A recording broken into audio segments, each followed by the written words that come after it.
Hello, hello. We are back with some more Clair Obscur. Finish opening up all this stuff.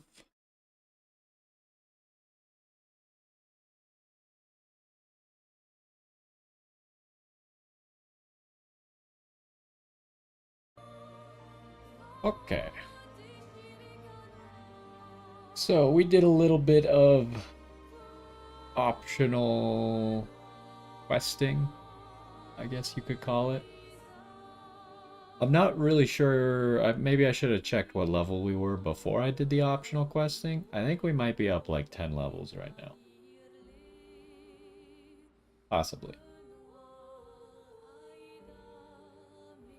But we'll talk about it in just a second.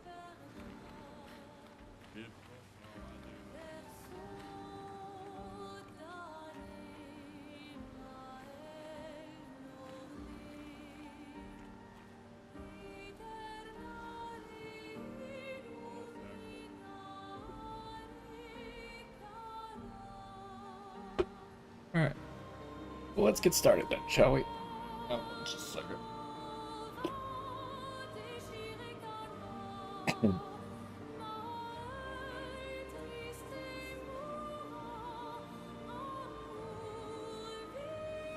Yo, what's going on? And welcome back to some more Clair Obscur Expedition 33.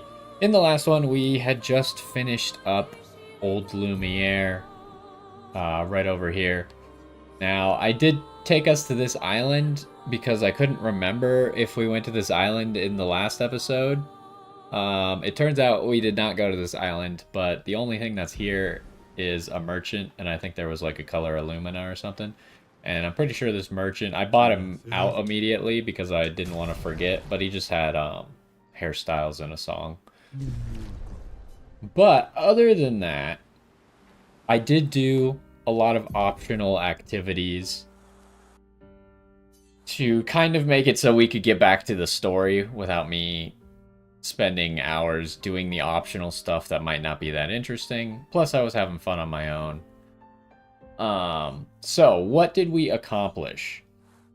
I went back and tried to find every single blue rock that I could either remember or think of, or that I spotted along the way. The continent had a lot of blue rocks just like strewn about, and those pretty much just had color of lumina in them. All the other ones that I wrote down, let's zoom in a little bit so we can see the names of the areas. There was one in the Flying Waters that had, I believe, just a color of lumina. There was the Ancient Sanctuary, which took us... Oh, no, we went to the Ancient Sanctuary together when we were looking for Verso's hut, which I believe Verso's hut was the thing next to the mime, which then I was thinking about it later and I was like, oh, the reason Verso didn't find Noko's gift to him was because we took it. So I think that's the... I would be curious to know if you get to that point, because it's a story part, right? Or maybe it was an optional story part. I can't quite remember if it was mandatory or not. I would wonder if it's any different if you didn't take the item, right? Because I think it's like a revival tint shard. So it gives you an extra revival potion. So it's kind of an important item, but there's always the option to not take it, I suppose. Other than that, in the Spring Meadow, there was actually 3 blue rocks. 2 of them went to the same place, just on opposite sides, and it just had a color of lumina in it. And then there was one right next to Jar, the first like quest guy that we found. And that one gave us a Picto. I want to say it's the whatever Picto that has the name Aegis in it. I'm using it right now, so we'll see when I talk about our builds, because our builds changed a little bit. I did level up and get some Pictos and change my builds just a little bit. So yeah, we should have that one equipped, and what it does is it makes it so when you get revived, you get 1 shield, which seems really good for fighting things that are very difficult. Other than that, it's kind of just a luxury. So, there's still like this spot over here and these red woods that I did not go to. And the reason I did not go to them was because they still say danger, right? And danger just kind of means like, you're probably not going to have a good time if you do this right now. It's technically possible, but highly recommend against it. So I did not go to anything that says danger on it. Now, I did do something that probably would say danger on it, but it doesn't have the option to say danger on it, and I'll explain that in just a little bit. Stonewave Cliffs had another blue rock that had a boss, a chromatic... I can't remember what they are. Was it the guys with the anchors? I can't remember what chromatic enemy it was. He kind of seemed tough, but he wasn't that hard. Like, he did a lot of damage, but he wasn't that hard to parry. So again, just not that important. I went and killed the chromatic jar that was down here. Again, this was all... I did this all on Sunday, like, a week ago, so I'm just working off of my memory here. What else did I do? I did kill... The last thing I did, very last thing, was I killed Sprong. Now, Sprong was probably the thing that should have said danger on it, but he's just out in the open, right? So it doesn't say danger on it. The fight took me about 45 minutes on my winning run. I did lose once before that. At that point, I just felt like it was possible, but it was really boring. It was mostly just me building up shields, keeping myself at full health, and then just hitting him for 9,999 multiple times in a turn. He had 2.1, like 115 million health or something. So it took a little bit. The reward, however, very powerful reward. We'll talk about that when we get to our builds. The other thing that was kind of important, not that one, this one, the falling leaves. So this seemed kind of like a side story. When I started doing it, I was like, maybe I should record this, but, you know, it was kind of late, and I didn't really see how it would fit in with the rest of what we were doing. So, Falling Leaves had kind of like a side story going on where there was a boy at a gate, and the expeditioners had obviously been to this area because they did multiple things. And actually, I wrote down, because I got 2 different journals. So I wrote down what the 2 journals were, just so we could remember.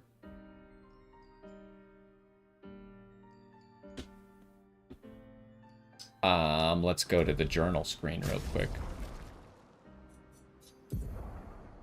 So it was 35. You can read it really quick. I'm not going to play it. So essentially this was in an area, this was a side part of the area, not as important to the main quest, but essentially a lot of the expeditioners in this area like turned to sap, I think it is. Like they kind of were like statues, but I'm pretty sure it's made of sap. And essentially when they were dying, the bodies of the expeditioners, they used themselves to create a bridge. And the bridge just led to an optional chromatic boss of 3 flying enemies. They weren't particularly difficult, but there's that. And then the second journal was 49. I don't remember what this one said. Oh, okay, so this was the boss of the area. So essentially, when we're going through the area, the boy says that he's looking... or like he can't find someone else who's in the area, and so if you go through the area, I found it before I talked to the boy, so I already knew exactly where to go. But there's this giant lady made of sap, like hanging upside down in a cave, and she didn't really talk at first, but after talking to the boy, she does talk to you, because the boy's wondering why they're killing all the expeditioners, which is why I think they turned to sap, because she's made of sap. And all the expeditioners looked like they were also made of sap. But anyway, she just like said it was for him or whatever. And he opens the gate then for you after you get that. Because I'm pretty sure she's using the boss of the area to kill the expeditioners. So this message is about the boss of the area, who is a guy called Scavenger, who also gave a Picto. But it's just kind of telling you like a basic strategy to fight this guy. Which is like keep up your defenses, but you gotta do enough damage. The boss seemed extremely easy. I don't think I was really over leveled, but he was kind of an easy boss. So I don't even think he did damage to me. I might have had to parry a move, but if I remember correctly, I think I just stunned him before he took a turn, and then I killed him before he was finished being stunned. So not super exciting on the boss front there. What else did we do? I also wrote down, let's check where the area is first. It's an area called Crushing Cavern, which was here. Crushing Cavern was just an area that I had not gone into yet. I was checking if it was just like a small loot area. It turned out that there was a Nevron in there that crushes people. Again, kind of like a mini boss, but not super exciting. We just kind of like rolled him really easily, and that gave us this, which is just talking about how the guys got crushed, and if you go in the cave, the Nevron will crush you. But not really difficult at all. And I think that's about it. I just went to like all the optional stuff, and I went to this island because I couldn't remember if we went to the island, but other than that, I haven't gone above this line, right? Above Old Lumiere, I have not gone above this to explore anything. There was like some merchants and stuff on some of these beaches, but not a whole lot of important stuff. Maybe a Picto or two. And I went to this area. I think there was like just some enemies and a Picto. I can't think of anything else. So yeah, we still have these areas, these like paintings that still say danger on them. So we'll probably be back to those in the future. And then there's plenty of other stuff that we haven't been able to reach quite yet.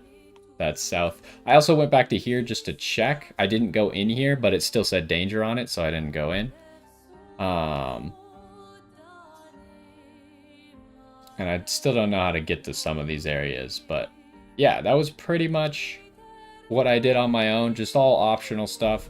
But it did lead to me leveling up and getting some Pictos and slightly changing our builds. I think the biggest change is probably Lune because of this right here. So, like I was saying, Sprong, when he died, he gave me this level 24 Picto, which indicates that we probably weren't supposed to be fighting him at that level. But what it does is you always play twice in a row. So when you get a turn, you get another turn after that. Now that I've kind of learned how the mechanics of this game work, play again cannibalizes play twice and play immediately, right? Those things all cannibalize each other. So it is also a Lumina that costs 40. But I think this is only really going to be valuable on Lune for us. I could maybe put it on Minoko, because Minoko does his Abyss Wind to deal or to take another turn, and so it would just make it so that we get the other turn without having to do the Abyss Wind. But the Abyss Wind only costs 2 AP, so it's not a huge commitment.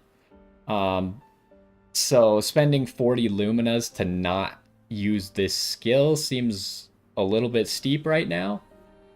But the other thing is, it really doesn't work on how I'm using Mael at all right now, because I am pretty much exclusively using the gradient attack to get to Virtuous Stance. And from my understanding of how the gradient attacks work is it seems to just give you another turn. I know the loading screen tip said the gradient attacks don't end your turn, but what it really means is you get another turn, which is nice because you get the AP for starting another turn, right? But it means that it cannibalizes play twice, play immediately, take a second turn, stuff like that. All that gets cannibalized by using a gradient attack. So Cheater wouldn't really work on Mael. It would have minimal bonus on Minoko, but Lune is where it's really going to shine. You could see that I leveled up enough to now have Terraquake. Terraquake, honestly, I don't know how I feel about it. In the Sprong fight, the first time I tried the fight and failed, I felt like Terraquake wasn't really helping. So the second time I did the fight, I actually didn't even use Terraquake at all. But it might be useful in some cases. I think the big benefit of it is actually going to be the also increases all break damage received by 50%. Sprong was a little bit weird because we just kind of needed to get through his health bar. So using some of these other multi-hit moves was a lot more valuable than breaking him faster. I was only going to get one break a fight anyways. So, and I did break him at like half health when I used Terraquake, whereas when I didn't use Terraquake, it was more like 1/3 HP remaining where I broke him. So it does make a meaningful difference in that case, but since I wasn't going to get an extra break anyways, it didn't really make sense to worry about using Terraquake for that. So Terraquake might be a luxury thing. We kind of need to experiment with it more because I just haven't used it that much. And now that we have Cheater, our first turn can just be Typhoon, immediately take another turn, and Terraquake. So we could get both of these off every single fight at the very beginning before anyone gets to do anything, essentially. Now, as far as Luminas go, I don't think like build-specific stuff has changed. It's more of, I think we already had Revive Paradox and Healing Death, which I think are good options, especially in more difficult fights. So essentially that makes it that when you die, your teammates get healed to full, and then when you res, you get to play immediately. Now you need to be careful with stuff like Cheater and the Gradient attack because it will get cannibalized by this play immediately. So you gotta be a little bit careful with that. What else did I add? I think I added Solidify. I don't think I had this previously, where when you fall below 50% health, you get 2 shields. Just a way to make it so if someone doesn't one-shot you, then you become more resilient by getting the shields, and then obviously Lune just brings everyone back to full. And all these things that I'm mentioning, everyone has. So, Aegis Revival is the thing that we found in the starting area. When you get revived, you get 1 shield. So again, it just synergizes with the other defensive things that I was just talking about. And then I think that's kind of it for just the basic useful stuff. I think I made sure that Lune has Breaker now, and she also has Critical Burn to kind of synergize with Lightning Dance, because Minoko's always going to get people burning. Mael here has Breaker, Breaking Burn, because she's doing just a bunch of break damage, especially with Terraquake up. Got Breaking Shots. This is not really that necessary, but I got some extra Lumina points at the moment. And then Burning Shots, Critical Burn, again, just to increase her critical rate. So she's always hitting 9,999 right now. And then Augmented Counter, she's just doing the damage on the team. Breaking Counter does more break damage. Minoko, he is our free aim shooter. So again, I added a lot of the generally useful stuff like Aegis Revival. But he has all the free aim stuff, including Breaker. Breaker does, I believe, work, because free aim shots, I think, do a little bit of break damage, and he's free aim shooting a lot. So he has this on top of this. I assume they stack, why not, right? He's got Burning Shots, and then he's got this cool new thing that we found called Beneficial Contamination. So whenever he applies a status effect, he just gets 2 AP back. So if he's free aiming and he hits the Burning Shots, or he hits the Marking Shots, he just gets 2 AP back from that. And then what else? He has the Marking Shots and the Rewarding Mark to just kind of give him more AP so he can shoot more. Oh, Tainted doesn't really matter. Tainted is only if... I don't think Tainted counts your buffs. I think it just counts if you have a status effect. So, kind of just whatever, but the Picto is good. It's my level 20 Picto, so it gives him a bunch of defense and stuff. But yeah, there's kind of the Pictos that we're running. Mael's obviously very offensive for speed, and she has one that gives her a bunch of health. Minoko a lot more defensive, but still some speed, because he's just kind of there to free aim, do some break damage, apply debuffs, and then he also is going to apply shield to my teammates. And then here's Lune. I really probably need to get rid of Energizing Start 4, but I don't have enough Lumina points at the moment, and Lune is already way ahead of everyone else in Lumina points. She's 21 points ahead of Mael, and 55 points. No, is it? That's 55 points ahead of Minoko. So I don't like Energizing Start needs to go because it's low level, but I don't know what to replace it with quite yet. Maybe we could level it up or something with a random drop. So yeah, the only other thing that's important is maybe Minoko's build here. I think we were using Abyssed Wind before. We still have Stalag Punches because it's just nice for doing more break damage. I did make it so I don't have a blue mask skill anymore. It was either like this or the blue mask skill. I think it's the Brawler Bash that does break. But honestly, oh no, which one was it? Oh, it was this one that I swapped it out for. This one costs 1 more AP, but it deals high damage. And it can break, whereas this one does, for 4 AP, does medium damage and it can break.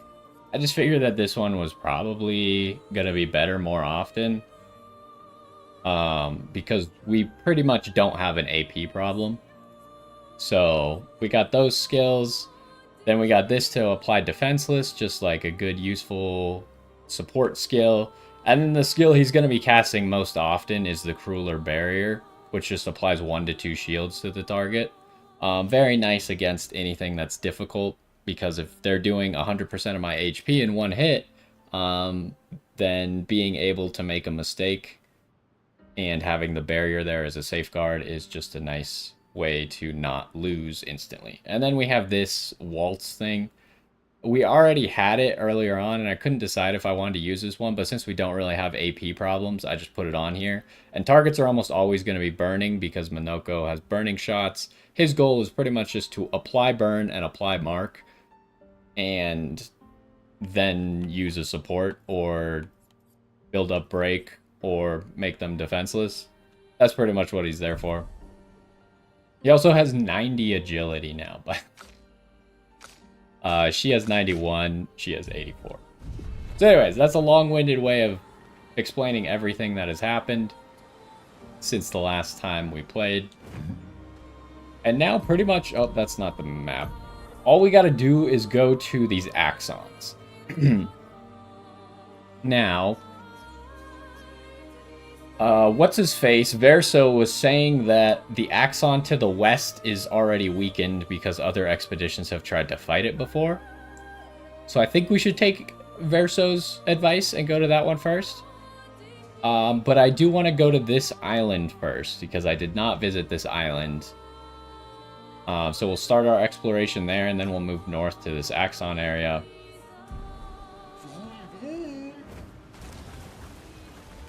I did see this island from a distance, though. There's nothing here, right? Doesn't look like it. The, like, giant masks and stuff, kind of creepy. Oh, I swam past this dive spot, so I already wrote it down. Come back here later. Okay, so we got a portal. It's not red, so it's not gonna be danger. Visages, okay, I mean, that makes sense. There are a lot of faces around here. Let's explore the rest of the island first, and then we'll come back. I don't know if this is going to be a zone or just like a music area. Is there nothing here? I thought there was another way to get onto this island.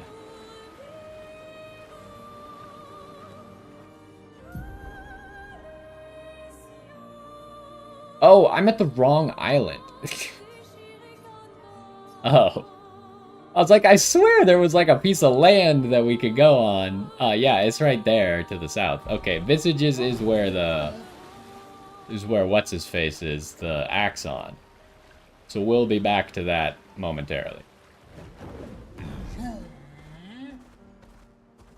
What do we got going on here? 2 mimes? Oh, I also fought the mime that was in the first area that I missed. I did go back and fight him.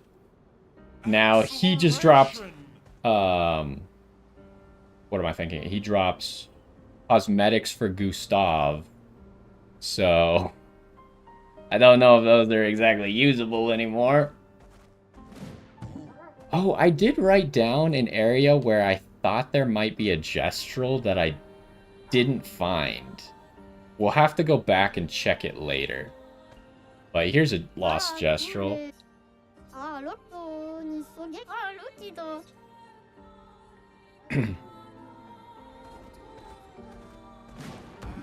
Did I check there? I'm trying to think if I checked there on my own or not. I don't think I did. Well, I assume we just fight the mimes. If you get too close to them, it starts combat. There doesn't seem to be like a talk to them. 2 mimes sounds kind of annoying though, not gonna lie.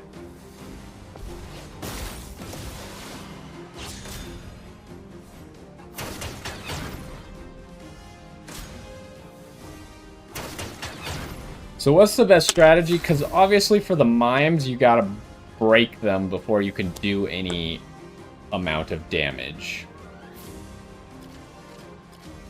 They have 3 shield to start out with. Lune's turn is pretty straightforward. We're gonna Typhoon first.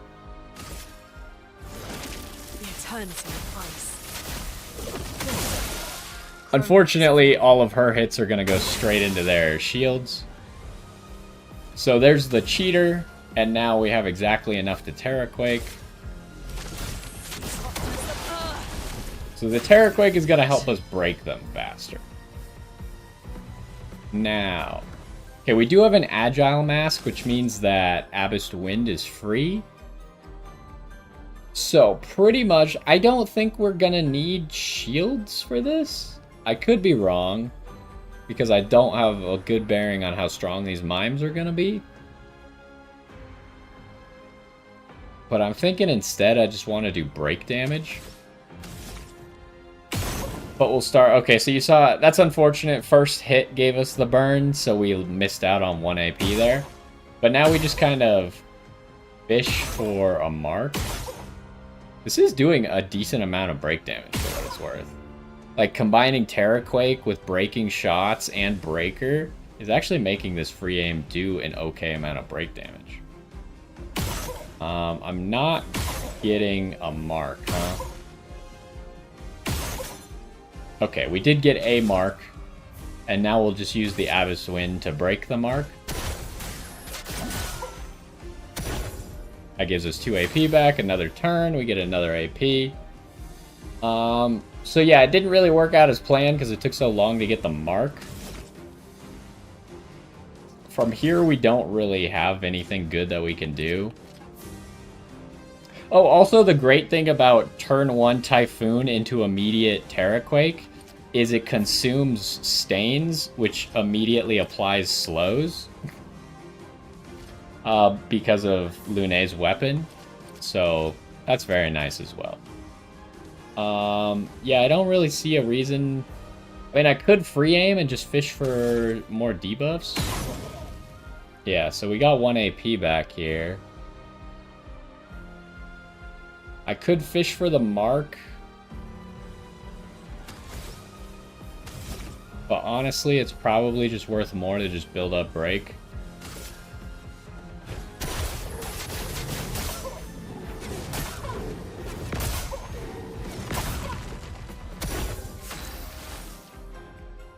Okay, now the question is, can we break that guy with a single Flurry Fury? I don't think any of our loot or any of our Mael moves have changed at all. I think I reorganized them because I'm mainly just using this page. These are all like based on circumstance, so I put them to page 2. But it's pretty much just I don't know why I keep saying Lune. Mael just spams Flore Fury and Sword Ballet, and that's all she does. Which works a lot better in bosses where you can guarantee that she can get some parries. So we'll have to see if she can actually pull that off without all that extra AP. Anyways, I think it'll break. She does a lot of break damage. Yeah, it's an easy break. No problem. Okay, so here's where I don't know exactly what to do because I can't cast anything. I guess I just do Healing Light because I'm just replacing one of the Earth Stains with a Light Stain. And she's taking 2 turns in a row. I just need to use it on her because I need to make sure that she can Typhoon next turn.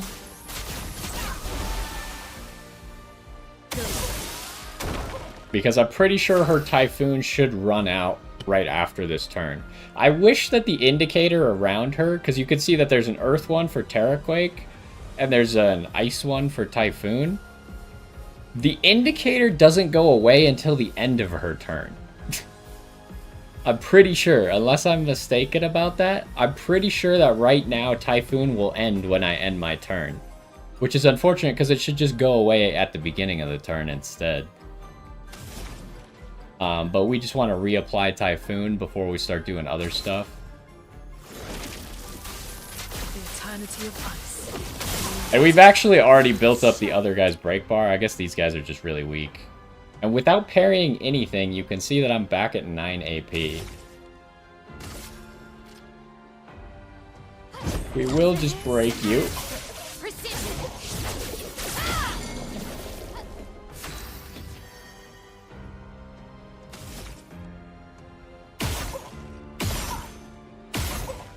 He's doing a lot of damage.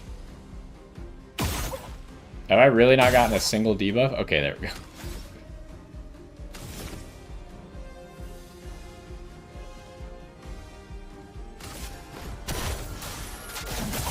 So this is just kind of my basic play pattern for Minoko right now.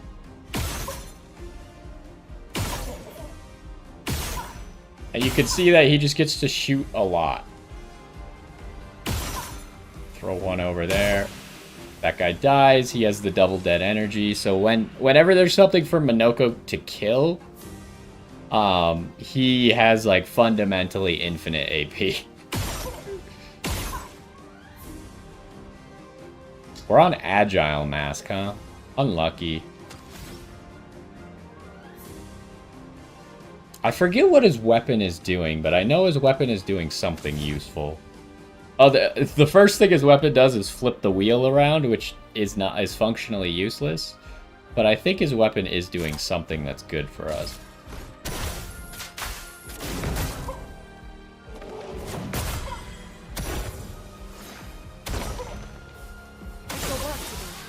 So you could see here when Lune starts a turn, she does 9,999 and then 9,999 again. Does Rock Slide kill here?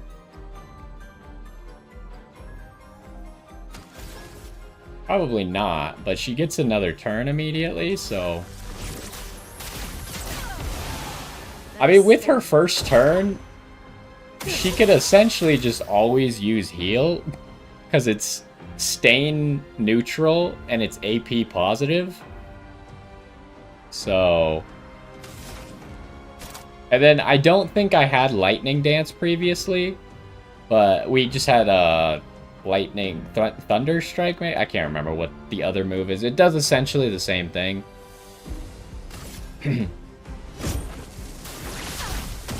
Where when you crit, you get another hit. But this one's just stronger. So we get 2 hairstyles, looks like for Lune and CL. I don't think I'll like them, though. Also, we currently have a different hairstyle that I found while exploring on Lune. This messy bun hairstyle. Oh, we have a whole new menu now.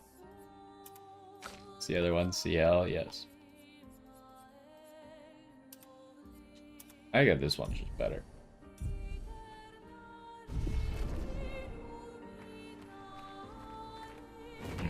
Okay, so we found a gestural, we beat those mimes.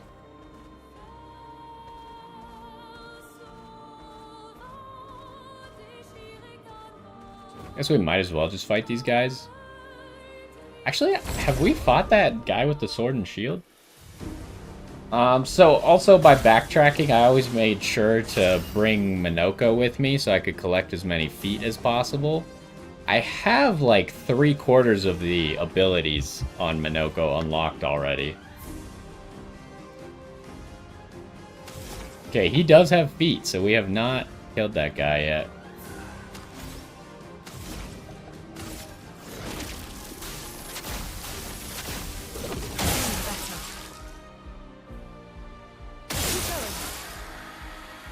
Okay, that guy's just dead.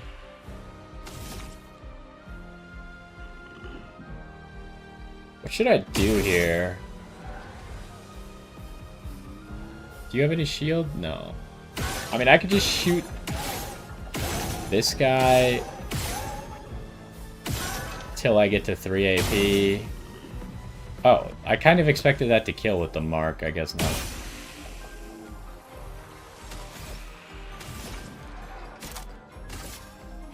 Lightning dance.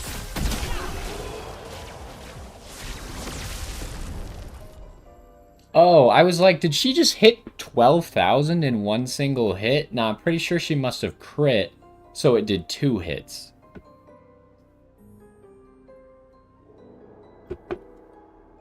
So yeah, you can see that we're a little bit strong for some of the stuff like right out the gate here from Old Lumiere, after going back and doing all the side stuff.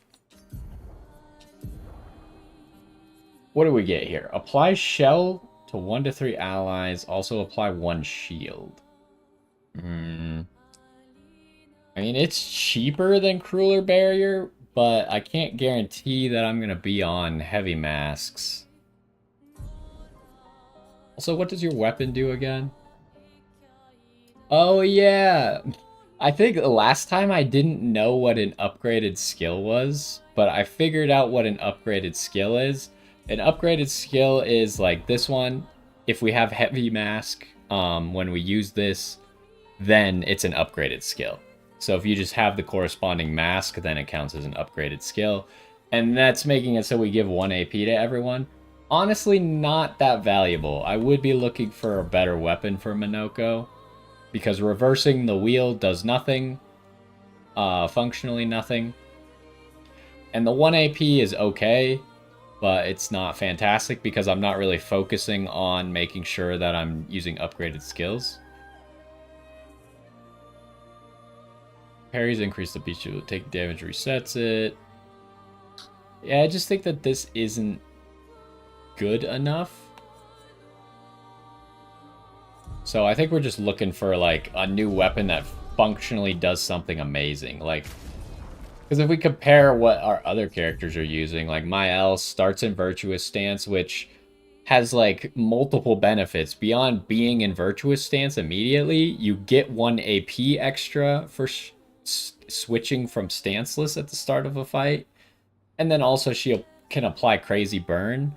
Right now, that's not really relevant for me. I was trying it against Sprong, and I was applying like 26 burn a turn, but the burn also caps out at doing 9,999 damage, so him having like 46 burn didn't actually help me in any way, so I was like, it's better for me to just sword ballet all the time. But once we can break that cap, then maybe this will become more useful, especially when we get to level 20 and the burn deals more damage. But right now, leaning into the burn isn't that good. But that sword, like, functionally really good, right? And then when we look at... Oh, I also leveled up their weapons quite a bit. And Sprong gave me the material to unlock or to upgrade weapons to 32. However, none of my weapons can even use it yet because you need to get to 19 first. And I don't have enough to get to 19. But yeah, I mainly focused on upgrading Lunay's weapon because Mael's already hitting 9,999 with every single hit of Sword Ballet. So I was trying to get so Lunay could do the same thing with Lightning Dance and with Typhoon and Terraquake. Terraquake's kind of weak. You saw that we only got to 9,999 after Defenseless was applied. But as we get more attack, it'll be a little bit better. And hopefully when we can actually break that, then break the 9,999 barrier, then her damage will matter a little bit more. But right now we're in an awkward spot where our damage is kind of capped. Like, I just can't do more damage than I'm currently doing. But yeah, her weapon is crazy, right? Whenever you use a healing skill, you get an additional light stain, which makes heal net neutral on stains. And if you consume an earth stain, then you're just transforming an earth stain into a light stain, which is just very good because the light stain can be anything, whereas the earth stain is only an earth stain. And then whenever you consume a light stain, which we do immediately after casting Typhoon and getting the extra light stains, then we get to apply slow to a random enemy. That effect is kind of whatever, and the level 20 effect we're never going to use. So I'm still... Which one was it? It was this one, right? Where it also generates the light stain, but you get an ice stain at the beginning of the turn, so we lose the slow. But replay instantly on consuming stains with a healing skill. I guess this doesn't matter anymore if we're running cheater. So this is probably just gonna be the thing that we use, but the level 20 skill sucks. I don't know, 2 of these having the exact same level 4 skill tells me that maybe we can find another one with the same level 4 skill, only better. Because it seems like the weapons based on their damage type do something that's related to those abilities, right? Like Ice is doing stuff for the healing skills. Fire, I mean, that one's just basic fire stuff. What about this? On turn start. Casting a skill increases the skill damage of all other elements. This one's for multiple elements, not necessarily lightning. That's just good for lightning. This one's just for ice skills, and it gives you an earth stain, which ice skills use earth stains. So maybe we can find something more useful, but we kind of really value that creating light stains. And the weapon scaling just scales well off of the stats that I've given Lunay, so it's her best option right now. So, this first part of the island had a few collectibles, but nothing crazy on it. Let's get to this other hidden part of the island back here. Who are you? I have fought one of these enemies before. He was in an earlier area. Although this guy seems a lot bigger. Oh, because he's chromatic. I see.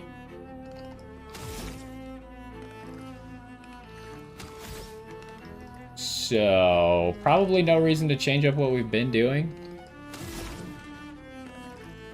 I mean, that's the great thing about this Lunay build, is you essentially do the same thing at the start every time. And then, after that, you decide what you need to be doing. Eternity of ice. But the amount of value generated... Ooh, he's resistant to ice. The amount of value generated out of Typhoon is just so crazy that I can't really not do it. I mean, we did a lot of break damage, huh? And he's gonna get a turn. Do I Terraquake? Surely Rock Slide doesn't break here, right? It would do the greatly increased damage.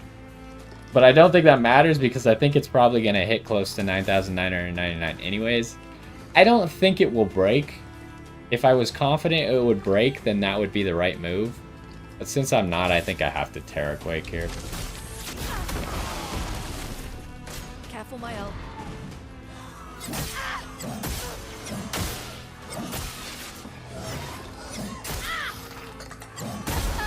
Oh my gosh, I tried on every single one of those, and I pressed it at the wrong time on every single hit.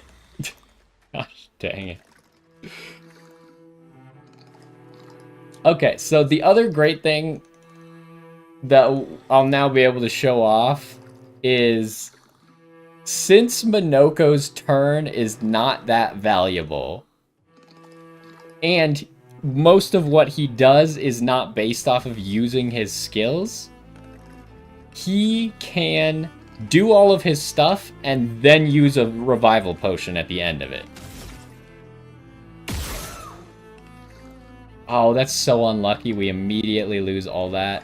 Okay, so the smart thing to do, because I consumed 1 AP to get 2 AP back, if I immediately Abyss Wind right now, then I spend another 2 AP. I miss out on 1 more AP, but at least the Abyss Wind is cheaper.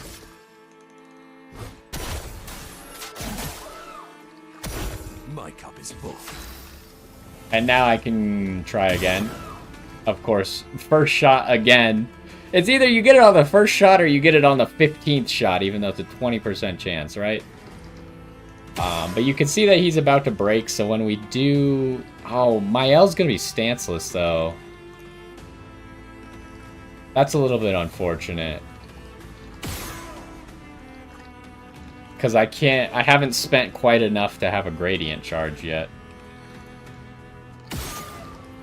What do I want to do? I do have a Heavy Mask.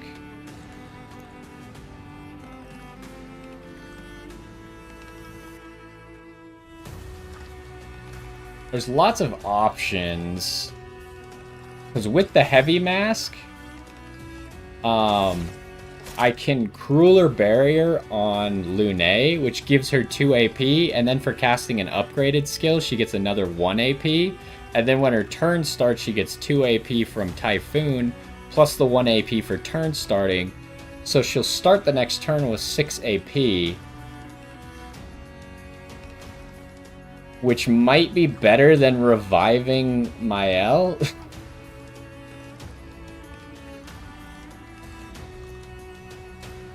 Because Lune can break. I think that might actually be the play.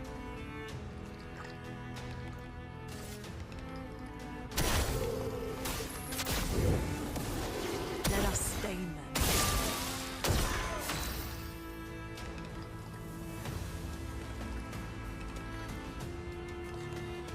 Oh, right. Lune just plays twice every single time. So actually, I do need to be Typhooning next turn.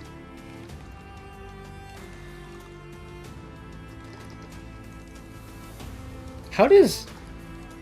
Because Lune plays twice, how does someone else playing immediately interact with Lune playing twice? I guess now's a good time to figure out. Because I can't Typhoon right now anyways, so I'd have to use no AP this turn, which obviously I can do. But I also want to revive Mael, so let's see how this works. If Lune still gets that second turn. If she doesn't, we might have an issue. Let us Okay, so Lune... It works how I thought it would work. Lune gets the second turn first, and then Mael plays immediately.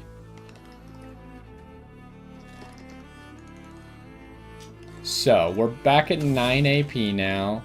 And now we can cast the Enhanced Typhoon.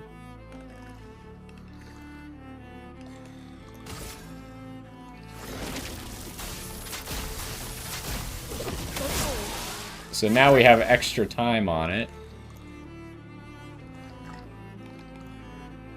And I have the Gradient charge. So, from what I've learned and how I have my L built right now, because Gradient gives you another turn. You get 1 AP for that. Because Mael is switching to Virtuous Stance, she gets 1 AP from that. And because I have a Picto... Actually, I think it's just a Lumina. I think I don't have the Picto anymore. I have a Lumina that gives 1 AP when you use a Gradient attack. So she gets 3 AP for casting a Gradient attack, assuming she's not in Virtuous Stance. So that means I have 3 AP to just use for free. And I actually get a mark here, so I get 2 AP back. So yeah, once we're at 6, then we can Gradient attack. You can't escape. This guy is tanky. Let's spill some. I assume once he's broken, it might get easier. Which he's going to break right now. Finesse and precision.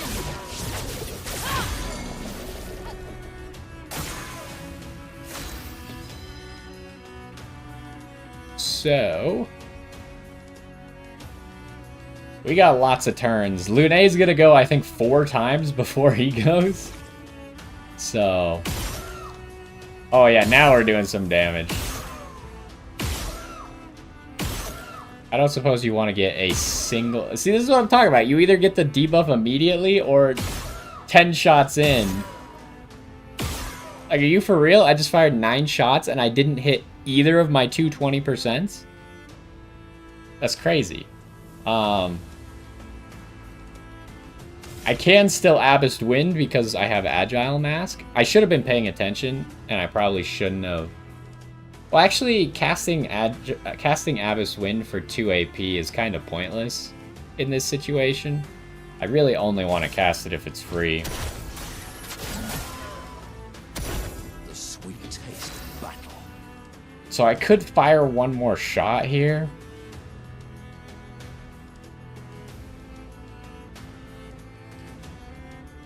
That's interesting. Minoko's weapon only gives the 1 AP to other people. It doesn't give it to himself, huh? I think I probably knew that, but I forgot. So there's nothing we could really do. I could either just auto attack, or I could shoot and then auto. I think I just shoot, just gamble. Nope. 10 shots, no debuffs. 2 different 20% chances. Okay, but here's Lune to ruin his day.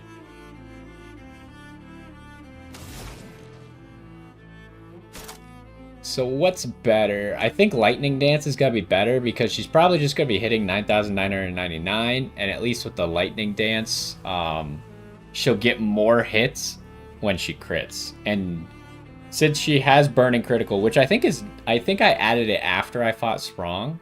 Because I was like, that might actually work pretty well. Because I'm almost always going to have them burning. So we should have like 60% crit chance here. Lightning darts. You can see we missed 3 crits. But she almost just killed him straight up by herself. And then, of course, she gets another turn and he immediately dies. 2 Resplendents, that's great news. We can get closer to 19. Again, doesn't really matter at the moment because we're just hitting max damage every single time anyways. 5 color Illumina, and it looks like a CL weapon? Yes, it is.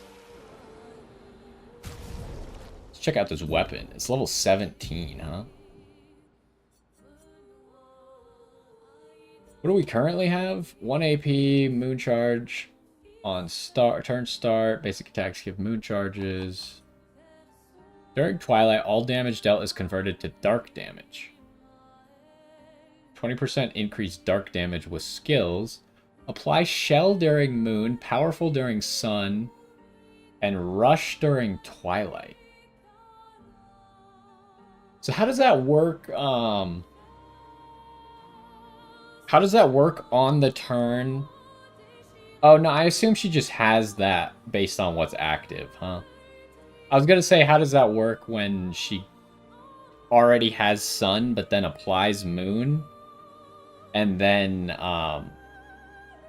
when she goes into Twilight, does she just have everything? But I'm pretty sure they're not like timed buffs, they're conditional buffs. So when she no longer has Sun and is in Twilight, she has Rush but doesn't have Powerful or Shell, I would guess. Which is interesting. I mean, I'm not using her at the moment, but like this is definitely... I say that, and this weapon actually scales pretty well. Like if I had one more level up on this thing, it would probably already be better than this. But I think functionally this thing is probably maybe better. With the 20% dark damage and converting all of your damage to dark with skills. Could be pretty good if we actually end up using her, but right now, not going to come into play. Let me check my inventory, make sure... I'm pretty sure I don't have that many color Illumina. I thought I spent so many, but... I guess we just keep getting more and more, huh? I only have 3 Resplendents. I think it currently costs 4 to upgrade Lune's weapon and 3 to upgrade Mael's weapon. What do we got here? Some Chroma? What have we here? 4,000 Chroma.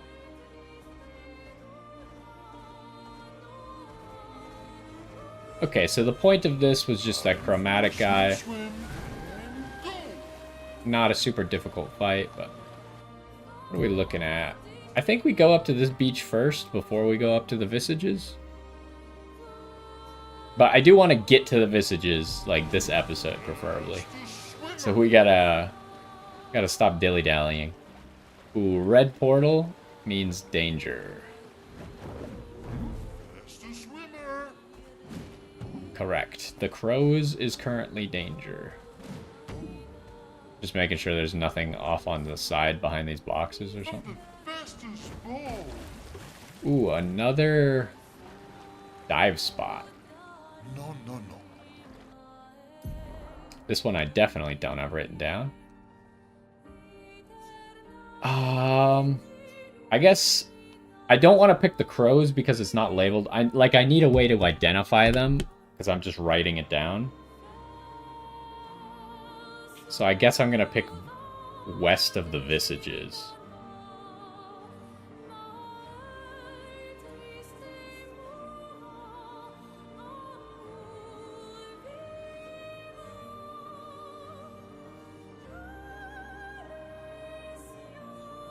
And then... So the place that I was talking about that there might be a gestural that I didn't see is around right in here. I'm really tempted to just sprint back right now before I forget, and then we'll go to the Visages. I see another beach.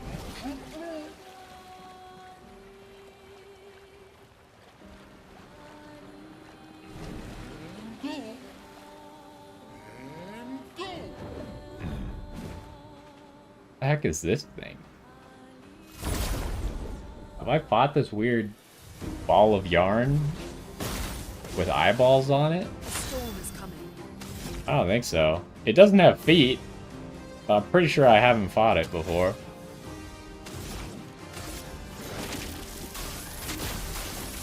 I suppose it's kind of logical that it wouldn't have feet. Okay. I didn't even get to do anything else. 3 weapons. One of them's a level up. I don't know if that Batlum is a level up or not. I'm pretty sure that column is new, though. And 2 Resplendents. Could, in theory, farm these guys for Resplendents, because that was the easiest fight of all time.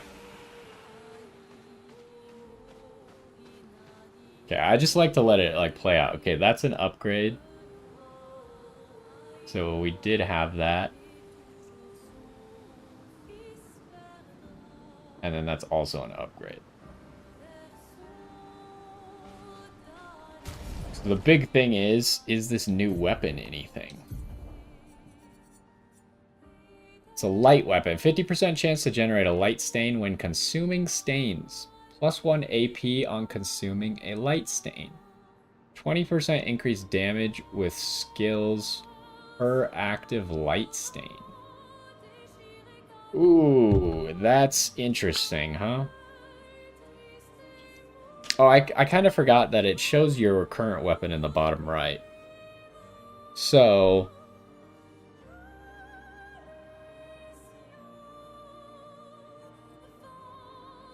Let me check something. I'm pretty sure without the light stain thing. So Typhoon makes an ice and a light stain, and Terraquake consumes... Oh, it consumes lightning stains.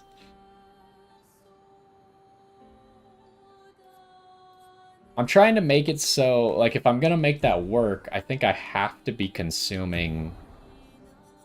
Also, let's check off this other weapon as well. I have to be consuming... Oh, it's only a 50% chance, too. But I want to be consuming a stain essentially turn 2 to, like, get this thing going. Because it builds off of itself.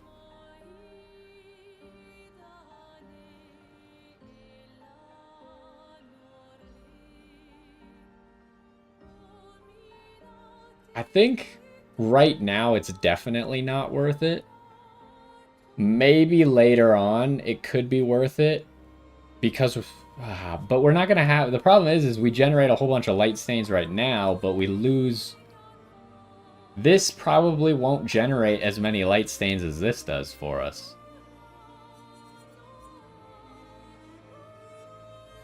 And we could kind of use the AP, but I don't really think we need the AP too badly. It's more of if that level 20 buff is going to matter.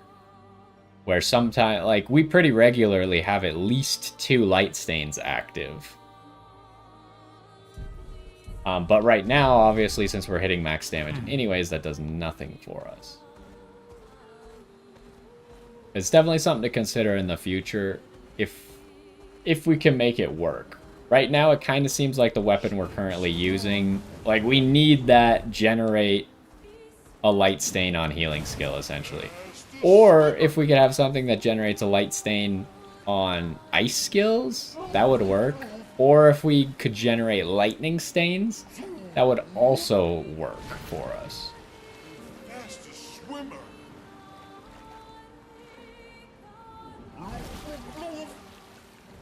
Oh, a blue rock. Let's fight these guys real quick.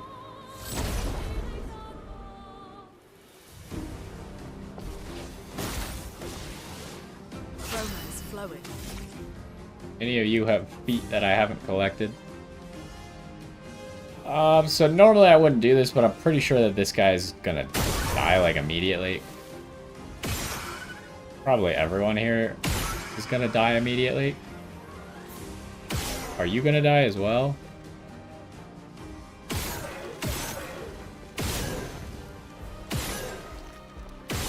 Oh, I used one extra shot. Oh, but I didn't hit a marked target yet, so didn't matter. The eternity of ice.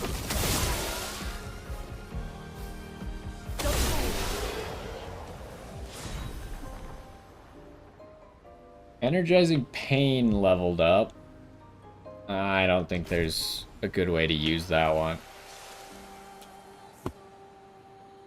I mean, I guess we are doing a healing build, so it becomes more viable in a healing build. I just still don't like it that much, because getting AP off of parries is very good. Is there no item around here? I'm always a little nervous that I'm just not seeing it, because sometimes in the overworld, the items aren't entirely obvious, especially if there's something on top of them.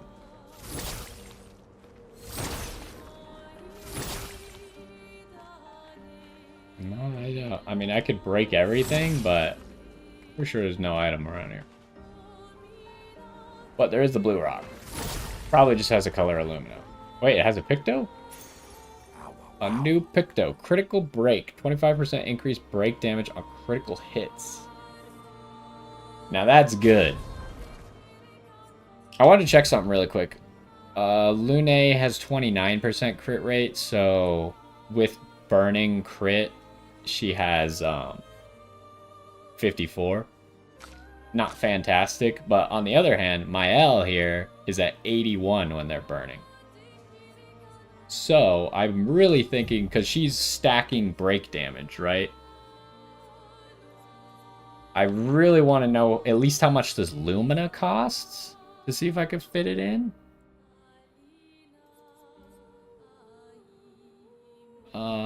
It's a level 14.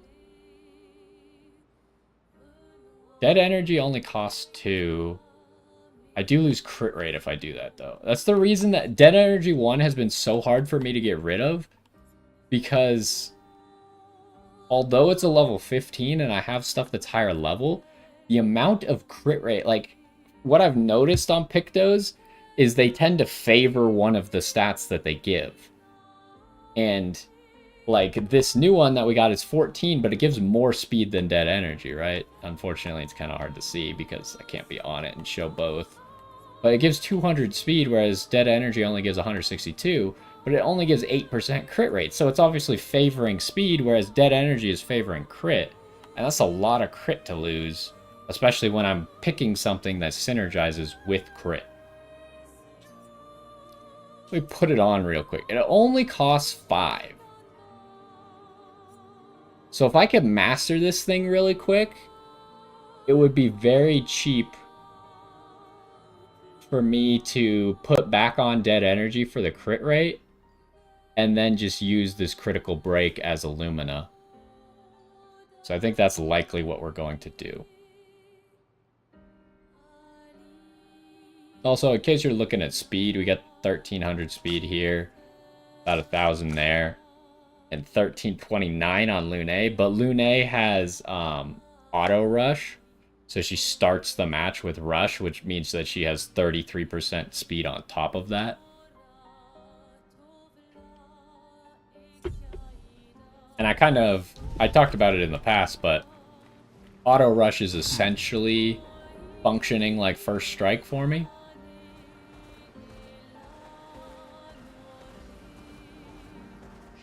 Because there's almost nothing that's going to go faster. At least nothing that's at level that's going to go faster than that.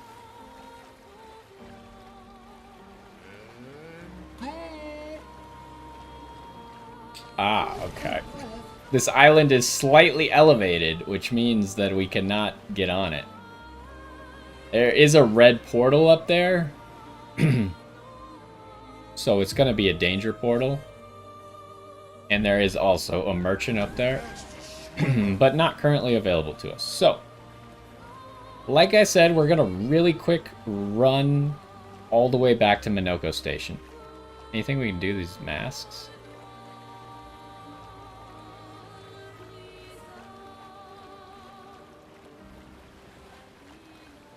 We're going to go to Minoko Station. What's the path? Just go straight south from here. See if that Lost Gestral's there, or if I already picked him up. I just honestly cannot remember.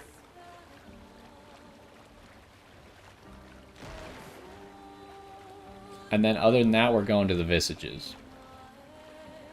Oh, I did also, I think I wrote this down, but there's an area over there with an enemy and a blue rock. Actually, 3 blue rocks. But we can't get there.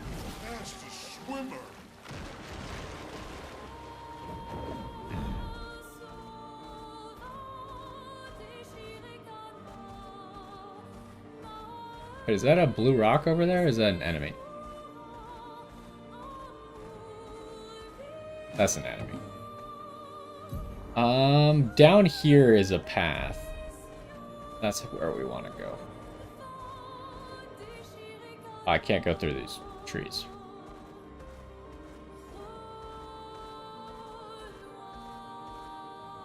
Did I go this way?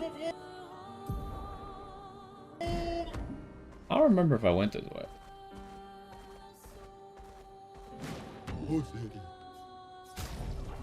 Okay, well, the skirt has been bought, so I'm gonna say yes, I went this way. Just make sure. I faintly... Oh, I remember talking about these, like, orange milk bottles.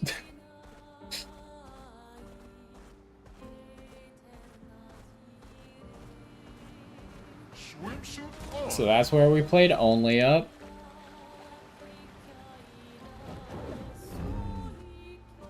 I don't really know what this is.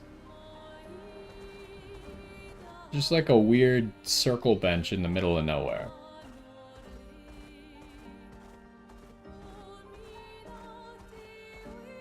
Okay, so I don't know exactly where it is, but I have an idea.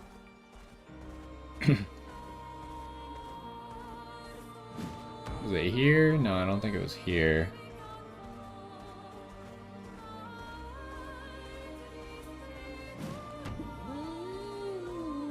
It was right here, I'm pretty sure. That would make sense, because this part's kind of like marked. But it does appear that we've already been here. Already got that.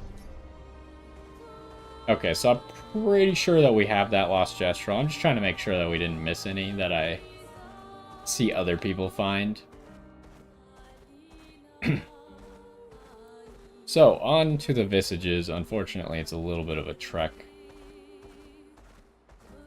I don't know why they made Esquier swim so fast, but he doesn't run that fast. Like, and it's not that I want him to swim slower, I just want him to run faster.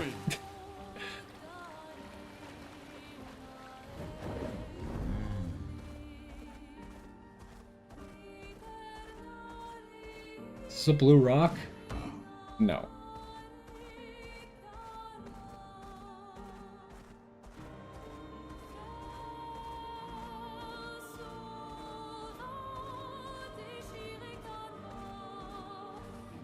Get wet.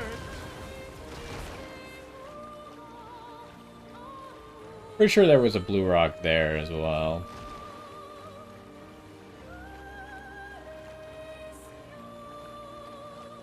That place up there looks crazy. Okay, to the Visages. Is this gonna be a whole area? Or is it just gonna be a boss fight? Probably not. They haven't just done, like, just a boss fight. So there's probably going to be a little bit of lead up to it.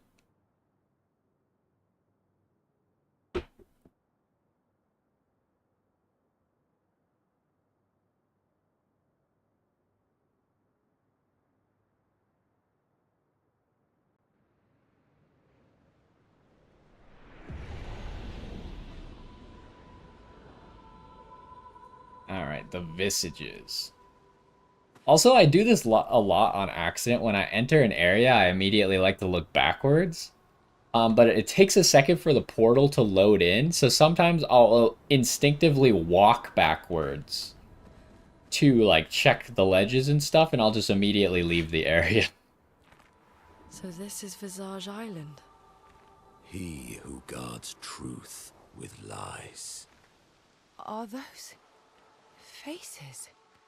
An infinite sea of them.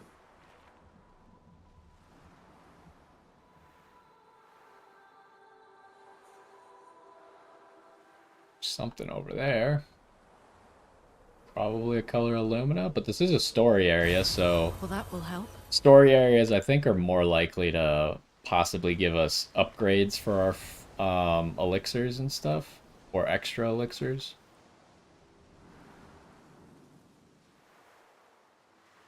I do feel like I must have missed an elixir upgrade or something. Because our health elixir is one behind our mana, and then our mana is one behind our revival. Here's the island singing. This melody. This is creeping me out.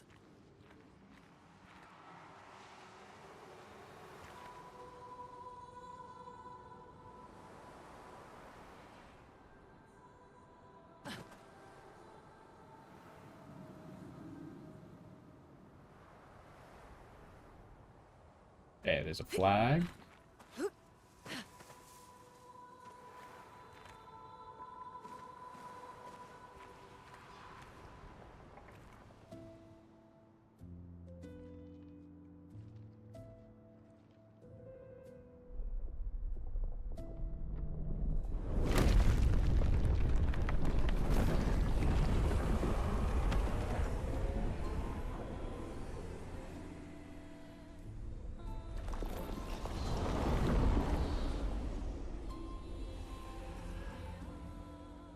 What's it doing?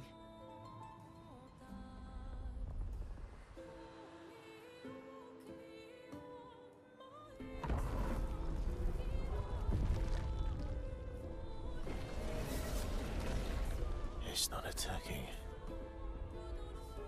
Was that an invitation? So it seems. Feels like a trap. I don't mind a straightforward path for once. Better than battling through a mountain of Nevrons. No, Verso's right. Something feels off.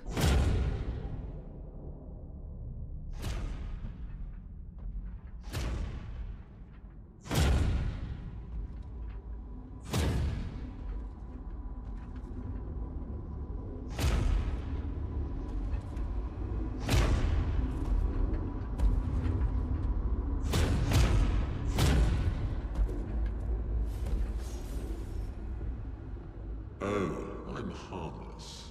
You don't need those. Well, if you're harmless, then these weapons will stay harmless too. Touché. Well, Visage invites you to join him in his chamber at the end of this path. I assume that's why you're here. Where do the other paths lead? You're free to traverse them. Masks are not just to obscure, they may also illuminate. Look for the masks that you need. Meaning? The invitation stands.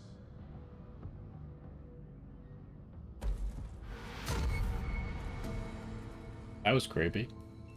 Well, head straight to the Axon.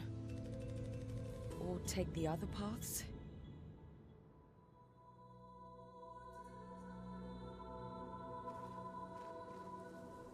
I did just notice this because, like, obviously we have the setting on to show the costumes that we're wearing in cutscenes. But the weapons don't show what weapons you're using. Most cutscenes don't actually even have weapons in them, so you don't notice it. But that one I noticed that they had their normal weapons and not the weapons that I have equipped on. No real reason. Oh, I guess we did use a revival potion. Might as well rest it. Okay, who leveled up? Everyone leveled up. Alright, we're just trying to max out agility right now for, I think, about everyone. And then I'll figure it out after that.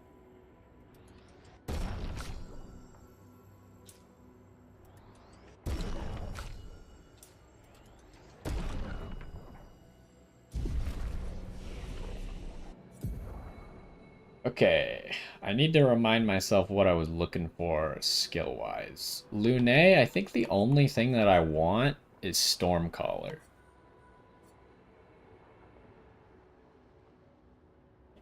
But I don't know if I'll use it or not.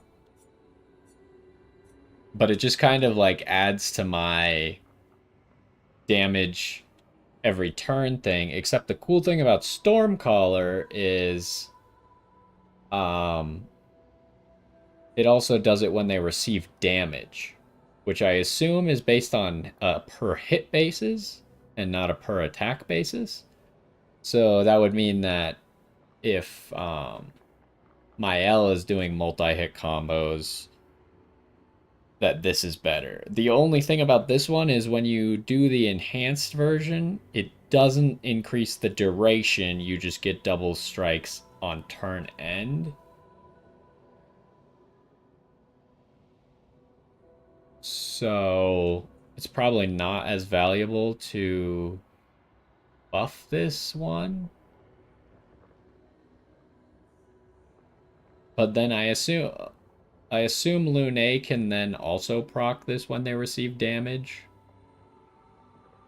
And it's when they receive damage. Aimed shots might do it too.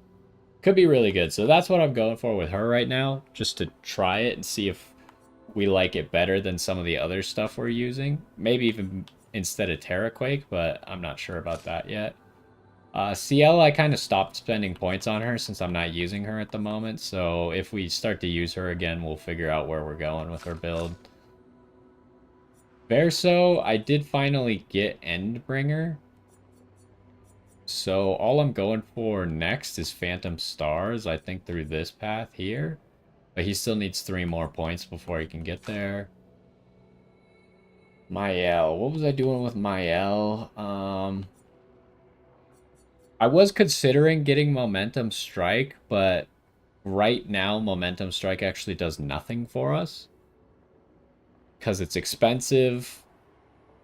And pretty much everything she does already hits 9,999. So this move is essentially useless right now. Maybe later on, if we can actually break that barrier, then this move might be better. It kind of just depends on the actual math, but right now, multi-hit things are better. So I think I was looking to try and get Pyrolith as her move that would synergize really well in the late game with her sword. But that one is 20 points away, so we need 3 more points. And then Minoko, here's his skill tree if you wanted to see how many of the skills I had. He's doing pretty good. He's missing, it looks like, 4, 7... He's missing 12. Which I think makes my assessment of I have 3/4 of them about accurate. Alright, so the path that they wanted me to go... Oh, that's... Hold up. That's where we came from. That's a different path. Start with the merchant. Okay.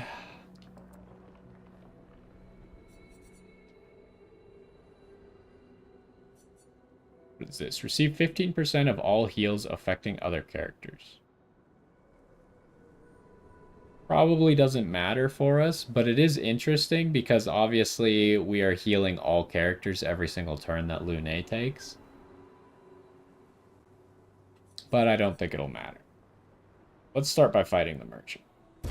I also did try something because I found another merchant that I could fight while playing on my own to check if Minoko could get merchant feat. It doesn't seem like it didn't on that merchant. So I don't know if I should just keep fighting the merchants with Minoko and hoping that one of them has feet for him. But I guess it seems kind of unlikely. How strong is this guy?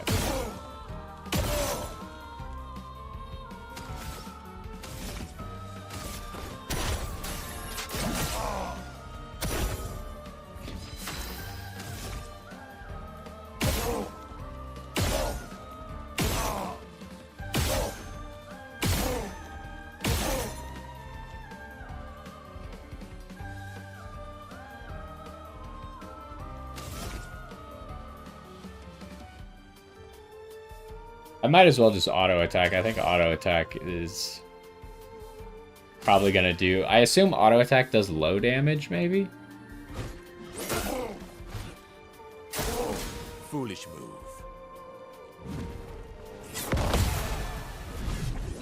He actually almost tricked me. Because usually the guys with the long legs do the jump. And then they land in front of you and then they slam you with their hands as their attack. But that one... Like, last second, I was like, actually, it seems like the jump is the attack, so I decided to press the parry button, which paid off. We're on Abyss Wind for free. Should just be straightforward if I could land a debuff.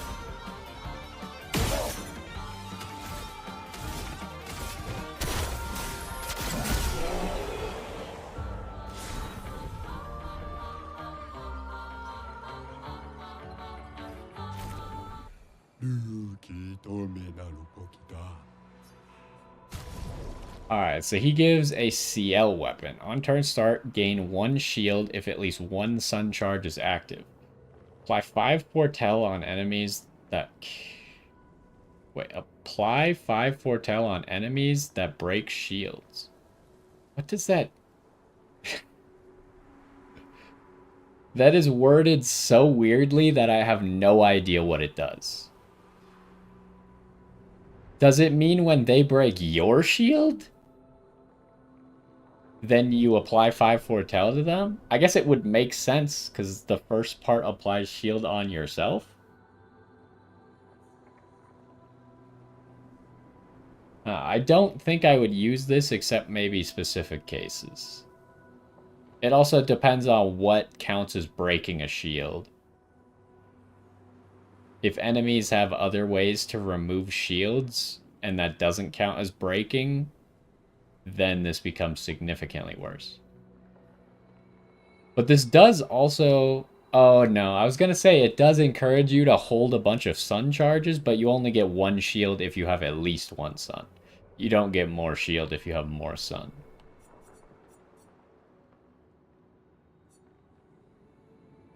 So, we're going to go ahead and buy this Picto. It's expensive, but... Buy the Rico. Buy the Colors of Lumina. We'll buy the Resplendence. I honestly have no use for these, like, at all anymore. If there's a weapon that's low level that I want to level up, I already have plenty. And I could probably just find a merchant that has them.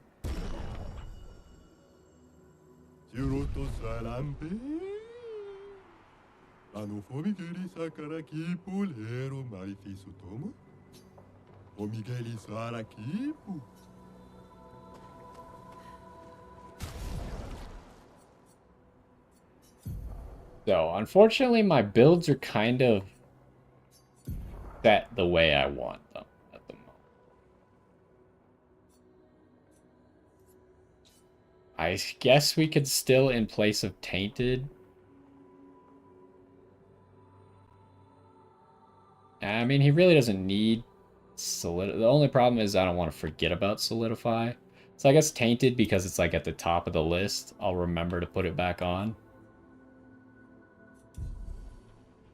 And we gotta remember, Mael currently has Critical Break on, but she needs to level up once and master this, so she can put Dead Energy back on. Okay, so let's...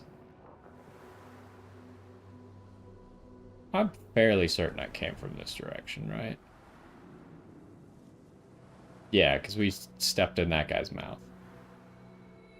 Well, let's start with taking as many paths. Unfortunately, I don't actually understand what path they wanted me to go through. It must be that one, right? Because that one seems the most normal.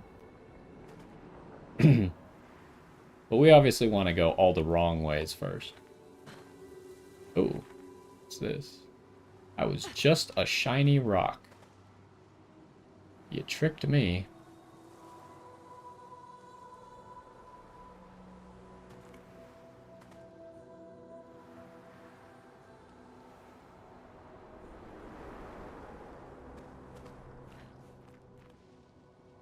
I don't think I can drop down that. What the heck?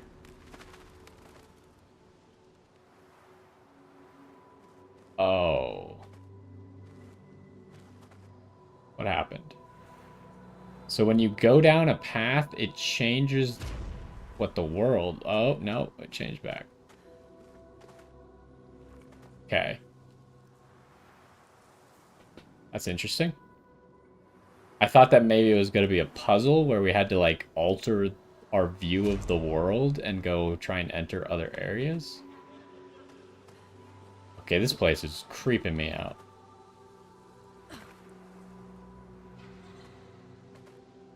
The, like, voices and stuff are creepy.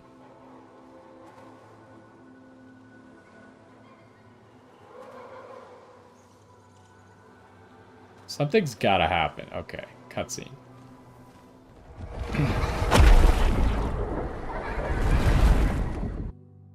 Wait, what happened? I guess it's saying that we went in its mouth? I didn't even think we were close enough to... Just kind of forced you to go that way, but okay.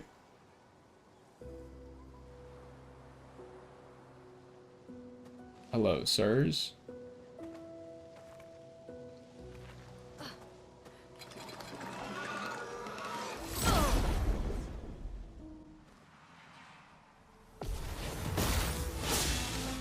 Alright, now we can get an idea of how strong stuff on this island is. The eternity of ice. Christ. What is that weird axe symbol? Is that Berserk? I feel like we saw I saw a Berserk debuff at some point. I can't remember if it was when I was playing on my own or in an episode. And it like makes it so you take 2 turns every time you go or something.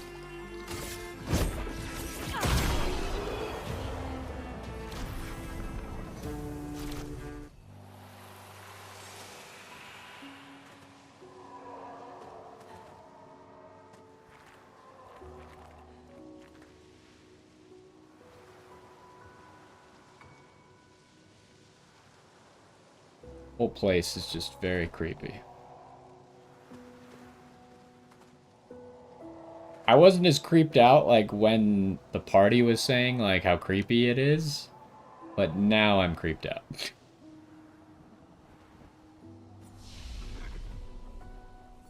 Who leveled up? Uh-oh.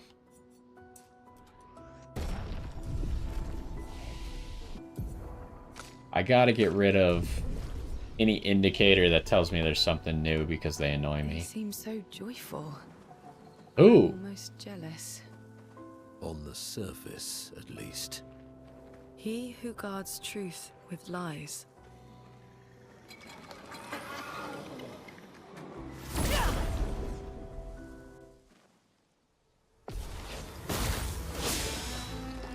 Oh yeah, it did say Berserk. So that's definitely the debuff. If I'm remembering exactly what it does, that's a different story. This guy has feet. The eternity of ice.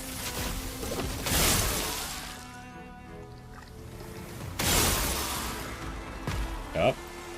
Well, the flying guy got hit.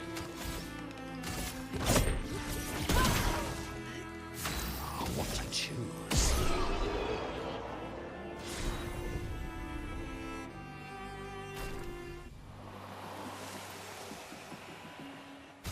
Alright, let's check out Minoko's new skill. Starting to think we're not going to get to the Axon today. Or not in this episode.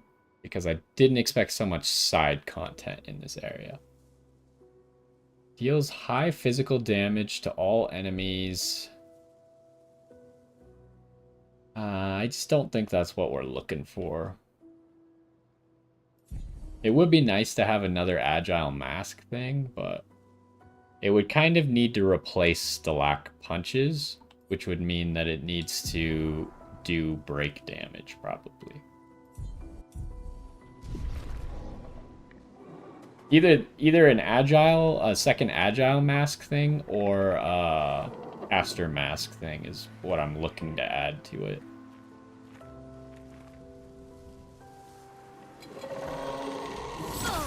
Oh. That guy's creepy.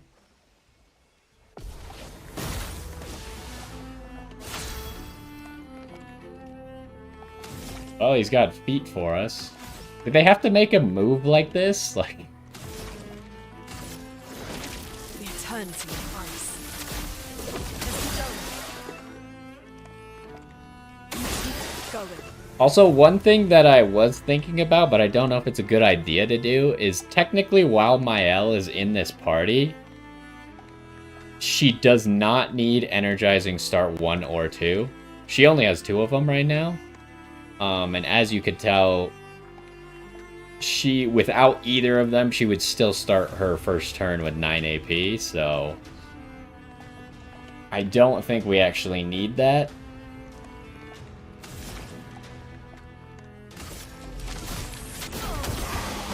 But also those would save me like 15 AP, which I guess is something. But if she's ever fighting on her own in a duel, then I kind of want them again, so just a little bit annoying to change it all the time.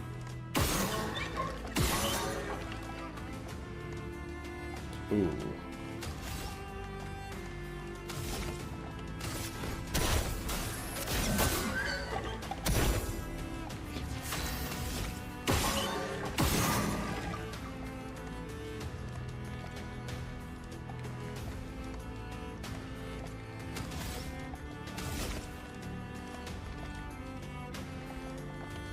What do we have? We have the balance mask.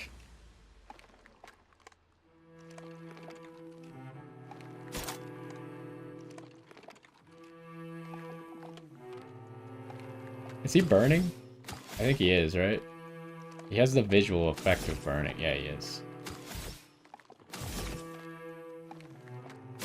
So this move should do tons of damage.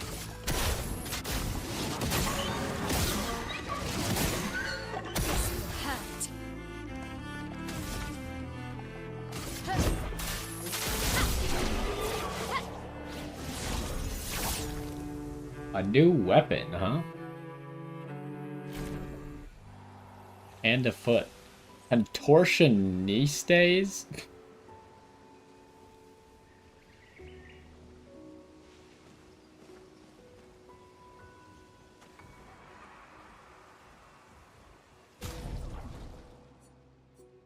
Okay, new Verso weapon.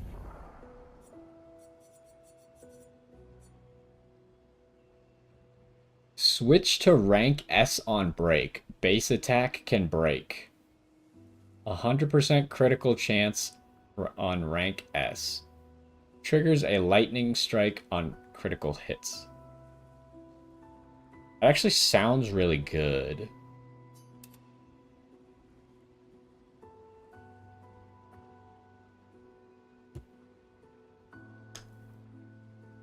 And actually, the only reason that I currently have this equipped is just because I think it looks the coolest.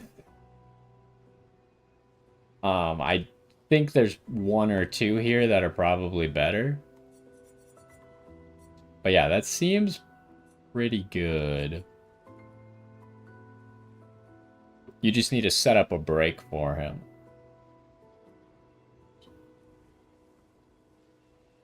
Preferably early.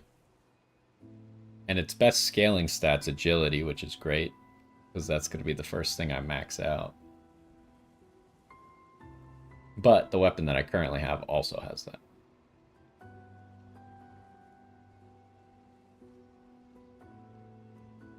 And that says on critical hit. If he has some moves that hit a whole bunch and you just like pump up his crit, well, I guess you don't need to pump up his crit because you just want to get him to S as fast as possible and then he has 100% crit. It seems like a really good one. You just need a reliable way to get him to S. There's a healing tint shard, so maybe that's why my healing thing was behind, but I just can't imagine that it's supposed to be 2 behind the revival one. But maybe they're giving them out in uneven amounts. It just, like, the fact that they're not all even makes me think that I might have missed one somewhere.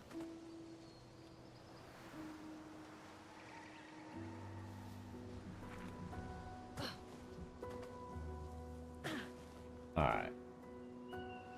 Man, this area is giant, and the haziness is really annoying. For seeing, like, items and stuff. Useful.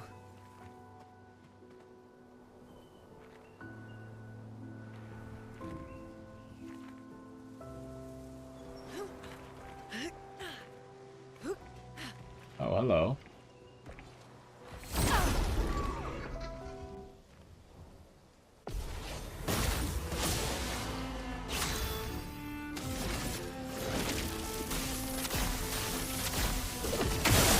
Energized.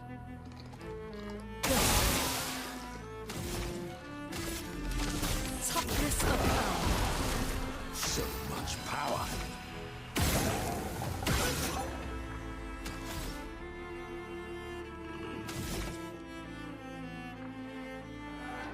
Actually, the Abyss Wind being free means that I should just shoot here.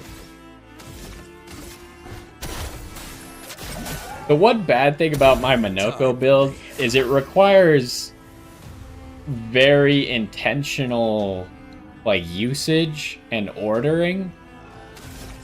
So even in these simple fights, like, you gotta think a little bit about what his best play is.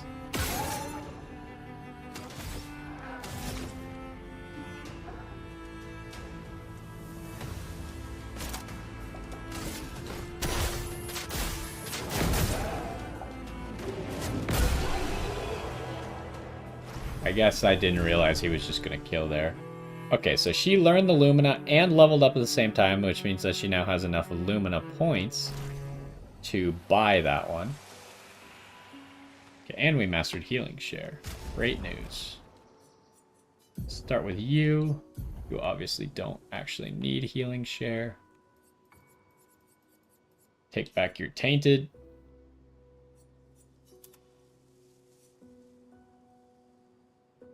And then you...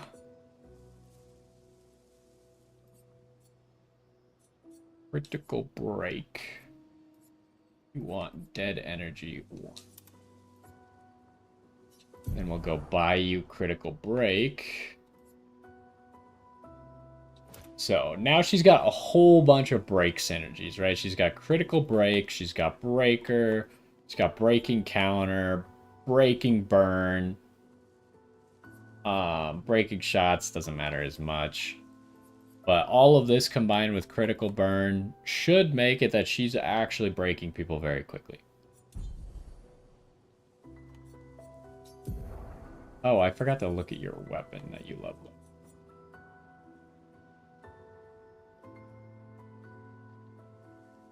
Didn't someone else also get a new weapon? Or level up a weapon? No, maybe I'm misremembering. I already looked at Verso's. Okay, so we snuck our way up here. There's a journal. 69th Expedition. Fleur. Good thing Anthony upgraded all the climbing handholds. Not only are they much easier to install in the cliff faces, they're also a lot nicer to use. We're setting the last few handholds tomorrow. Then we can finally get out of these caverns and see the sun again. I can't wait to rejoin the mountaineering team. I still remember that first mountain we scaled. Watching the sun rise above the clouds was magical. But rappelling down as we set the handholds was pure exhilaration. I know some of the others chafe at being restricted to recon only. I get it's not very satisfying making maps and prepping trails while people are dying. But this prep work will pay off in the long run. It may not be glamorous, but truly essential work rarely is. Doesn't make it any less important. And as the Expedition 69 motto says, we are literally laying a trail for the ones who come after. Step by step, handhold by handhold, each expedition carries the next one forward. I mean, we have used their handholds a lot, so they provided a great deal of help.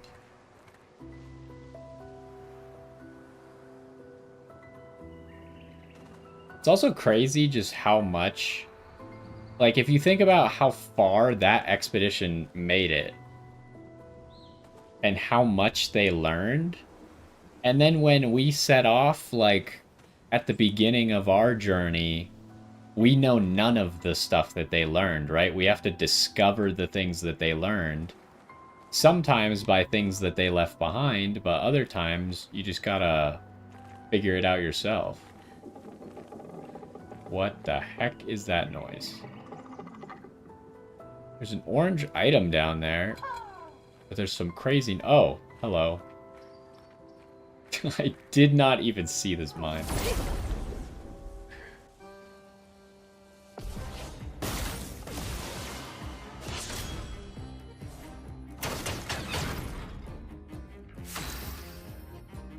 Okay, I mean, it really sucks to just throw all of Lune's abilities into the shields, but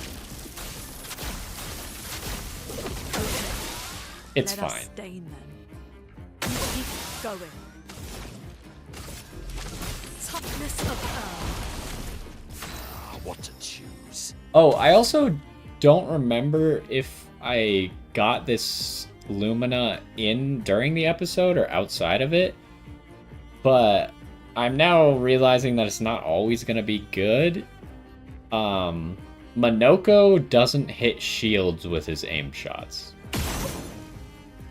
it buffs his aim shot damage, which is why I put it on, but he can no longer hit shields, which could be good or bad. In this case, I think it might be a little bit bad, but I should be able to get him to break the shields anyways.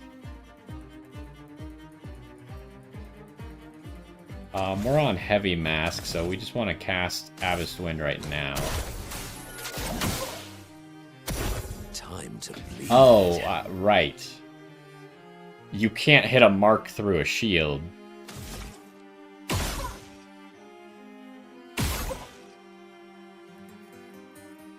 So what am I doing here? He's on fire and I have balanced mask.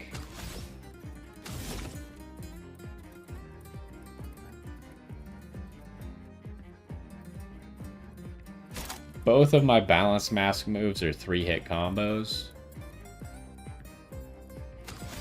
I don't think I've used this one in a video yet, so I'll show off what this one is.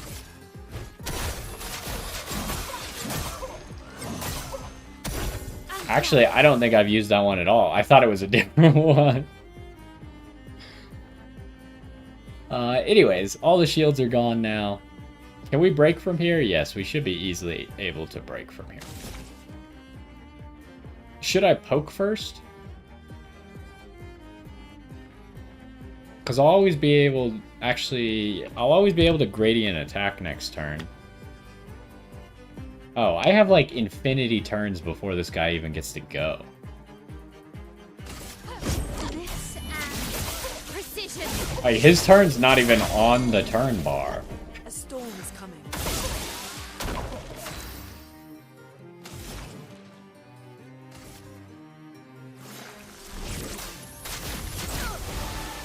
Chroma is flowing.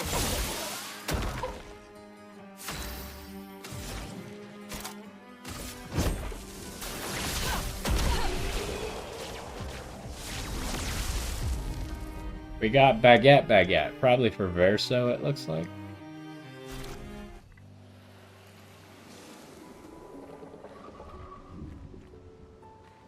Okay, so I'm thinking we could just jump down onto the item and get it immediately. Oh, maybe that mouth over there was making the noise? I really don't like the baguette stuff. I think it looks stupid. But I did see, and I know where they are. I just don't want to go there right now because it's danger. And I was trying not to pay attention to what the area looks like. So that area east of Minoko Station, the ice area, I saw someone go into that immediately after doing Minoko Station. And they found some pretty cool looking costumes in there. I don't know where they are because I was trying not to pay attention. But I did notice, like, even though the game early on, like, gives you some kind of lame, goofy looking costumes, and then, like, some stuff that's not a huge adjustment, like an expedition uniform that has an armband for Verso, or the pure white expedition uniforms. There are some later on that look like really cool. So I hope that we can find those, and at that point, if we start using some of those, I might turn off the costumes appear in cutscenes again. Right now, since we're not using something crazy, we're just using like differently colored expedition uniforms. I think it's perfectly fine. What is... There's an eyeball in this guy's mouth, and it obviously is looking at you, but you can't shoot it, huh? Can't do anything about it. That's creepy. Don't like that at all.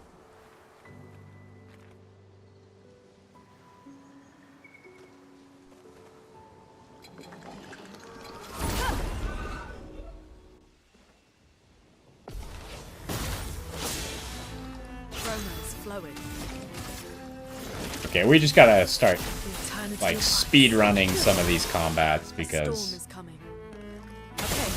none of this matters. Like, these are just super easy baby mode.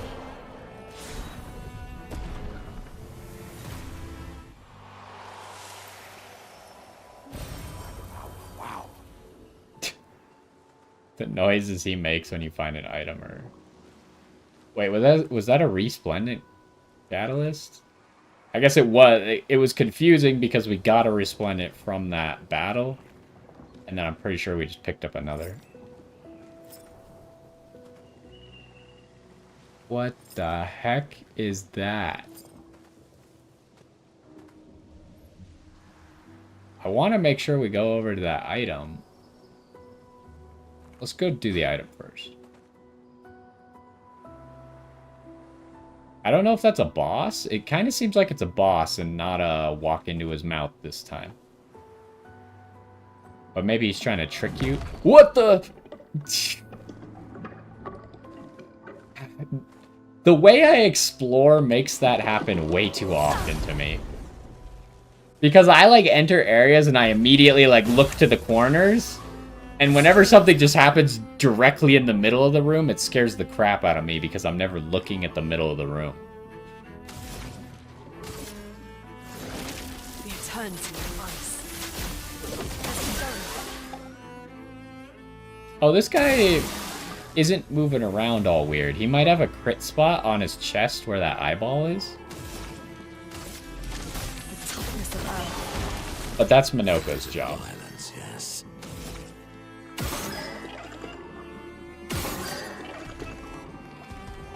Okay, yep. Now he's upset. The eyeball is, like, over there now, though. I don't know if I could still hit it or not.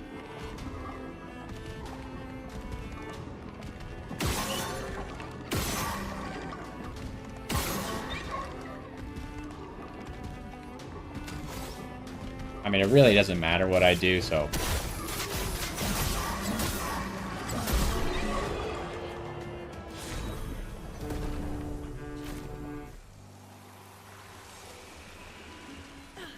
Alright, what is this? A new Verso weapon. Kinda looks like Ichigo's sword.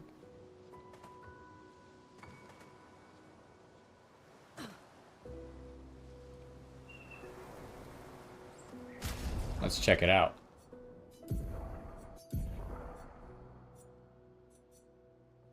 Confuso. Light damage can burn on critical hits. Apply 3 burn instead of mark. I don't know if that's bad or good. Increase burn damage by 50% per rank up to 300%. Okay. I could see that being pretty good.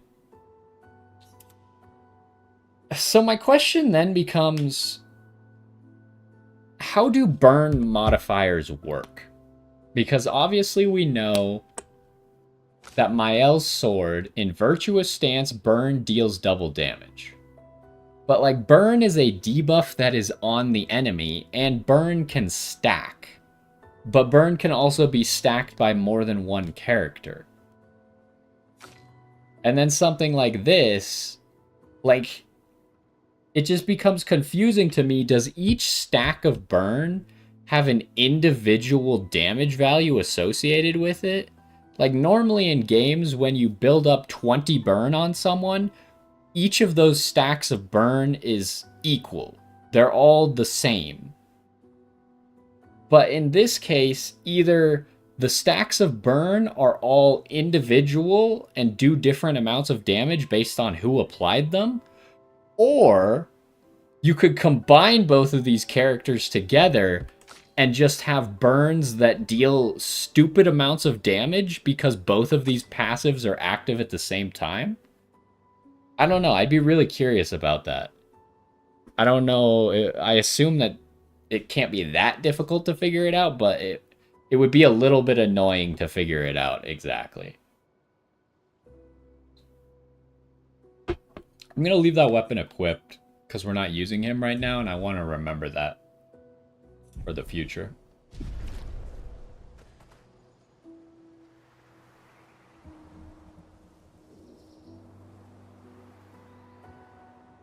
So, let's go up to this weird, creepy guy.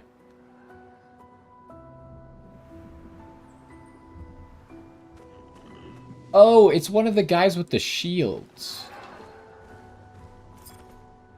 I assume this guy, like, tries to gank you while you're fighting the boss or something?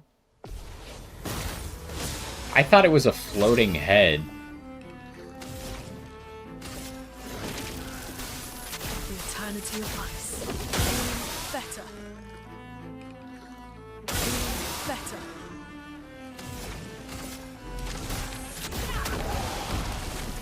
My favorite part.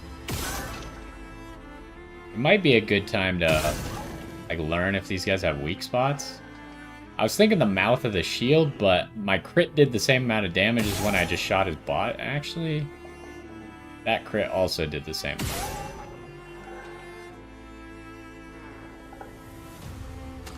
Oh wait, no, I should fire one more shot at least. Again, it doesn't matter, but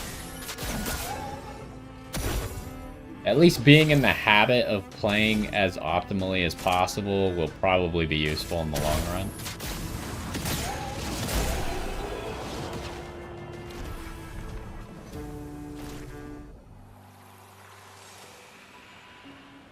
Okay, a Picto.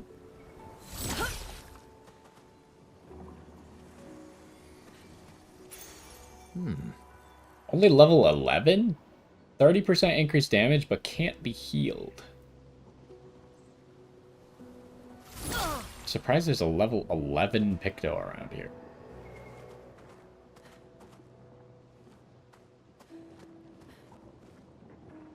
I don't know what's going on with some of these areas that have like these weird organic masses that seem like they're eating creatures or the land. There's a lot of them around large bodies of expeditioners as well. Well, let's see. Are you a boss or you're a talkable? Seems connected to the Axon. So I'm guessing that maybe doing these side areas might make the Axon weaker? He who painted this world, seeking what he could not grasp, longing to share with those he loves. Behind his smile, what could it be?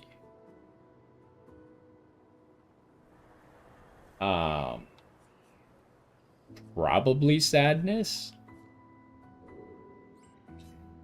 Nothing happened. Okay, that was not the right answer. Seek. Okay, maybe it's a riddle. Longing to share with those he loves. Okay, I misunderstood that. I thought it... for some reason, I understood longing to be with those he loves. I guess it would be joy then, right? Something happens.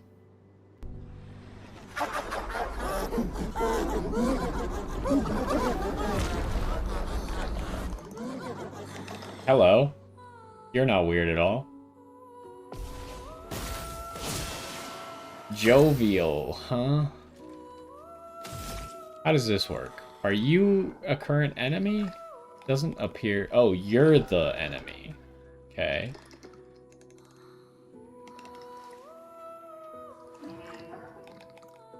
None of you have feet. I guess we've stolen all your feet already. The eternity of ice. Better. That is one of those things, though. Like, I'm always talking about how I wish they would put more information into the combat. The fact that the enemies have a marker on them to show if you have their feet or not is one of those things that I would like, and I'm very glad that they did put that in. As much as you can't look at your own stats and stuff, at least you can know who you don't have the feet of.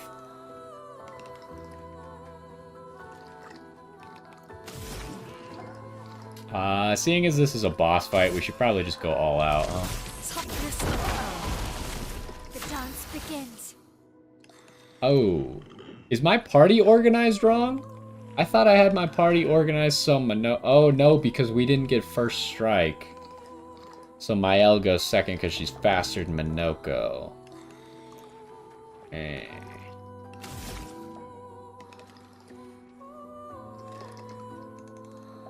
I can almost guarantee that Mael can kill this guy with a poke. Let me prod real quick. That's a lot of damage.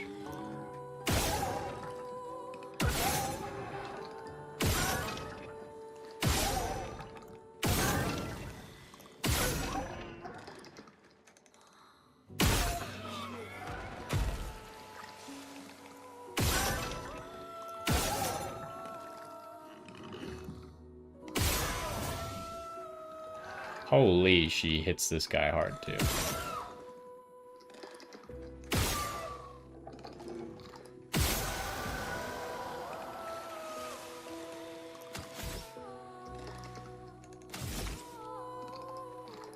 There's no good reason not to just sword ballet here, huh? Okay. Goodbye, I guess. A new... looks like a Lune weapon. It's super creepy.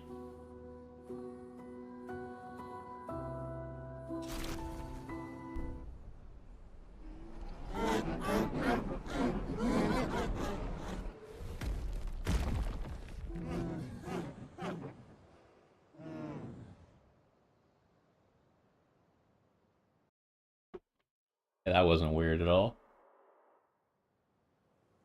Oh, you just beat him and you automatically teleport back.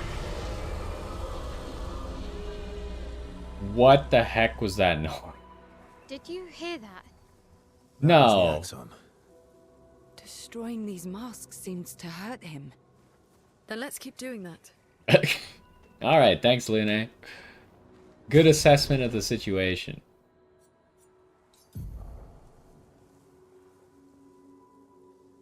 Yeah, I think I'm following the storyline. I mean, there's a lot of stuff that's a mystery still.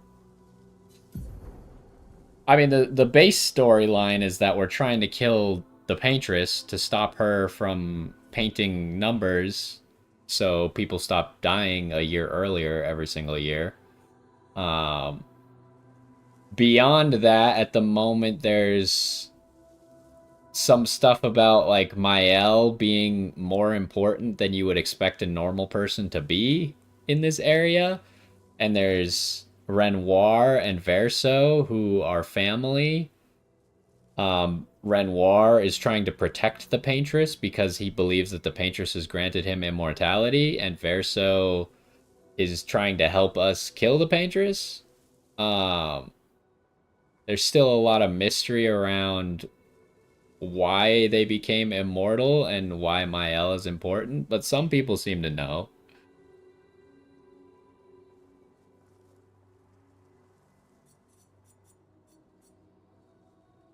So, what do we got here? 30% increased break damage per earth stain. That's not going to work for me. Gain 9 AP on breaking an enemy. Generate 1 earth stain. Okay. I don't think that's it, but it's not what we're looking for. And confident fighter. I'll probably just equip that on Minoko so we can master it real quick. How much does it cost? 15, huh? I mean, it is 30% increased damage.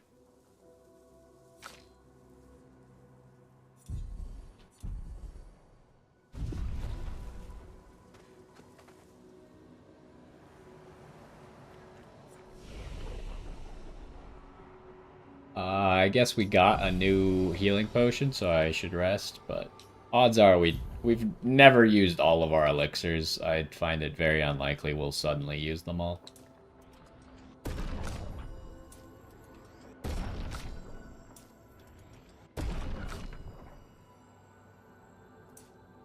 We got someone to 99 agility. Minoko is the first one to 99 something, which is crazy. Actually, the only reason Mael lost is because I invested so many points in defense randomly. And I still have 0 points in might on everyone. I just think that might is the worst skill in the game, or worst stat in the game, because there's other ways to get attack power.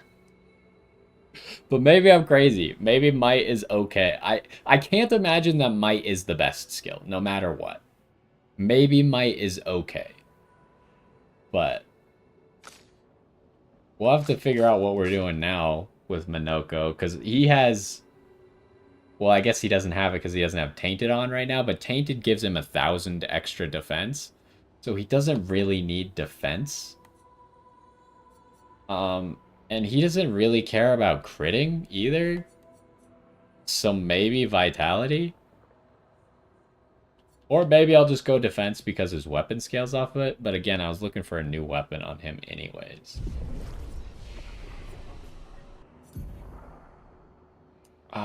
You need 2 more points. You need 2 more points. You need 2 more points. Why does everyone need 2 more points? What the heck? That's crazy.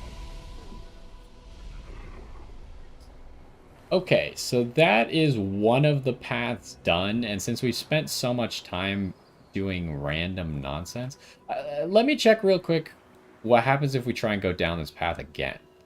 Surely you can go back. But the question is anything different?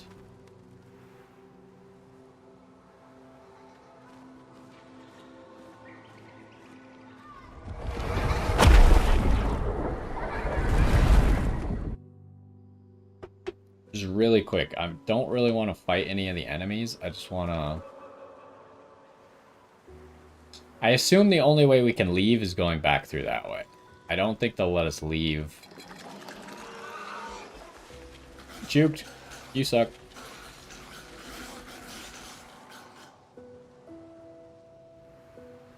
I guess I could teleport out of the flag, huh?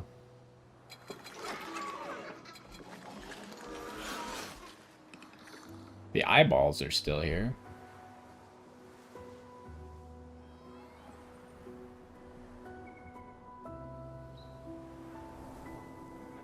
I don't really like it when games force you to do something like this. So I don't expect that they're going to, which it doesn't appear that they did. Where they make you... I mean, they have made us, like, backtrack sometimes to get things that we would have otherwise missed. But I don't like it when they make you... When they, like, intentionally teleport you away from something. When there's something there for you. What the heck? Wait. No, this is the flag. Oh, Jesus! What the... That actually jump scared me. I did not see that guy coming. I think it was just nothing that I saw off to the side. But yeah, I really don't like it when, like, you fight a boss and then they teleport you away, but you need to go back to where the boss was. Which I guess they did do in the Stone Cliff Coast or whatever it was called. Stone Wave Cliffs. They kind of did that. It wasn't egregious. But I do find it a little annoying when... I guess there was a story reason for them teleporting you away from it. Where in this case, the mask dying and then you just appear out here is not really a story reason. Except for that you can then hear the Axon scream, but you probably could have heard him scream where you were anyways. So, the other thing I wanted to check. We've gone down that path. It seems like we have that path, and I don't know if that's a main path. I want to see if there is a path over here. There is a path over this way. So... Again, I'm a little bit confused because I could have sworn the mask was looking that way. But in the cutscene, like, that's not the path that he was looking down. It just looked like he was looking that direction. I'm pretty sure he was looking down that path. So, we want to go down these other 2 paths first. And if I think I found the Axon, I can always just turn around if I'm a little confused on which one's the right path and which one's not. But anyways, there's 1 path down. Unfortunately, we spent a lot of the beginning of the episode just like wandering around and talking about stuff. So we're not going to finish the Axon in this episode, but we should be getting to it next time. We just got 2 side paths to do and then we can get to them. So anyways, that's going to do it for this one. Hopefully you enjoyed, and I will see you next time. Okay. So, we will continue in just a second. Just gotta save that video.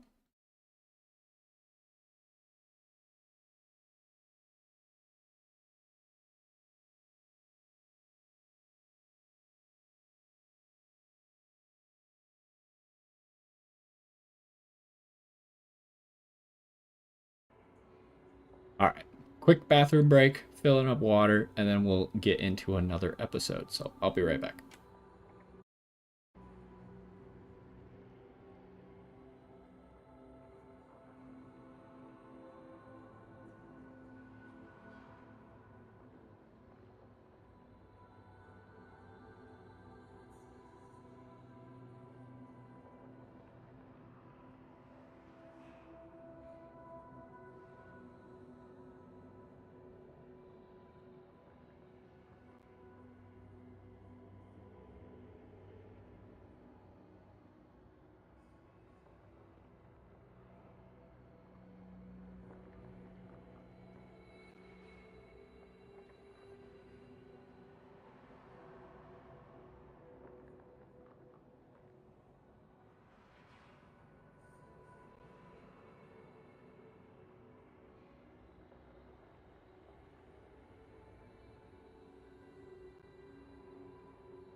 Alright, I'm back.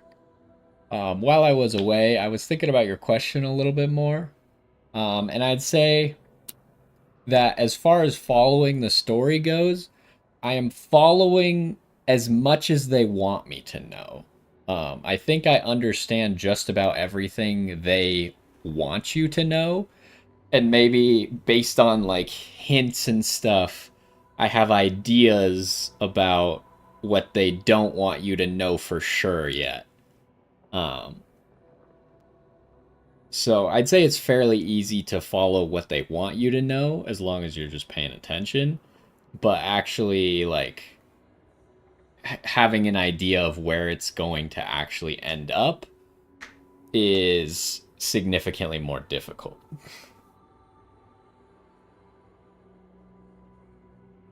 Because there's a lot of options, I think. Like, you could consider... I could have, like, a way that I want the story to go, but then it doesn't necessarily have to go that way, right?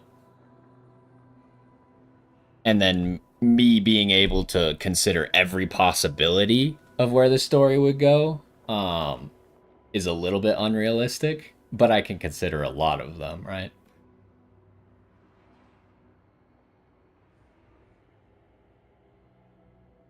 But it is a really good story. I mean, you've been watching, so I guess I can't... There's nothing that happened in the past that's really a spoiler for you. But, like, their willingness to kill Gustav is, like, one of those really powerful, like, story moments. That a lot of games are very afraid of killing the main character in the game. Especially that early in the game. And it's not like when a main character dies in a game, it's like, oh, you're 15 minutes in the game and then the main character dies. Psych, you're playing as someone else. But in this one, it's like you've been playing as Gustav for like 10, 15 hours and then they get rid of him. So it's like they're willing to go places to make the story better that other games might be afraid of. So I think I've been liking the story a lot. Anyways, on to the next one, shall we?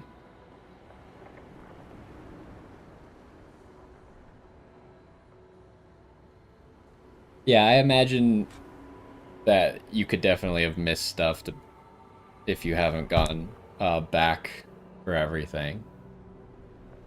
And it's probably a little bit confusing because the world is just confusing, right? Like if you haven't been playing the game, it's gonna be significantly more difficult to follow what's actually going on.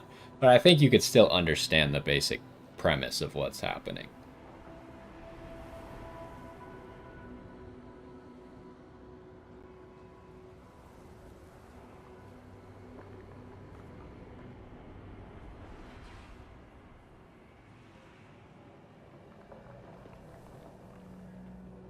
Yo, what's going on? And welcome back to some more Clair Obscur Expedition 33. In the last one, we finally made it to this island of visages. Oh, I guess we can't open the map because we're in the thing. But this island of visages, where we're supposed to kill an Axon that was supposedly weakened by previous expedition parties, along with Verso. When we got started here, we went down that path already, which brought us to a Jovial Mask. And after defeating the Jovial Mask, it sounded like the Axon was maybe weakened or injured or something. So our goal would be probably to go down every other path to... Because the mask said joy, sadness, and anger, so I assume that there's going to be 3 masks total. The first one was joy. So we got other paths. I'm still pretty sure the main path is that one. Like I said, I'm a little bit confused because I thought the mask was pointing a different direction, but looking down that path. There's a path over there and a path over there. So we'll start with this path right here. And we're just trying to go the side paths first, right? So that's the goal, as usual. And if we happen to run into something that looks like the main path... Okay, I assume the like, lighting switch indicates that we're going down a side path. Okay, another mask. We're probably going to get swallowed up and go to a different area.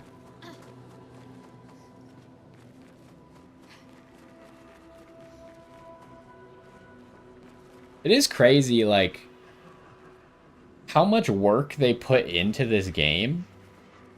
Like, a lot of times, we're pretty far into this game, I would say. We're, like, nearing the end of Act 2. And that's meant that I've played, like, 40 plus hours of this game already. And sometimes you can definitely see when you get later on into the games, like, the level design might become lazy, in a way. But here you see, even, like, quite a bit into the game, the level design is still unique from what we've seen before, right? Like, here we're entering 3 different areas. To go fight bosses, to go weaken the main boss, which is all optional. So they made this entirely optional thing to make the main boss weaker.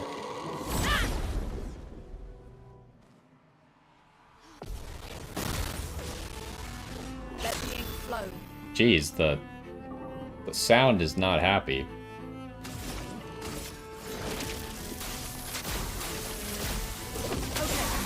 I think it's stabilized now, though.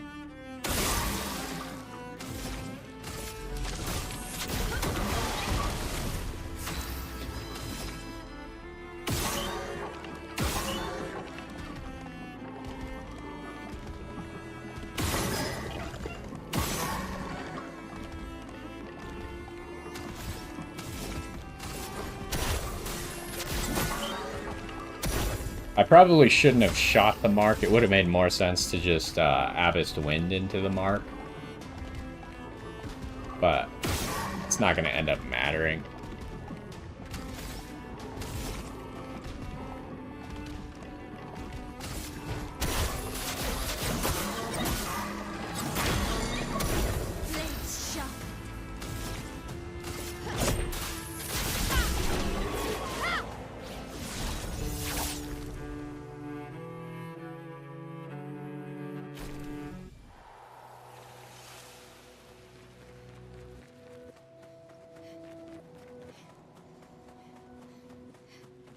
Again, though, They managed to pick like a lighting scheme for these side areas that makes it hard to see. I do have the brightness up quite a bit because some of the areas were quite dark. So I don't know if that's negatively affecting my ability to see things clearly, but... Okay, we definitely don't need to rest right now. What do we got going on? I know they're Nevrons, but witnessing the sorrow of others, I can't help but feel for them. A noble but tremendously fatal impulse. Tremendously fatal. Hello, sirs.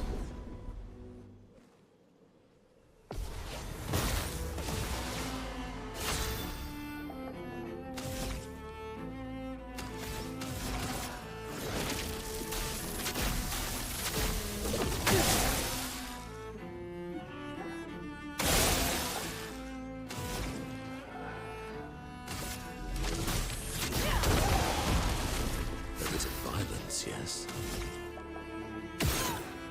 Okay, one more hit kills that guy.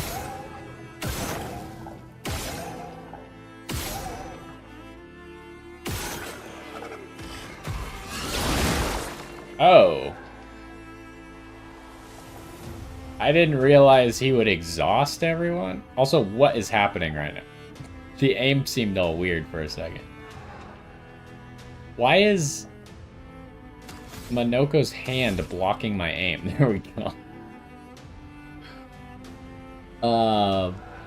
Yeah, I don't get any of that AP back because he exhausted me on death.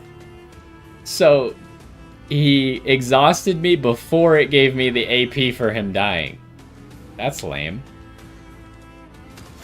One cool thing about Minoko, though, that I learned is if you get exhausted, because it's only a one-turn debuff, you could just immediately use Abyss Wind to take another turn.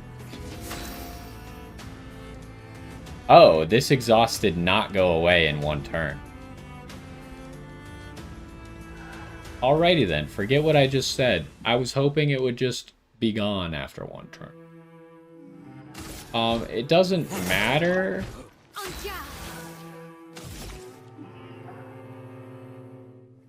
But we need to keep in mind that there's a weird enemy that applies exhaust to you for an indeterminate amount of turns.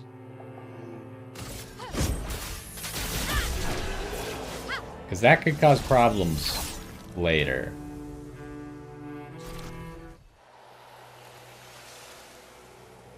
What the heck is that?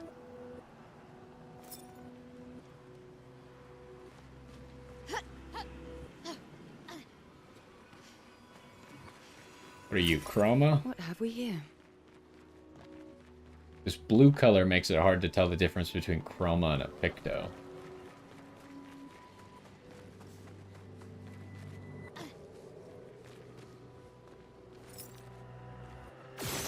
You don't appear to be shootable. You're just creepy. Okay, these are the guys that exhaust you. The ones with, like, the big halberds.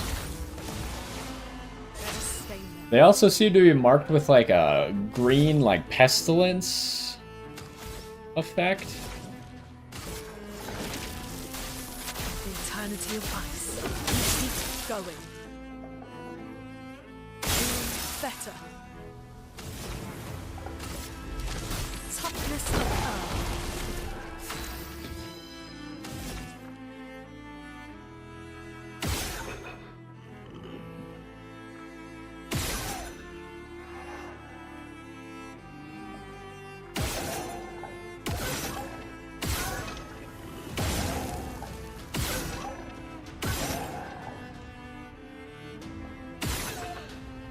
Oh, this was a mistake. I'm ready.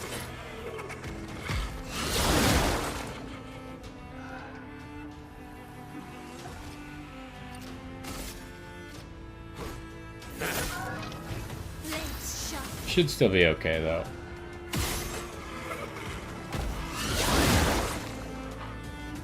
Trying to figure out if I could maybe parry it.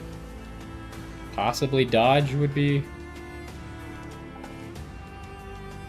Yeah, I don't know... I don't know how long this buff lasts. I assume it can't last more than 3 turns, because that would just be cruel. Or this debuff. But it could last forever, I guess. Which means you gotta be really careful about killing those guys. Although, Lune can cleanse exhausted. An advantage. With her healing skill. And how it works is it cleanses and then it gives the AP, so it does work on exhausted, because I tried it before. But we actually need enough stains, so we gotta be a little bit careful about wasting stains. I think we should be okay in all cases, because we're just using Terraquake, which gives us a light stain and a earth stain, which healing consumes earth stains.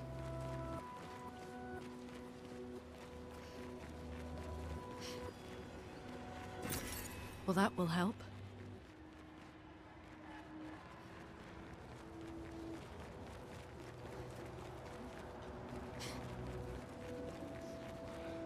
What the heck is that thing?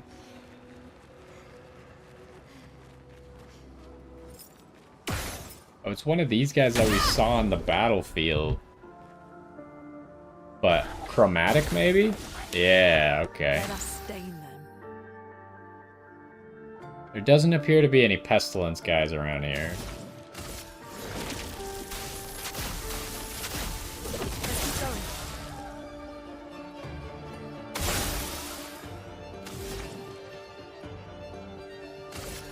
I mean, I could probably just straight up break him turn 1 with Lune here. Well, I guess technically turn 2.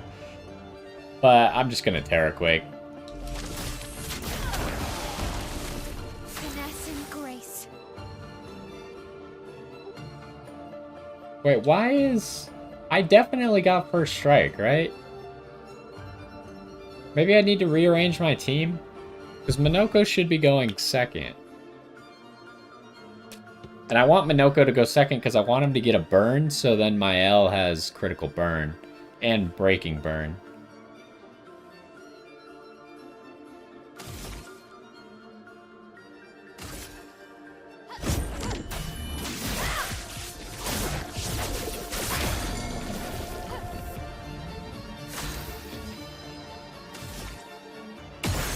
Yeah, I do have a free Harvest Wind. Oh, I misused that. I should have shot more. I just lost just 1 AP, I think. Ah, that sucks. Again, just that part wasn't my fault. But I should have shot more on the first phase. First turn.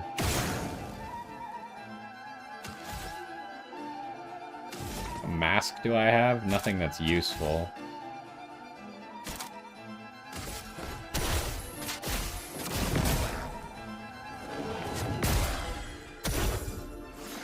Let's keep going.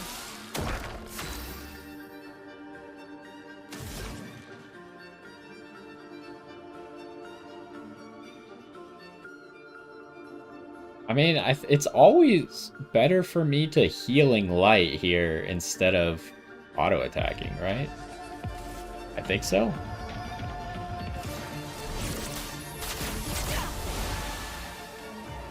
Okay. Try to figure out, because Lune uses 2 turns immediately, and then her 3rd turn, I think you always healing light. Usually on herself, so then she can Typhoon, Enhanced Typhoon right after that. What do we get? Augmented Counter 2, 50% increases counterattack damage. I do like Augmented Counter.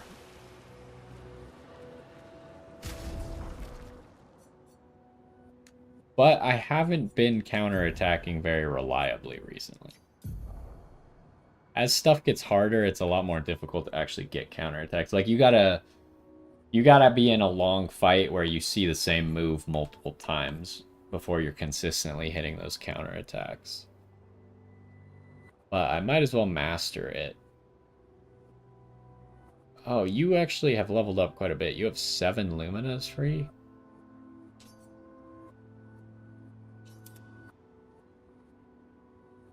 It's only 5 as well. How expensive is 1? 1 is also 5, right? Where's augmented cap? Oh, 1 is 3. Oh, but it's less. 2 is twice as good. But not twice the cost, huh? It's kind of good. Thinking about what can be good on him.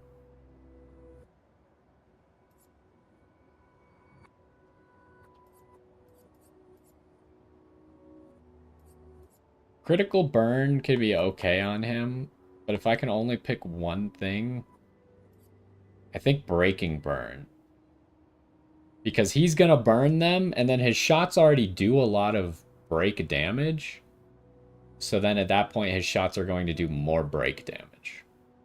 I think that's the single most impactful Lumina I could get for him for less than $7. Alright, and then we got another Picto, huh? What's this? Good stuff. What? Wait. That might be the color Illumina from the fight. Glass cannon. But take 25% more damage. And that's interesting. I honestly would have expected higher numbers out of something called Glass Cannon. Like, either 50%, 50%, or 100%, 100%. I was not expecting 25%. 25% is like the level where you're like, it's almost not gonna make you one shot every single time. It's also an only speed Picto, which is weird. I don't think we've gotten a single only speed Picto.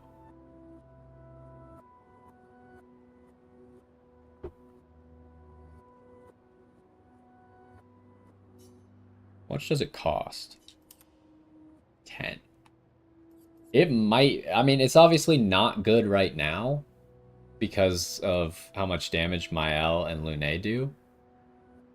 But it could be good later. So I should definitely master it so I have the option for the Lumina.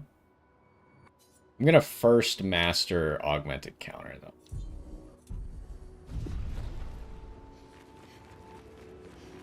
Alright, anything else around here before I leave?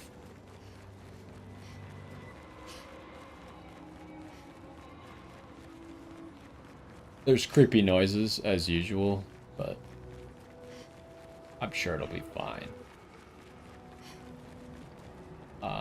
I came from this way. Okay, that's... I thought maybe there was a little path along the ledge there. Alright, so nice little chromatic side boss. That's nothing. That's creepy. Like, is this guy gonna attack me when I go there? I give it a 50% chance that he attacks me. Didn't attack me. Let's go... You want to... So we want to make sure we do everything before we approach the mask, but I guess...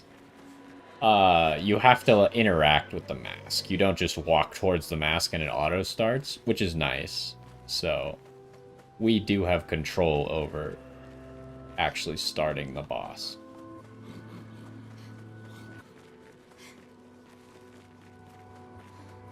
What sounds like a demon?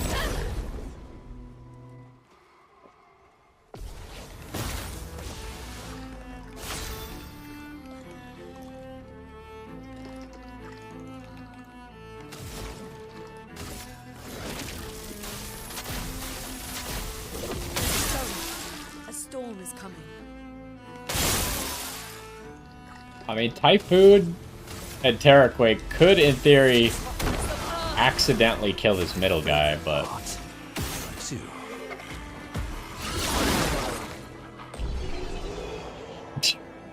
Congratulations, you exhausted us. The fight is over.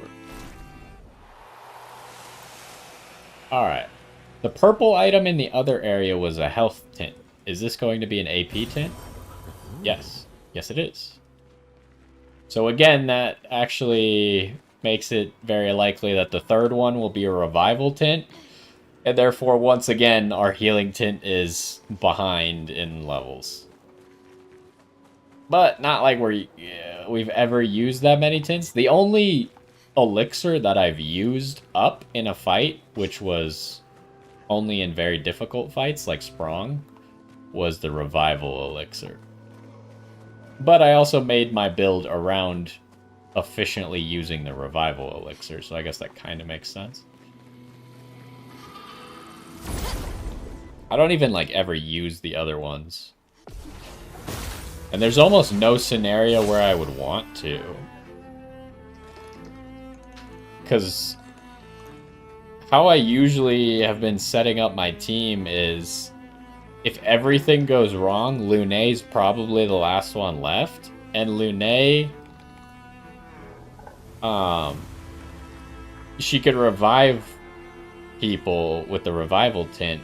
But other than that, like, to give herself AP, the healing skill, healing light, is probably a better use than the AP potion or the healing potion. The eternity of ice. Healing light essentially just does both of what those potions do. But maybe if we get the potions, like, I think those potions are still not upgraded fully. If we get them upgraded fully, maybe that'll change my mind. Toughness of pearl. My favorite part.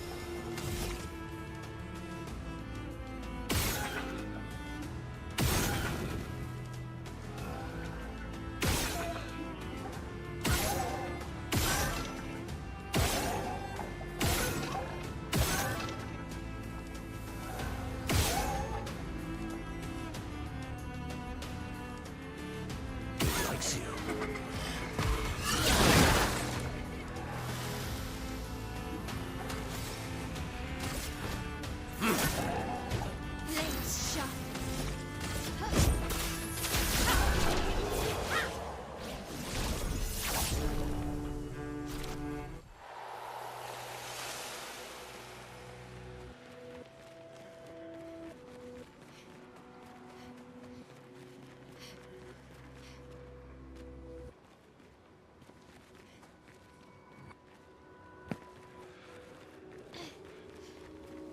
Ooh, hello. Good stuff. We got a lot of these chroma catalysts. After we leave this area, we could likely get Mael and Lune's weapons to 19. Again, I don't really know if I want to level up Minoko's. I mean, I guess I probably will if he doesn't have a new weapon by the end of this. Just to make his shots do more damage, but I would really like to find a weapon that, like, actually does something good for him. How many do we have? 22? It's close. We might not quite be able to get both of our main weapons to 19 yet. But I'm assuming we're just going to keep finding more of those in this area. What the heck? Another journal. I guess each area has a journal, huh? Although, it won't be Expedition 69, right? It'll be a different one. Expedition 39. Albert. Edith's not back. So until then, we stay on recon. All these masks are freaking me out. Fucking creepy. I swear I could hear one of them singing. The Nevrons around here behave so strangely. Almost like they don't really want to kill us. They still do, though. This place is making me crazy. Maybe if I wore one of these masks, they'd leave me alone. Well, we already know from other expeditions that disguising yourself as Neverons does not work. Now, I don't know if the mask counts as disguising yourself as a Neveron, but I find it unlikely that it will work.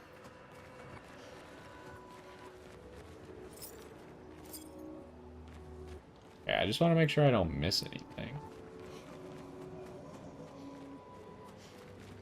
Back down we go.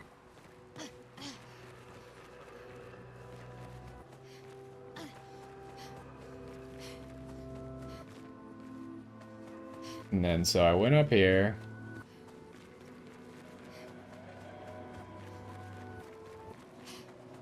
Might be something right here.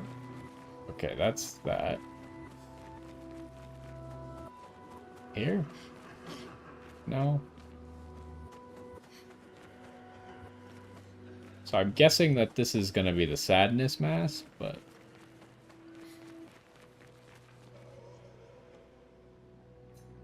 It speaks. He who lives in between, behind his veil, emotions swell, for a life forced to paint. What is he but a reflection of... I feel like that didn't really tell me the answer, but I think the answer's still sadness. Something happens.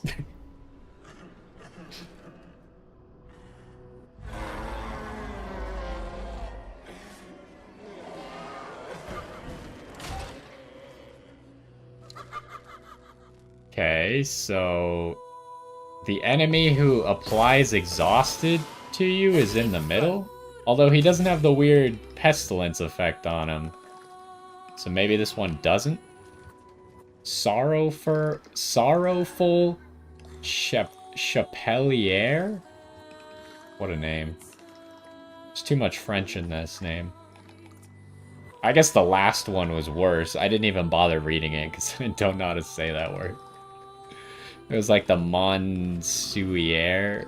It's even worse when I can't even see it in front of me, huh? Okay, we'll just act like normal. But the boss appears to be a flying enemy. So it's gonna take aim shots to kill him. Yeah, he's dodging. So it's likely up to Minoko to land the kill.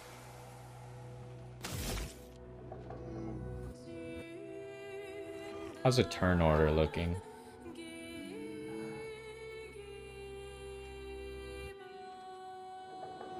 I just go for this guy? This guy doesn't have a turn for forever. Watch. Okay, that's lots of damage. Alright, well. I think Mael's got it under control then.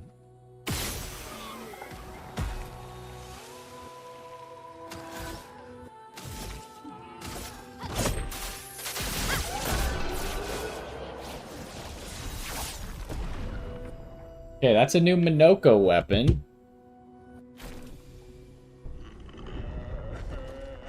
So we got a Lune weapon and a Minoko weapon. And we also found in the first area a Verso weapon. And didn't we got a CL weapon, but it might have been as a drop?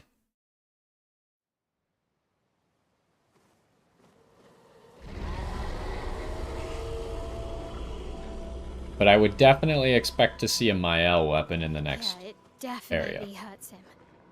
I think I saw one more pass. That's good. We're weakening him. This feels off.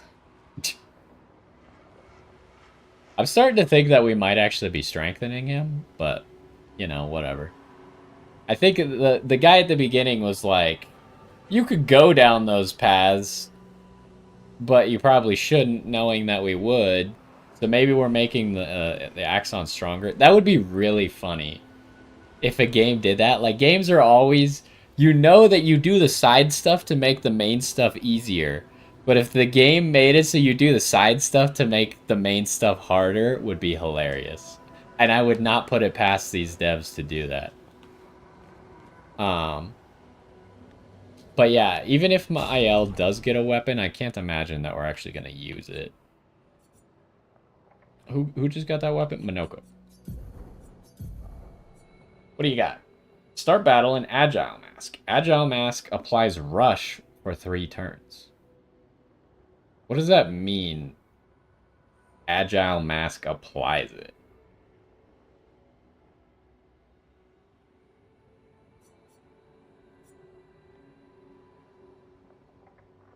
I'm thinking that's going to be better. We will probably have less damage because our agility scaling is going to be... Wait. This weapon. Our agility scaling is going to be B, or going to be C instead of B. But, assuming that it just means, like, whenever he gets Agile Mask, he gets Rush for 3 turns. That's just gonna be way better than what he currently does. Because I'm not really focusing on upgraded skills.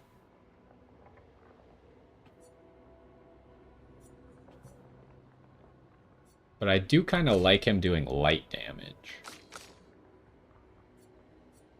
You do ice, she does physical, he currently does light. So I guess it's not a huge deal. It would just suck to run into someone who is immune to one of these damage types.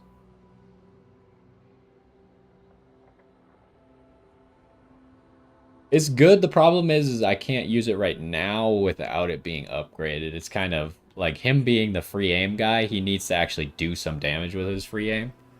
So I can't just decrease his damage by 33% right now. That's a bad idea.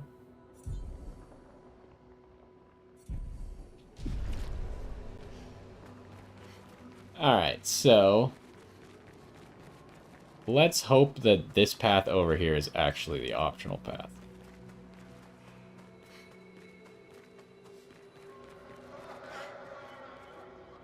That's not weird at all.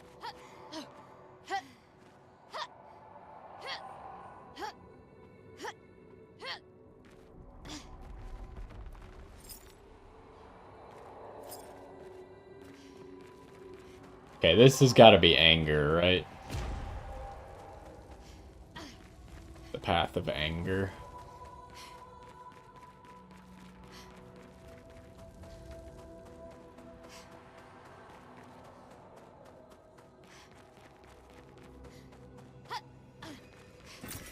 Good stuff. Which chroma do we have? Almost got back all the chroma that we spent at that merchant.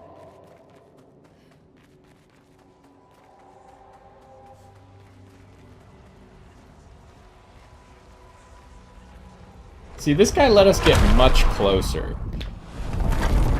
The other mouths just kind of like chomped you up while you were far away. This one, like, I could reasonably believe that we were close enough when it actually triggered.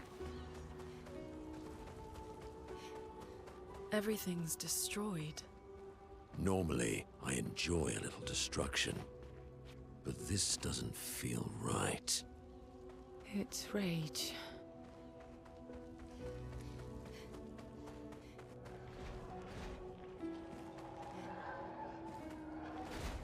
It's cool that they made the enemies, like, act different in each area.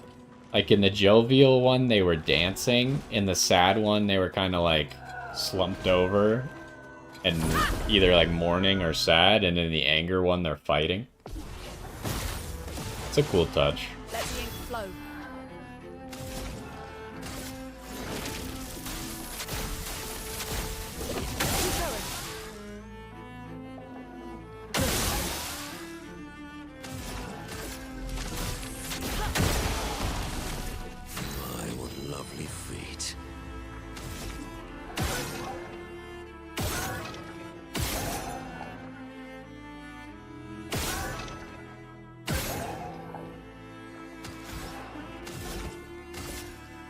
Oh, wait, I can't pop the mark, huh? That's okay, I still want to pop his shield. A bit of violence, yes.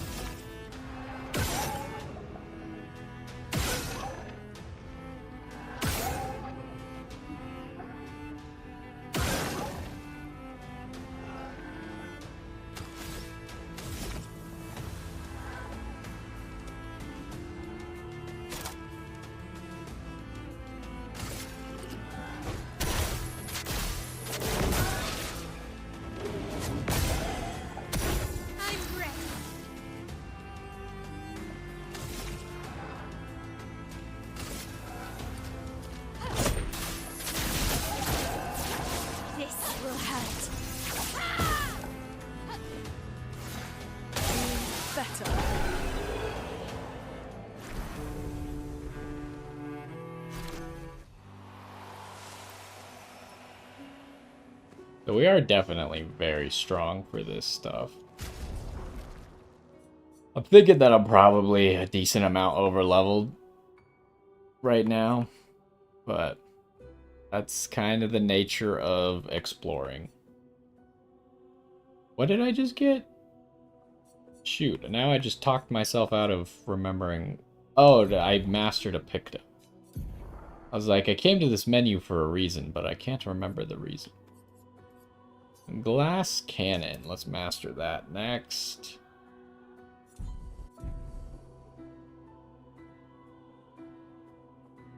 How much was augmented counter? It was 5.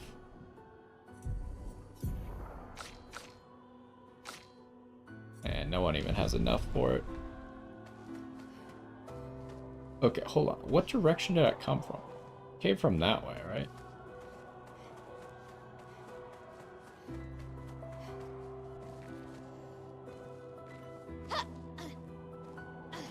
I don't want to get stuck on accident.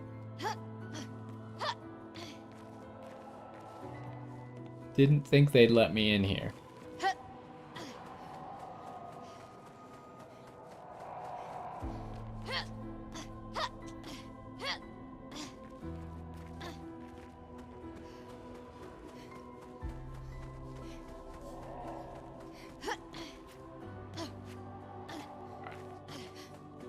I don't think there's any stuff around here.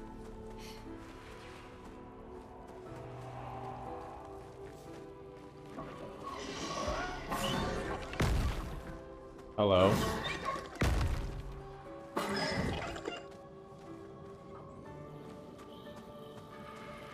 I assume we want to maybe hunt him down.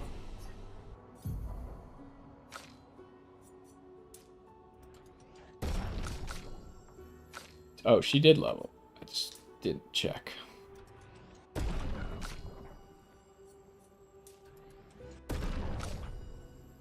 Okay, you get 2 agility, and then what the heck are we doing with you?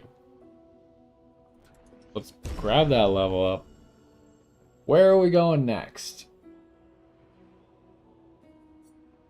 I mean, maybe it's just defense, because if we're keeping this weapon forever...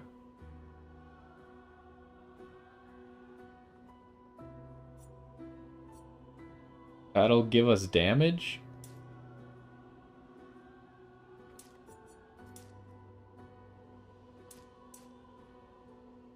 This might seems to scale. Might must not be like a flat damage up. It must be a % damage up, huh? Because I swear early in the game, might was giving like 1 attack. Not even like every single time. Now it's giving 5.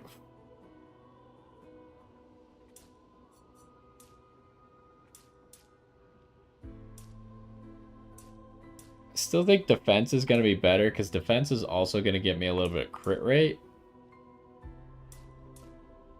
I think I could go for this. This might be foolish.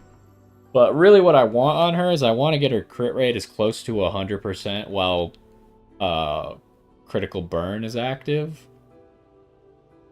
And I want her to hit hard, and I don't want her to die, so... I mean, I guess that's everything that you want out of a character. What about you? What the heck are you doing? What does your new weapon scale off of, out of curiosity?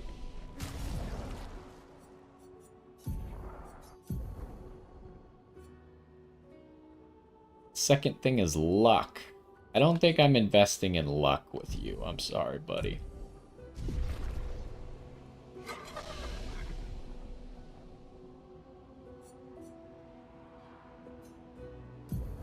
I think what Minoko needs, because usually I have like 1,400 defense when I have my Picto back on. So I think he just wants health to support that defense.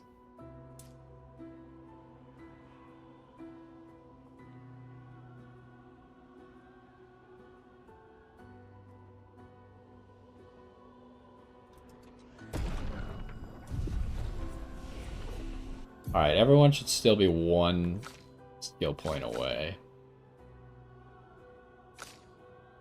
Yeah.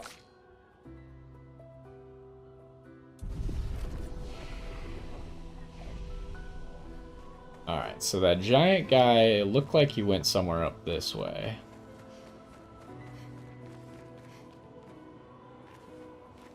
Is this gonna be the revival tent? Perfect. No, a catalyst. Okay, this is not the way.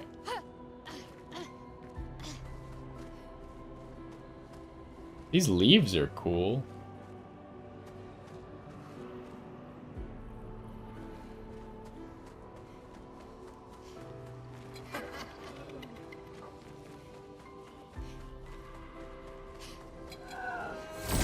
It also feels like the enemies in this anger area have a slightly higher aggro range. Let the ink flow. The eternity of ice. Chroma is flowing. Okay. Toughness of earth. So much power.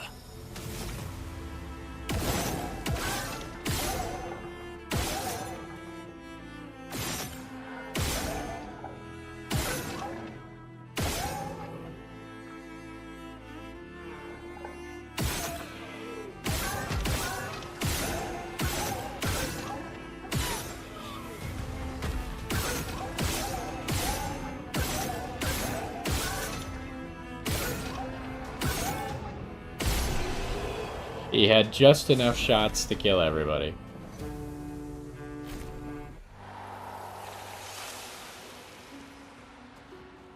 That must be another chromatic enemy, huh? Although, is that the thing that we saw jump that way? Maybe it went back over there?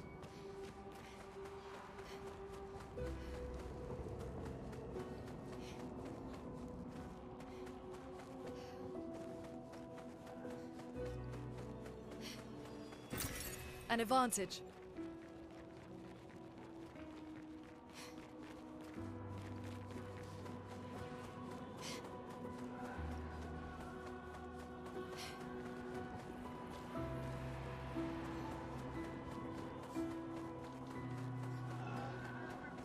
Oh, no, this is just guys.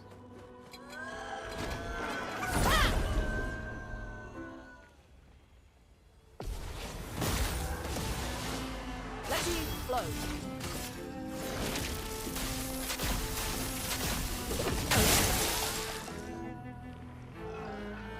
Better. Toughness of earth.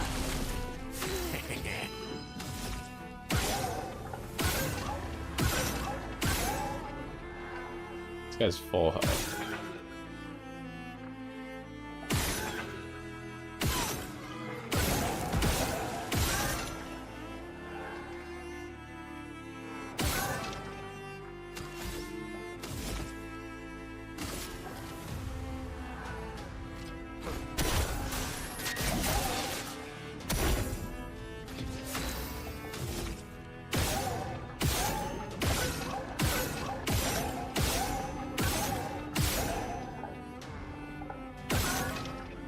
Did I not get a mark?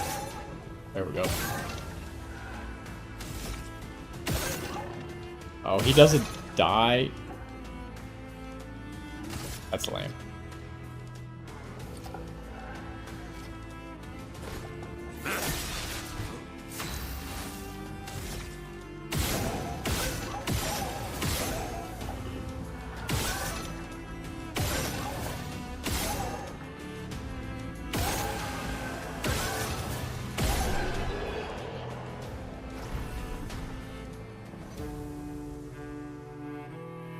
It's funny, because Mael with her Virtuous stance does more free aim damage than Minoko, but...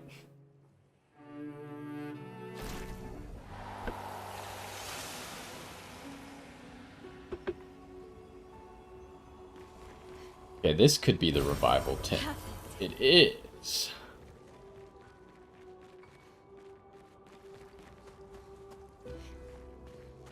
So that means we have like 8 revives now, huh? I guess we can see if we... Not this. You can see here. Yeah, we got 8.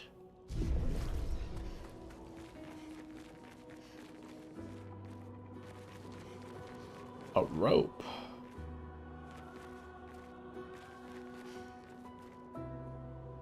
This goes to the boss. Huh? Also, I guess every area has had a boss. I was just thinking because the first area had a mime. The second area had a chromatic enemy. I assume that this area has to have something important to fight as well. What is that noise? That thing. I didn't see you at all.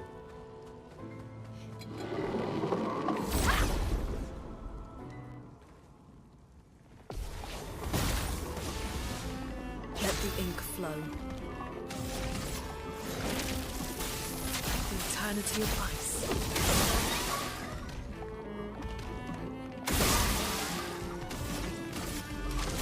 The softness of earth.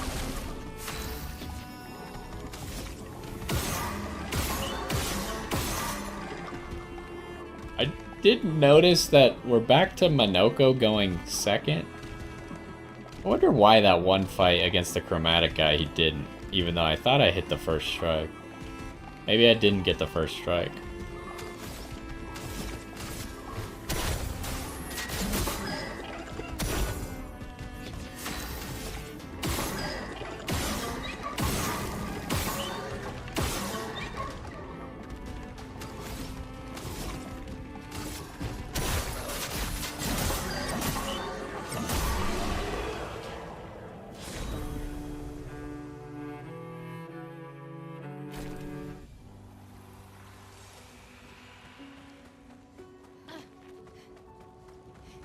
Alright, Picto. Good stuff. Powered attack. On every damage dealt, try to consume 1 AP. If successful, increases what?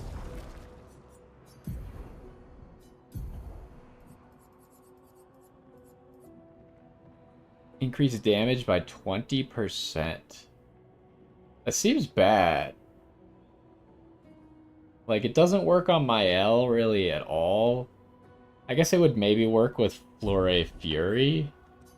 This is only a 3 hit, so if you had 9 AP, then you could use this, and each hit would deal 20% more, but you end with 0 AP afterwards. Doesn't work on Sword Ballet, because that spends all of your AP. It's definitely really bad right now. You need, like, moves that have perfect AP breakpoints. Based on how much they cost, how many hits they do. Like, Fleur Fury is one of those. Like, maybe Rain of Fire could be good. 2 hits, 5 costs, so it technically costs you 7, but you also stance switch. Problem with Fleur Fury is you're not stance switching, so you don't get that mana back. We'll probably master it on Minoko after Minoko's done with the one that he's currently working on. Glass Cannon, I think it was. Why is there a hat? I guess they all have the hats, huh?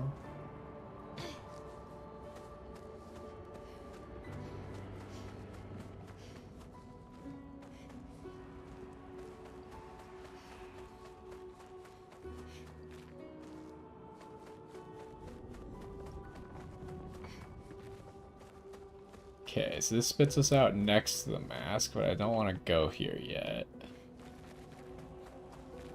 Let's make sure there's a path over there, but let's make sure we didn't miss anything by immediately going to that rope.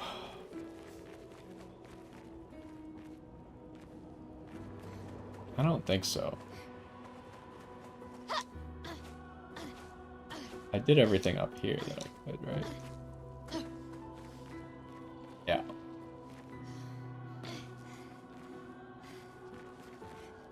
Honestly, didn't think they would let me land on that stuff.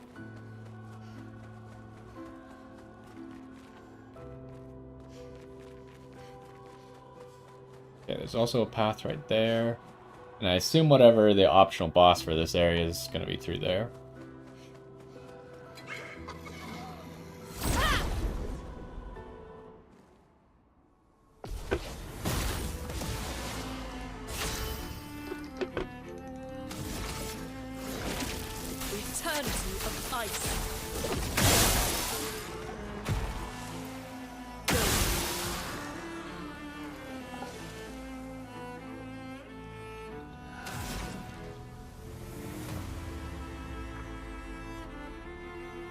She picked up so many kills. Do I just lightning dance?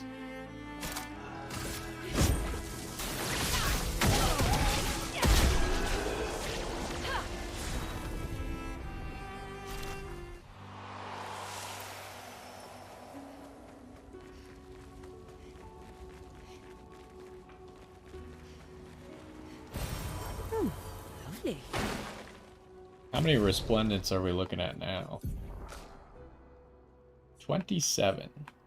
That seems a lot more reasonable to getting both of my weapons up to 19. But I need to keep in mind that I'm going to need extras for Minoko's new weapon. And maybe I should be prioritizing Minoko's new weapon. Although, thinking about it, Rush doesn't really do anything for Minoko, because he's already got almost permanent Rush from Lune. And I would, whenever I find longer Rush, I'm definitely going to use that on Lune. Because right now there's weird dead periods where, like, Mael takes a turn after Lune, because the Rush is only one turn. And then she doesn't have Rush anymore until Lune's next turn starts. So if I could have it longer so it's 100% uptime, that would be great. And then I would also like Powerful, but we haven't even found Powerful heal yet. Ah, the mansion. Okay, so I do know if we go in the mansion, it respawns all enemies. So let's go over here first. So instead of an optional boss, it's the mansion. It's an entrance to the mansion. Let the ink flow.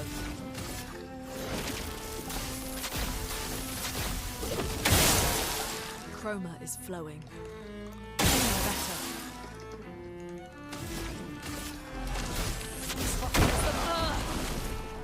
Ah, what the Jews?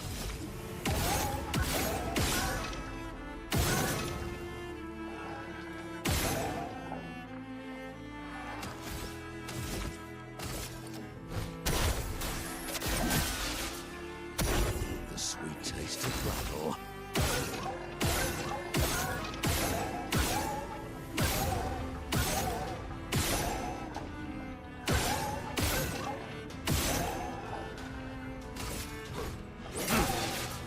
The dance begins. What? How did that miss? I disagree.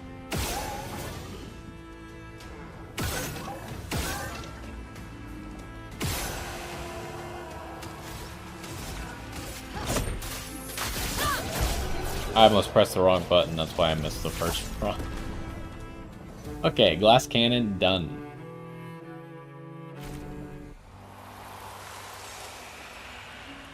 And a new Picto. Interesting. Double burn. On applying burn stack, apply a second one. So, that's very good.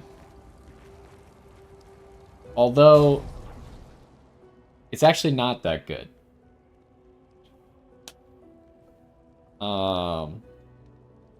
I guess it kind of depends on how stuff works exactly. So, let me explain. It's really good on Minoko, because Minoko's only applying one burn at a time with his burning shots, right? So double burn's just gonna make that 2 burns every time he applies a burn. Which, assuming that it's not... Oh, it costs 30? Okay, it's gonna be really tough to fit double burn into anything then. I'd rather master powered attack. I don't know if I'm gonna use that either. Wasn't there another thing that I needed to master still?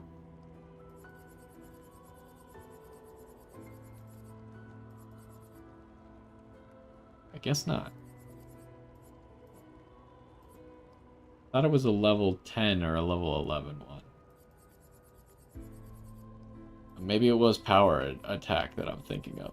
Well, I'll master double burn first because it is actually useful for Minoko. So the thing that I'm thinking of, because how this works, it says on applying a burn stack. It doesn't say double all your burn. Now, Mael, with her sword, in Virtuous Stance, every burn applied is doubled, so it would double that thing. But if she applies, say, 3 burn, which is doubled to 6, I still think that's only 1 instance of burn for the sake of that Picto, which means that it's only going to add 2 more. Now, the thing that could make it okay is on something like Rain of Fire, where it deals for 2 hits and it applies 3 burn per hit. That's 2 instances of burning that are going to be doubled, so it's going to then add 2 plus 2 again. The part that I don't know is the part where it says applies 2 more burn per hit. I assume that those are not separate instances from the previous applies 3 burn per hit. If it was, then that would make this double burn thing significantly better on Mael. And I'm specifically thinking of for this skill that does 3 hits, applies 5 burn each hit, and then 2 more burn. Because that would be crazy amounts of burn that you could deal in one move. And this move would essentially just be used in place of Sword Ballet in certain instances.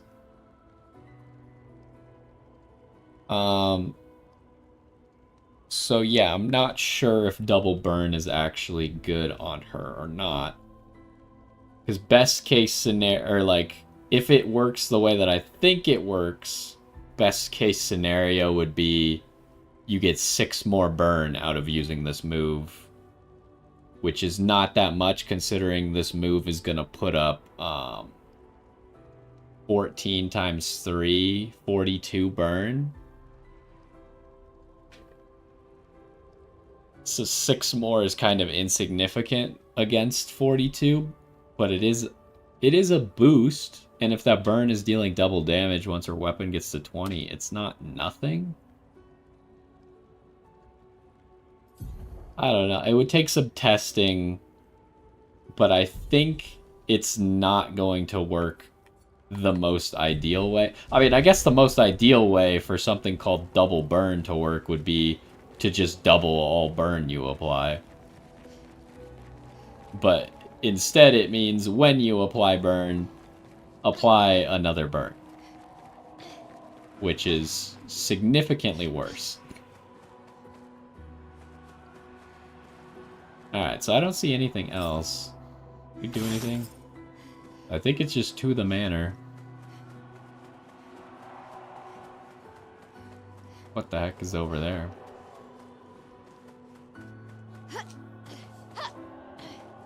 We go here?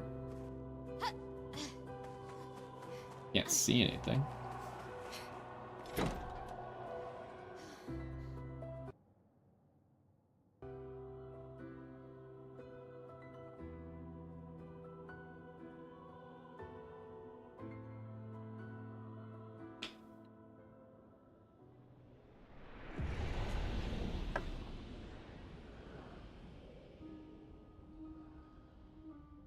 Alright, where are we? Oh, I think I found an entrance to the manor while I was exploring on my own that I forgot about. And it just went into the room that was attached to the room where we found Mael in. And I think, if I remember correctly, I know at some point we found a Renoir music in the manor. I don't think it was... I think we found it somewhere else. In that giant bathroom area. I don't remember what I found there. It was either like a music or something not that important. The music stops when you approach the piano. An advantage. Ooh, a Verso record.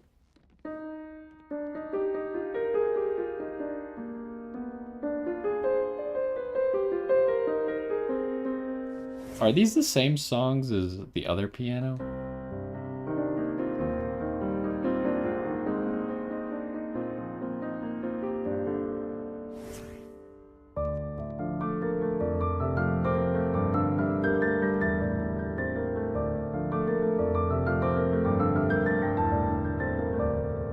I don't think we've played piano as Minoko yet, though.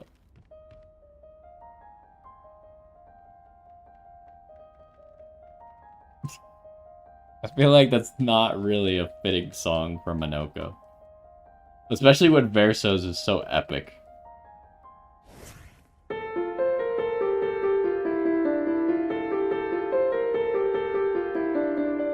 I don't think these are the same songs, but I honestly can't tell you for sure. Another room with a journal in it. It's an Esquier doll. It would not surprise me if they started selling these in real life. These little Esquier dolls. People would buy them for sure.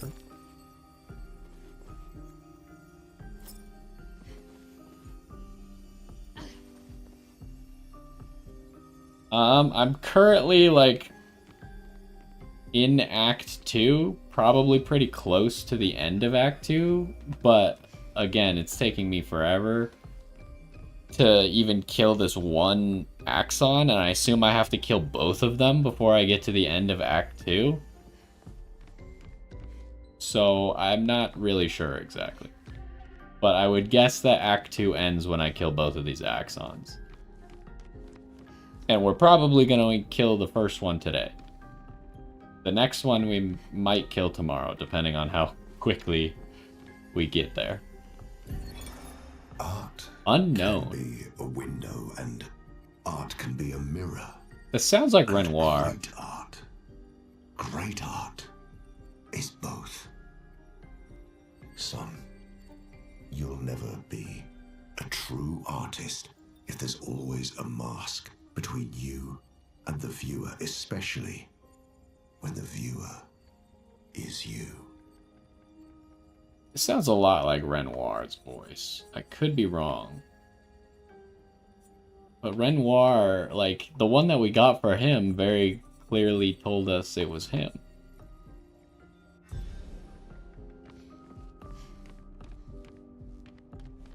Alright, anything else in this room? This manor's been known to have secret interactables, so you kind of gotta smash your face on the wall. Alright, where are we? We're right next to Mael's room, right? Yeah. So yeah, I don't remember if we found this room, if I found this room on my own or during one of the episodes, but there was something here. I think it was just a music disc of some sort. But other than that, nothing crazy.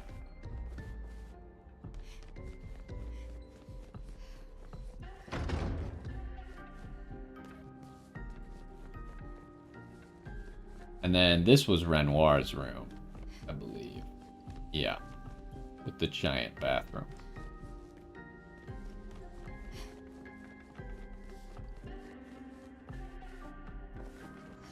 How do I leave? Still don't know what to do with this.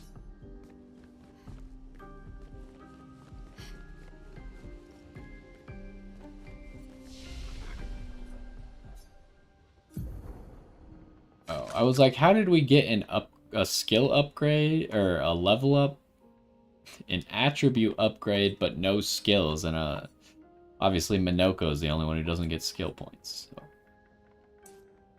Yeah, just give him some HP. I want to get to like 2,000 HP to bolster our 1,000 defense or 1,400 defense that we usually run around with.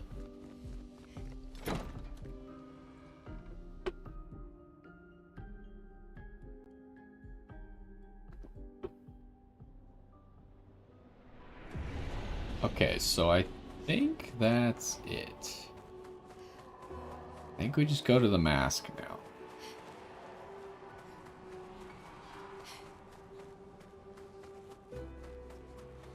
So I went up here.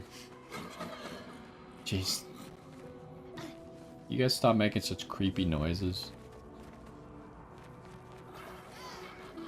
Is he still coming? Alright, fine, I'll kill you.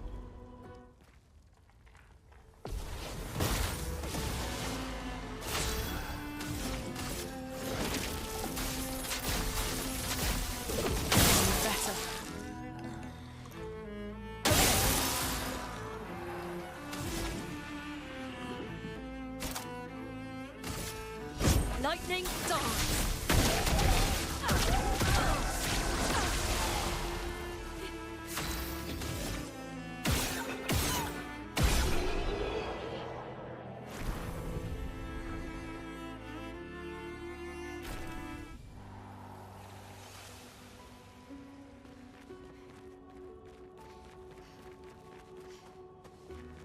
How close can we get? That's interesting, because you could get behind the mask. Once we killed the other mask and came back to his area, he was kind of blocking off the area behind him. You can actually walk behind him while he's in the air. He who cannot fight fate, behind his scowl emotions blaze, but in the shadows his temper fades. What am I but a mask of... Something happens.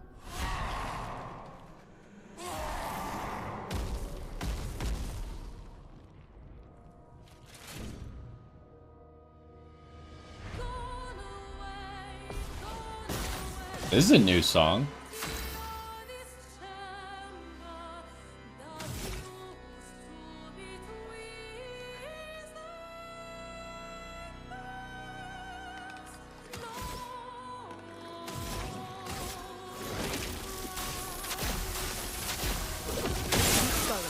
Let the ink flow.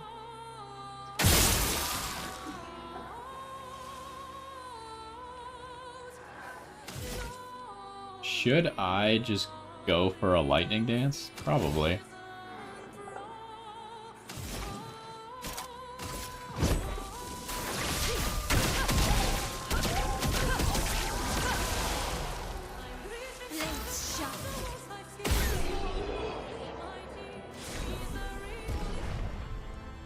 Think that's a new weapon?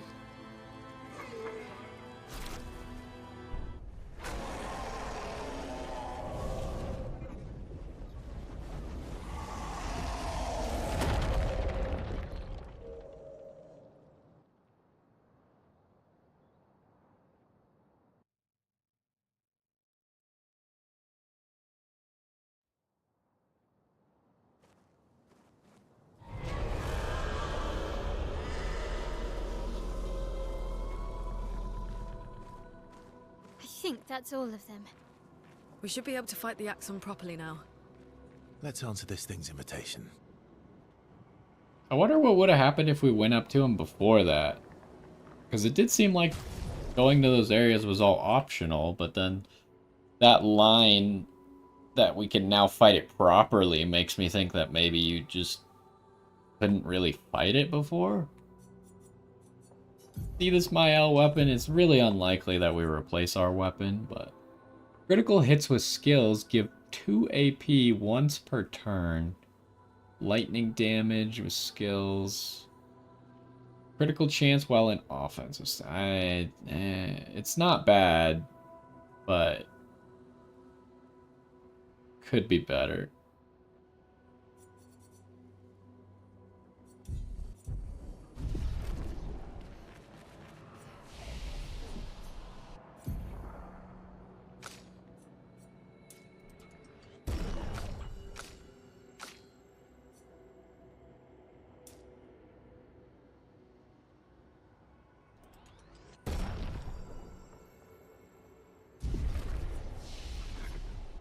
Okay, we actually probably can learn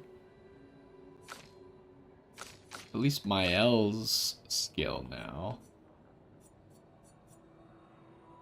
Pyrolith. I can get there. Do I want any of these other skills? Deals medium single target physical damage, 2 hits.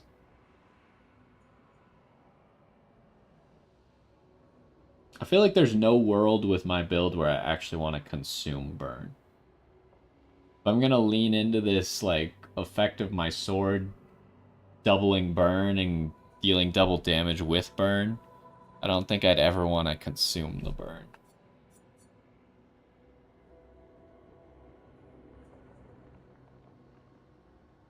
And then this one seems too difficult to use well, especially the harder the boss is, the worse the skill gets.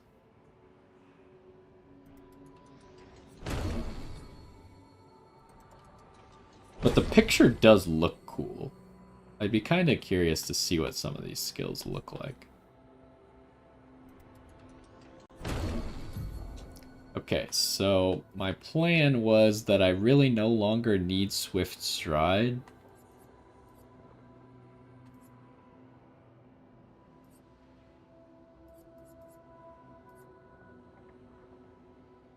So I think I am getting rid of Swift Stride. Now this is going to be awkward because now legitimately the only way to get to Virtuous Stance is with the Gradient attack. I have literally no other way to get there.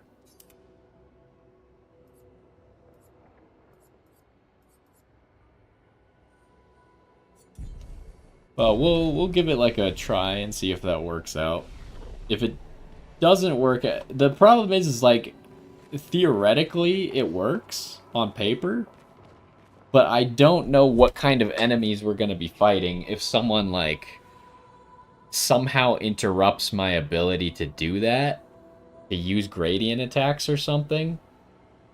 Then we're going to have a complication where I got to switch my skills up. But I thought he might say something now that we defeated everything.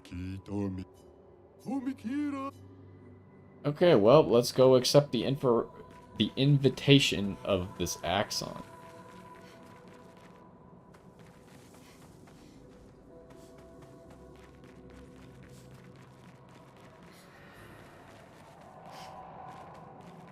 Still creepy.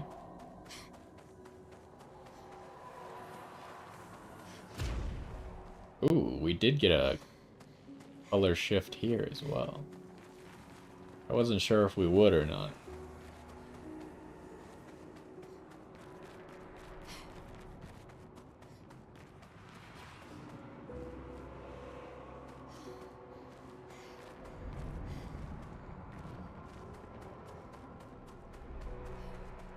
It's a ghost.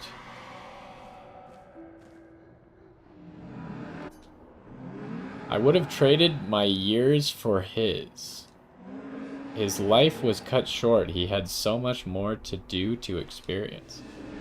The senseless war. Why? To what end? Lives shattered. For what? He was innocent. It was the folly of his elders, but he paid the price for our hubris. I would have traded my years for his. This place, this Axon, they're all part of his story. Interesting.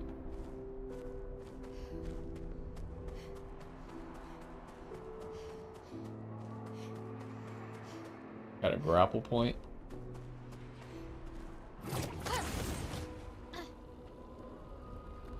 That's... I thought that was an eyeball. I think that's his nose.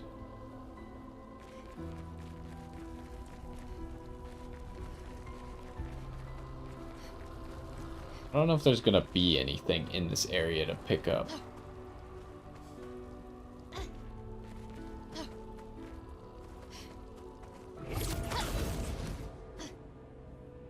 Oh, we're like going through all of the zones. We went through anger, now we're in sadness.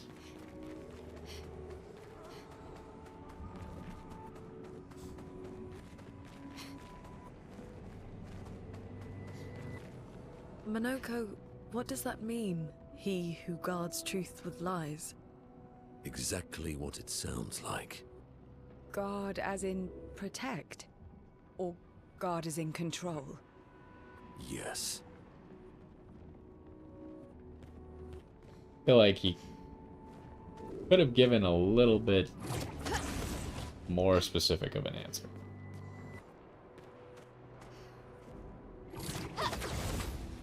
Okay, now we're in Jovial.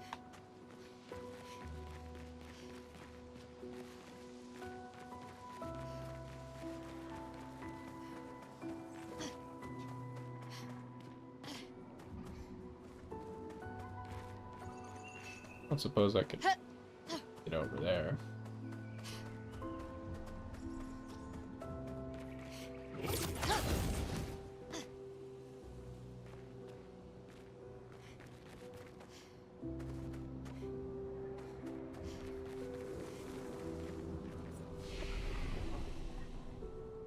Alright, might as well rest to get back all those elixirs, but I kind of expect this to probably be too strong for this fight.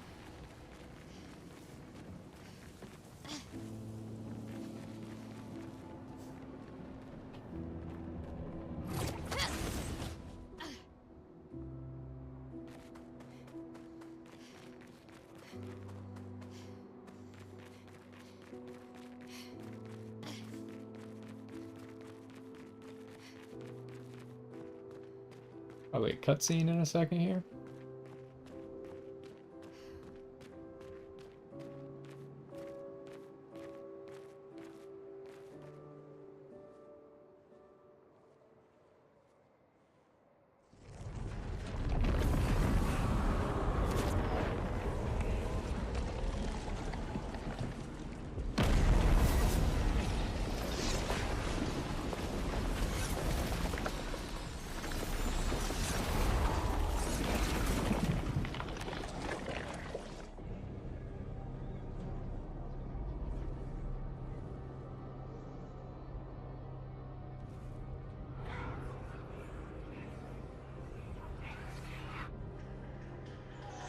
I don't know if I would put the mask on.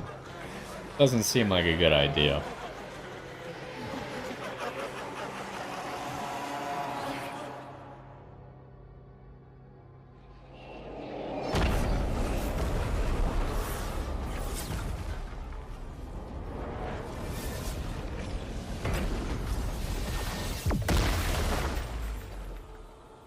I think you pissed him off. Yeah, why'd she throw it at him?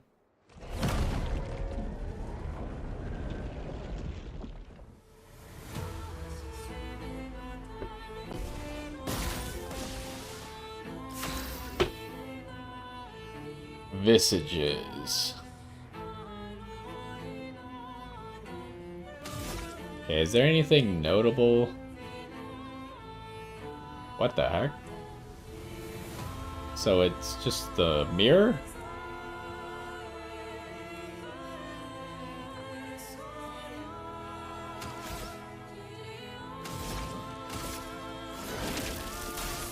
The eternity of ice. For work to do. A storm is coming.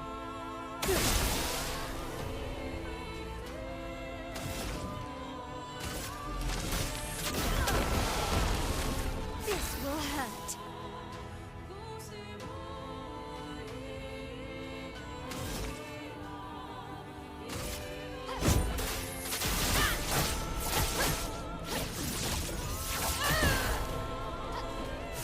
What to choose?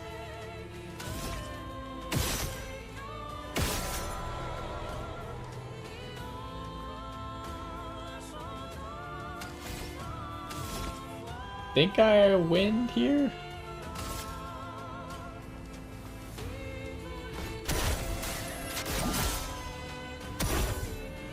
What to choose?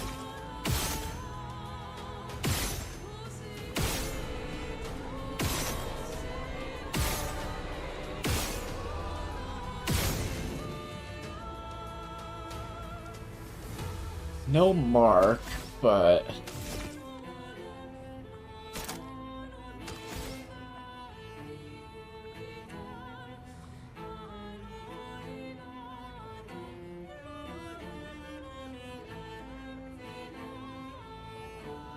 I feel like that's not really worth anything to me.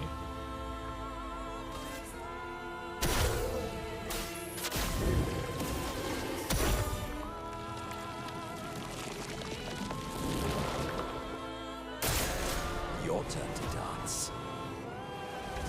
Let's keep going.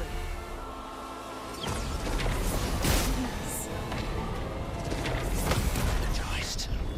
Ready to A storm is coming. Okay.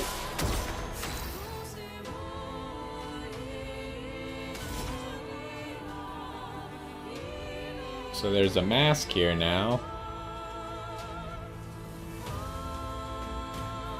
I assume it's gonna be like 5 health bars.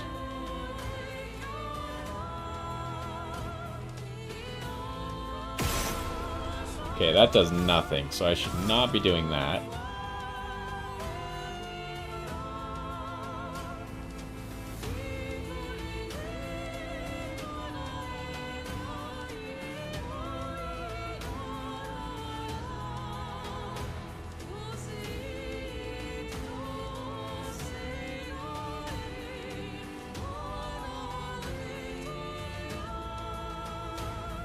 I just want to save up AP, I think.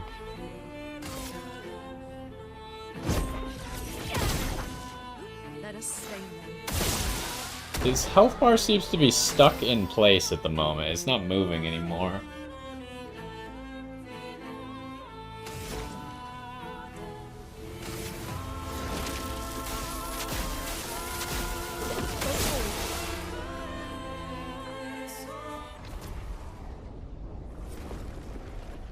Is that it?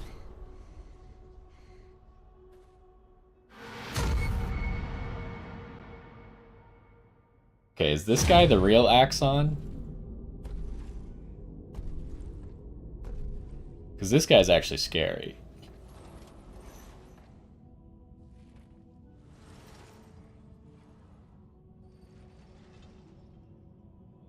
Is he gonna put on the People mask? want so badly to know what's behind the mask. Front, back, recto, verso. Great art is both window and mirror. Whether it's your mask or theirs. Harmless, huh? He's the real Axon. Child, we all need masks, but how you use them.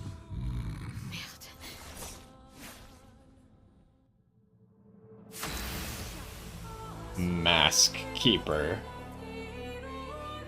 So that's... I don't know if somehow the visages were like keeping the mask from him. Or if he was... if the visages were just a distraction. Or if the visages were holding this guy's power and us defeating him... us defeating them gave him back his power. Which is maybe why he encouraged us to go down the side paths. Anyways, I'm currently in defensive stance. I have gradient charge, so I can get myself over to virtuous.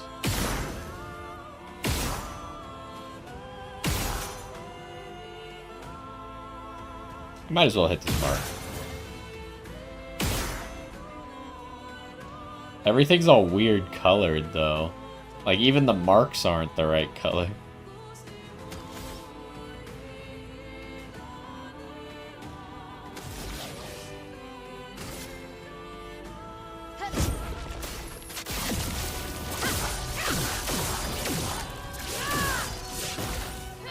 I'm ready.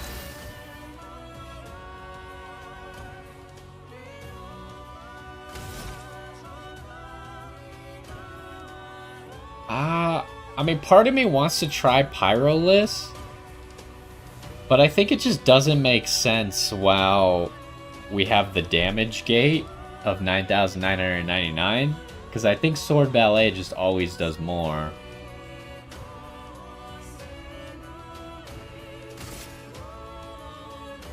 This will hurt.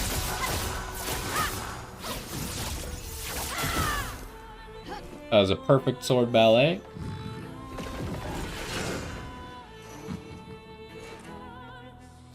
He gains shield for each blow dealt by an expeditioner.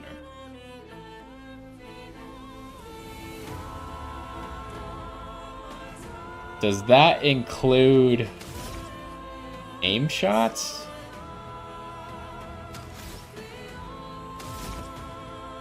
Thinking maybe I shouldn't do an aim shot then.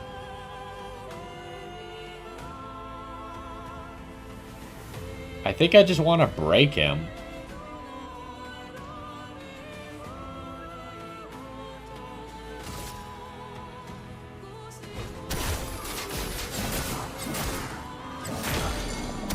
Overflowing with energy.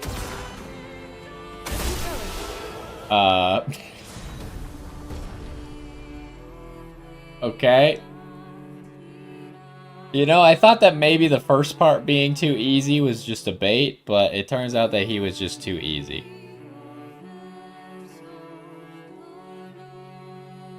So, we got a Picto.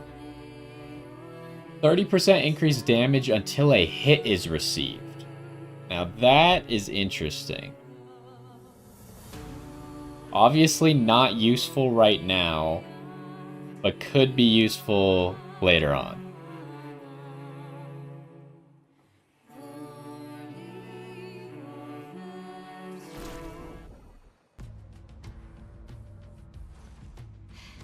We did it.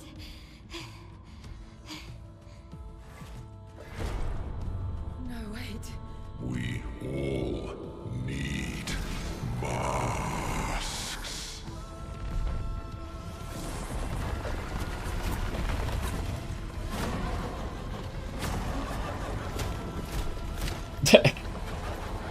Minoko is just getting slapped in the face by masks that can't fit on his face.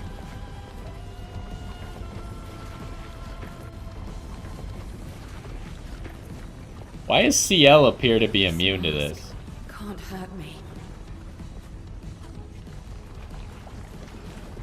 Because it is me.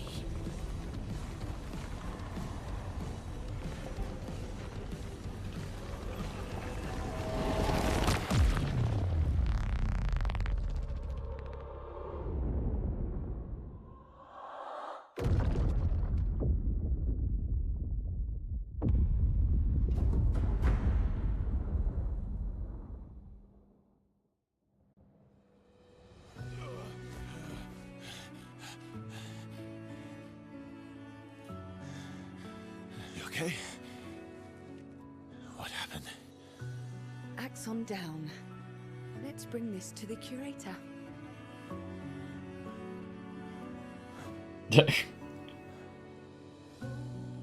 How does... I don't understand why she seems to know what's going on here.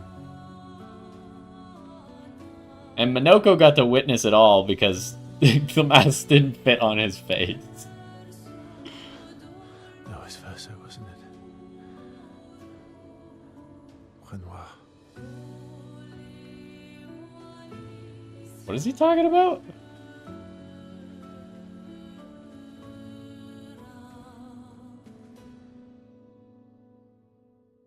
Now I'm more confused.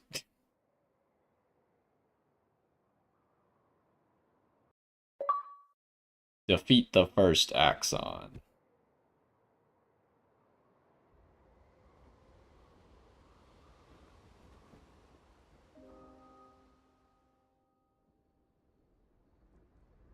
Maybe they saw something when the masks got put on them?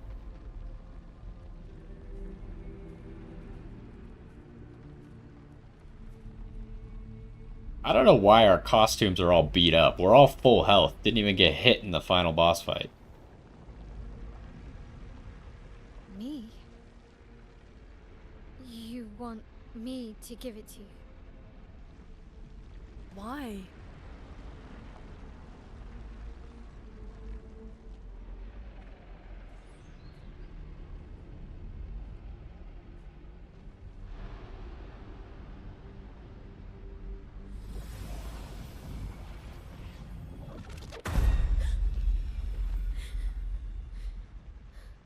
Was...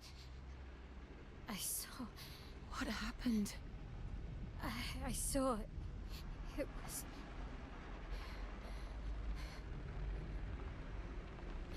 Renoir?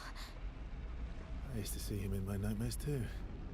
He can be quite traumatizing.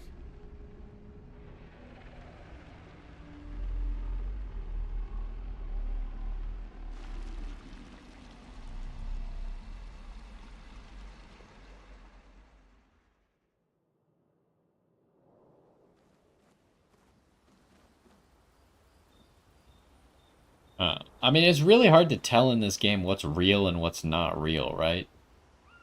Like, part of the time, Mael's nightmares are just like things that seem like they're gonna happen in the future. Half the time they're actually happening, but no one else can see it.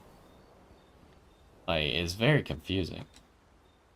Put on a song. What's a new song? Oh, I remember there was one song that I was interested in. It came from a special spot. I think it was Until Next Life. There's also, we have multiple things about Alicia now. We have Alicia's birthday party. Or was it Honeymoon in Lumiere? Can't remember. I can't remember which one. I think it was Until Next Life.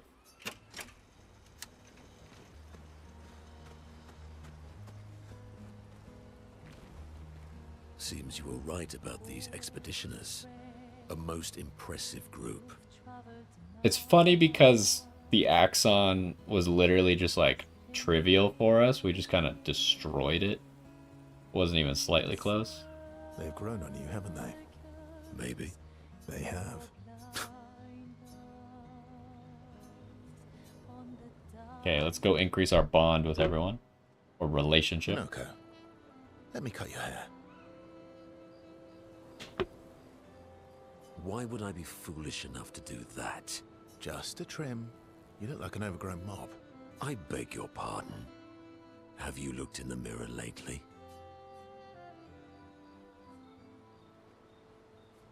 Yes, my hair is impeccable. Stop being grumpy.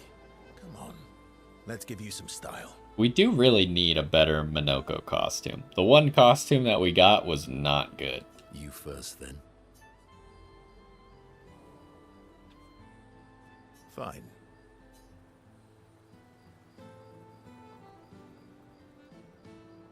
Is this gonna unlock a hairstyle? It doesn't look good. His other hair looked better. Actually, that does look nice. Okay, I'm in. Style away. Ooh, yes, indeed. This is quite fetching. What the heck? Great. We're twins. By a manly love of style.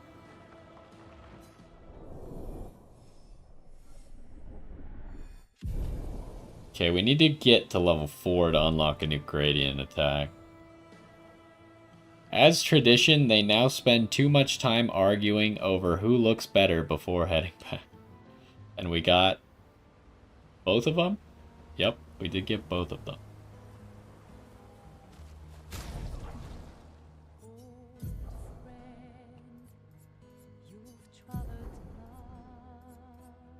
Called Samurai?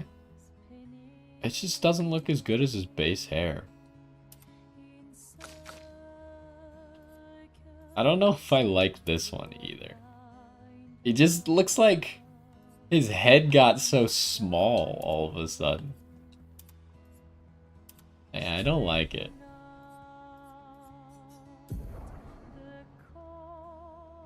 Okay, so we finished... Oh, we didn't finish Double Burn yet. I need to finish Double Burn.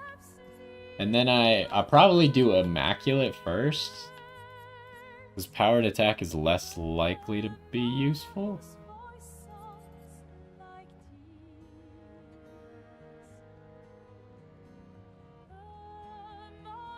I don't know if your shield getting hit counts as receiving a hit or not.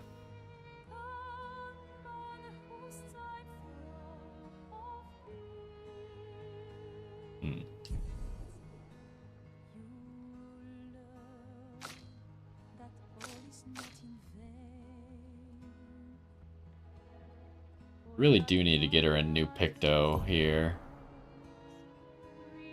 But she's gonna need 16 more Lumina points before that's really feasible.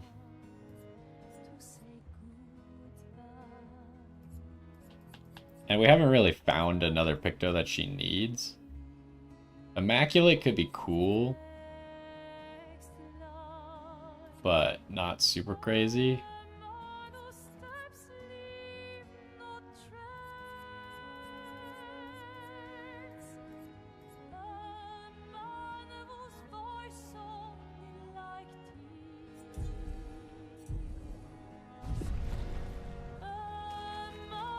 You have nightmares too. About Renoir. Yeah. He's hard to shake. Yeah.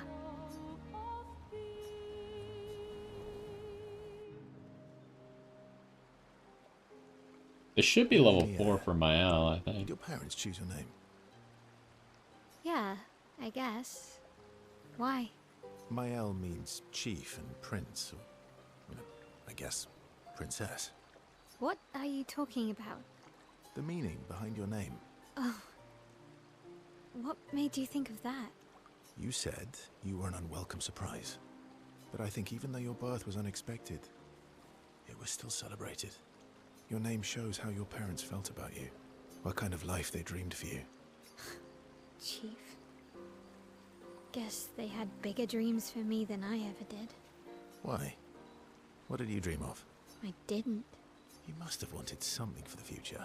No. All I wanted back then was to leave Lumiere and see some of the world before I gommaged. Well, you've certainly done that. What do you dream of now? I don't know. Still figuring that out. What about you, though? What do you want? What do I want? I guess I'm still figuring that out too. Well, you've had 100 years, so you should probably get on it. It just seems like you're being lazy at this point. Well, what did you used to want? Music. Yeah? Yeah. Before the fracture, I studied piano at the conservatory. I loved it. I really miss performing at the concert hall. When the lights dim and the room is hushed and the first notes echo through the chamber, I can just lose myself and feel the music through my fingers every time I play. It feels like my heart's about to break from the beauty of the notes. That's lovely. I miss that a lot. Maybe when this is over, we can fix up the opera house and you can perform for us. It would be my pleasure. I want my first concert to be yours. And don't worry, I'll make sure the room is packed. I'll put up posters everywhere in town. Oh, no pressure, huh? All right. I guess I'd better start practicing. Well, luckily there's multiple pianos in the manor.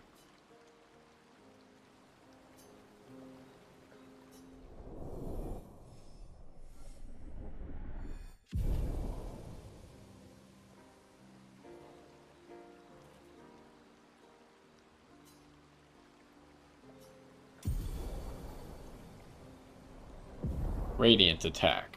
Phoenix Flame. Alright, let's check out what Phoenix Flame is. I don't know why it's so annoying to get to the skill tree. Applies 10 burn to all enemies and revives all allies. Excuse me? That's crazy.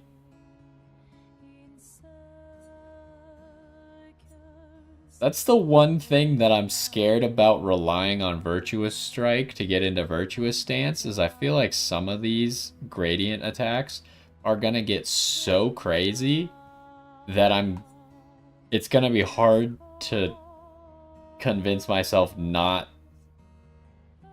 to use them over and just instead use Virtuous Strike over and over.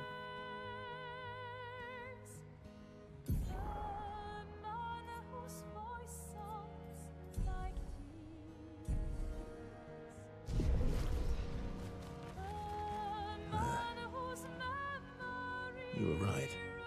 But I guess that gradient attack is very situational. You probably don't want to use it for the burn, you're probably using it for the revive.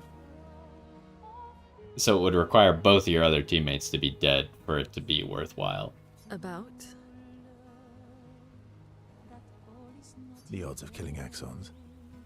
Close, but not zero. What are you talking about? We crushed him. Not zero. About? The odds of killing. Not zero. She doesn't have anything to say? Or we can't hang out with her? One down, one to go. The next one will be harder. Okay, this should also be level 4 for CL. You're always so calm about everything. Is that a question? An observation. Lune's intense and obsessed. Mael is nervous and eager, but you're calm. Why is that strange?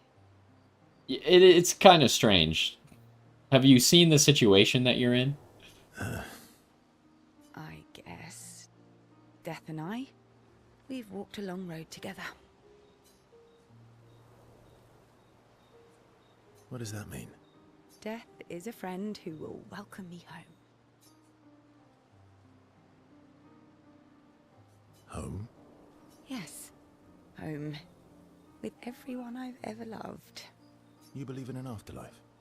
I don't know. If there is, then I'll see everyone after death, and if there isn't, I'll simply join them in death. I'll be with them either way.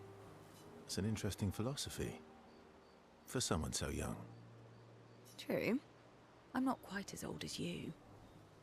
Why don't you share some of the wisdom you've accumulated over your very long life? Why is she acting like he's not 3 times her age? She's like acting sarcastic.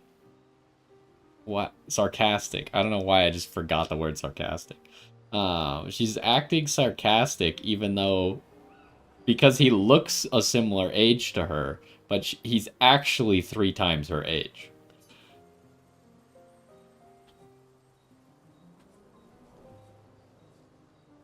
Oh, how kind of you to acknowledge my wisdom. Can you, mention my wisdom to Minoko sometime?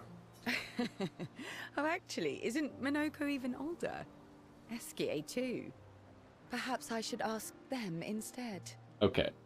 I thought that maybe she just didn't... The cutscene sounded like she just wasn't understanding the situation, but maybe she's just poking fun. Oh, please do. You'll probably learn valuable things about Nevron feet and rocks. And rocks. All I can offer is another story. I'm not really in the mood for stories tonight. Oh. And here I had prepared something truly dark and heart-wrenching. Save it for tomorrow. Let's do something else tonight. What do you have in mind? That depends. How adventurous are you feeling? You mean like hunt Nevrons? That would be something that she would suggest. What? I'm waiting for you to connect the dots. Oh, you mean, adventure. You've been alone too long on this continent. When was the last time you seduced someone? Not counting Minoko. I'll admit it's been a while. So?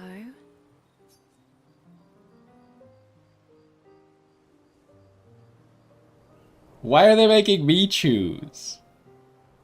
I think it's kind of weird. Not gonna lie.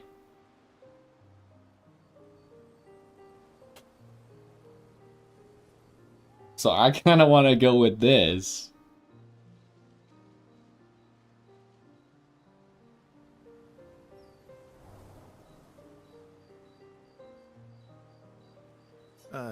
Actually, I'm a bit sleepy. All right. Go to sleep then. I'll go be adventurous by myself.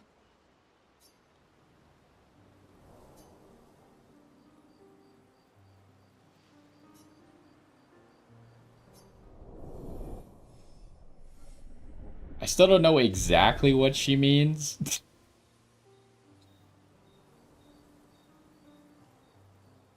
I just feel like that situation was very weird. She feels inspired. Doom.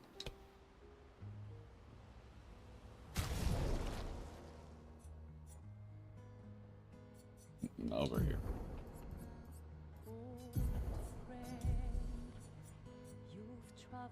Deals very high single target dark damage, 3 hits, applies powerless, defenseless, and slow for 3 turns. Can break. That seems pretty nice. It also gives you sun and moon charges. So that, wait. No, it gives you moon charges. I was getting confused. The break symbol I thought was the sun symbol.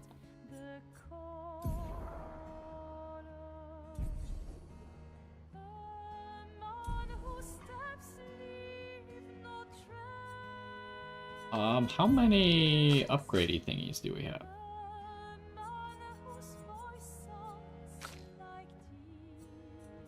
We got a lot.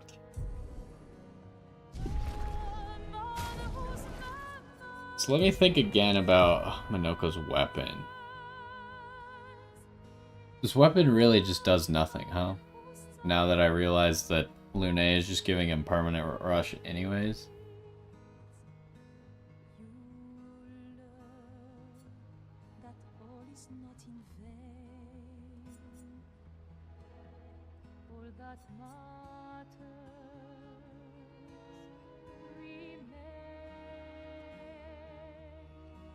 Balanced mask applies powerful.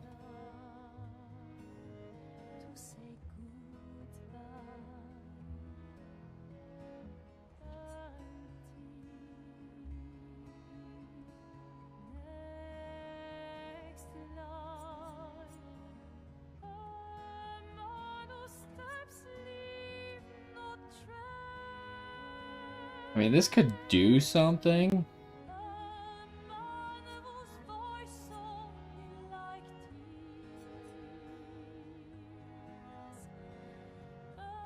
I think it's pretty inconsequential, though. Maybe this is just better.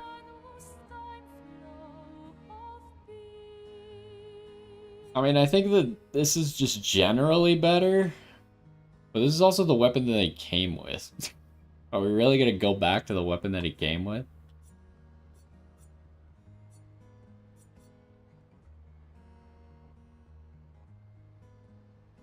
The thing about this one is at least if everything goes wrong, you can try and recover some AP with him.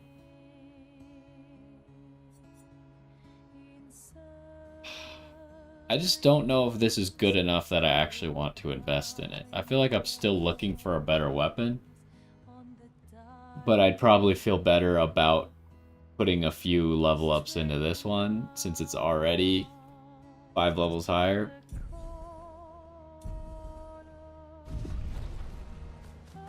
What about Esquier? I recognize that look. What's got you so grumpy? Those masks. What about them? Are you jealous? Why? I'm supposed to fly too. Maybe stop losing your rocks then. How do you lose them anyway? Don't you swallow the rocks? Sometimes I love too hard. I can't control myself and... Okay, yeah, I see. It's hard to control. Those what about that? It? Are you jealous? I'm supposed... Maybe stop losing your rocks. Sometimes I love too hard. Okay, yeah.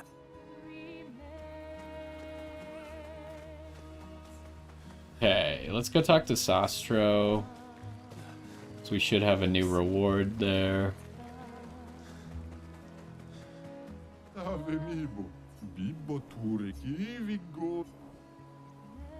Color of Lumina.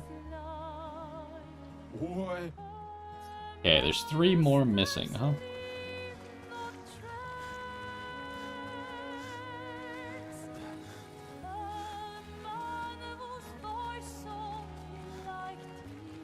How many Lumina do we have? Color of Lumina.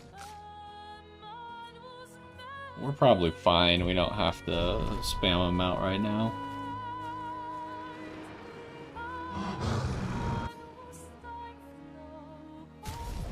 Do we have any upgrades here?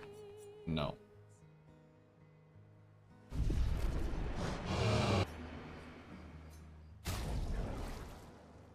Alright, what am I looking at?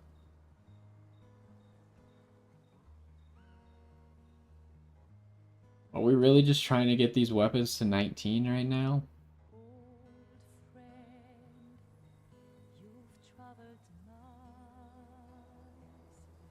For some of these, for like some of the moves, it actually does nothing. Like Lightning Dance, if you're casting it with the enhanced stains,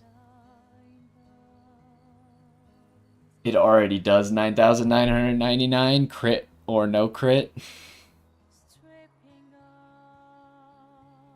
But I guess it could make some things deal more damage. And Mael requires warming up to go off a few times before she actually gets to max damage without crits. Well, let's just do it. And then we'll give the rest to Minoko's weapon. It's weird because Minoko probably gets the most value out of it, but he's the least valuable character to have damage on.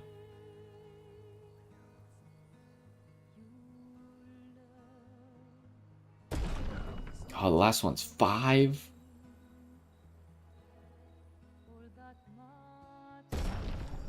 Okay, and like I said, I did get 3 Grandiose Catalysts from Sprong. Gives you 500 damage to get to level 20?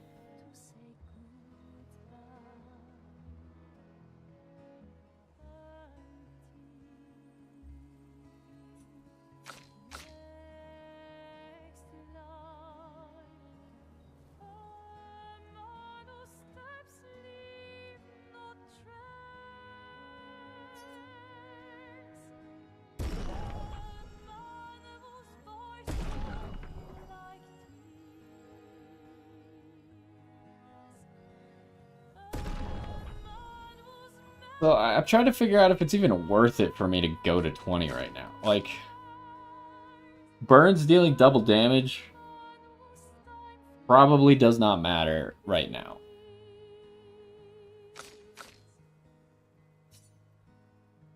Base attack generating light stain doesn't matter right now. Does nothing. Oh, the scaling goes crazy. That's the...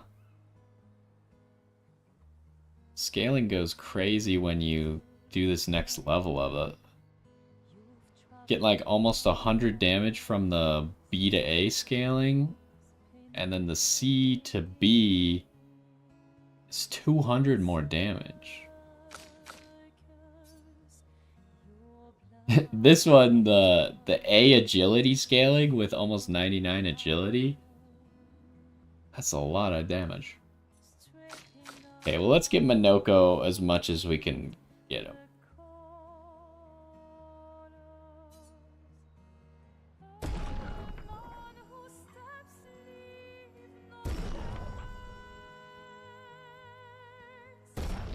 Alright, that's all. So, oh.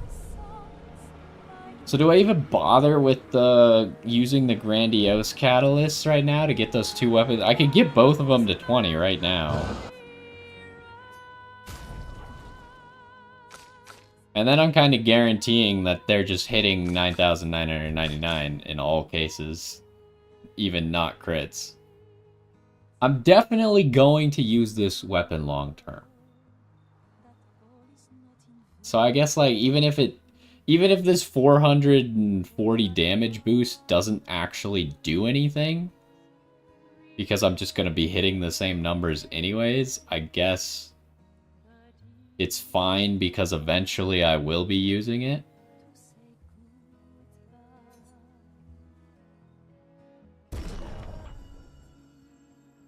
Okay, so the level 20 boost is... I wasn't sure if it was just going to keep scaling up and up. It does go up. That one level up to level 20 is much more significant than other level ups, it seems.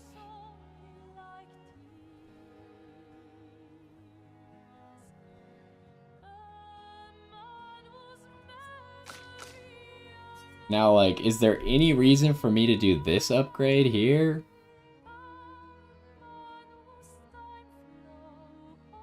Because I'm not 100% I'm going to take this weapon.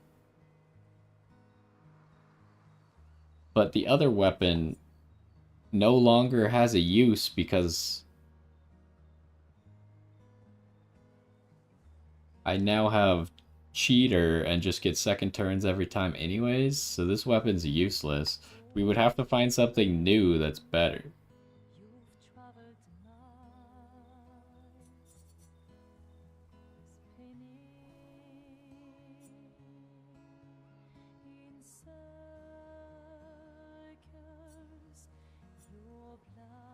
I think I'll save it for the moment.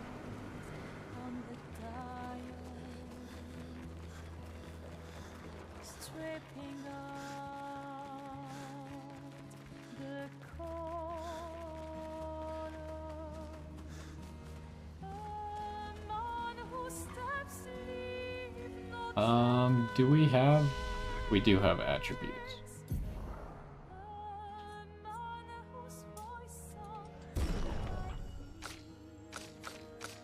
Okay, just Lune, huh?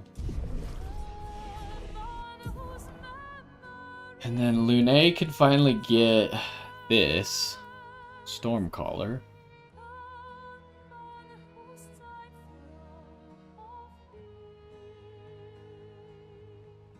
I just don't know what skill I would replace.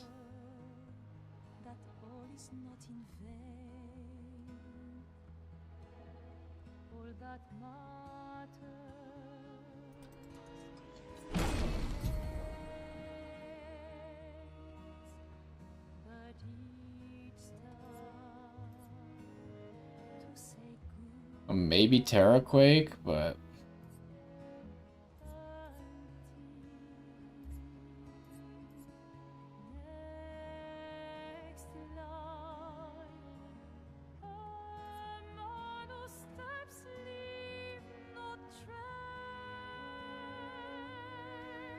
I don't really want to get rid of Lightning Dance because that's her like best damaging ability.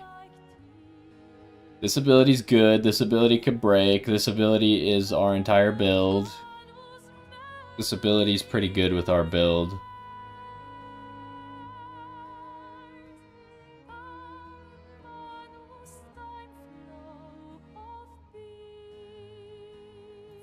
Maybe I'll just try it instead of Terraquake for a little bit.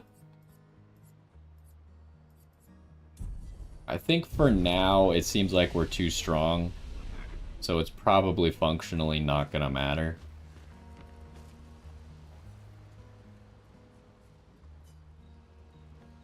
Defeat the other Axon on the island to forge a weapon to be able to pierce the monolith barrier.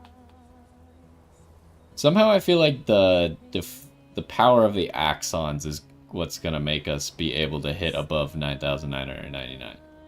I just don't quite know how yet.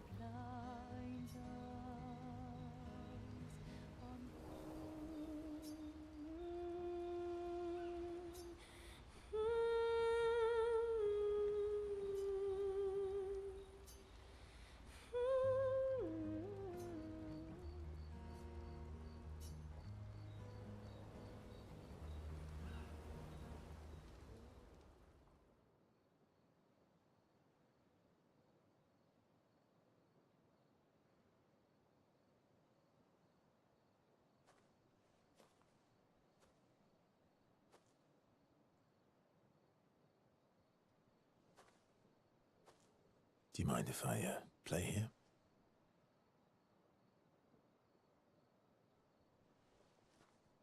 What does he mean by play? He could just summon a piano?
Skia is just spinning around.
What song was that? I feel like I know it. Yes, an old song I used to play to my sister. Can you play another? Sure. We have all night. Okay, ready? Are you ready? I am ready. I will need a bit of space. All right. Eskia, you ready?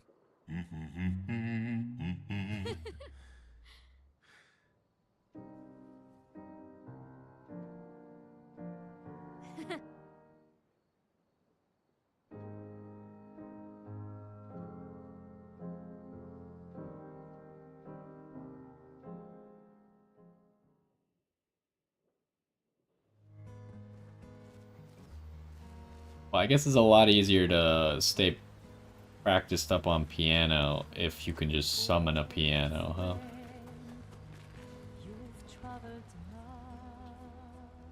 Alright, go to sleep.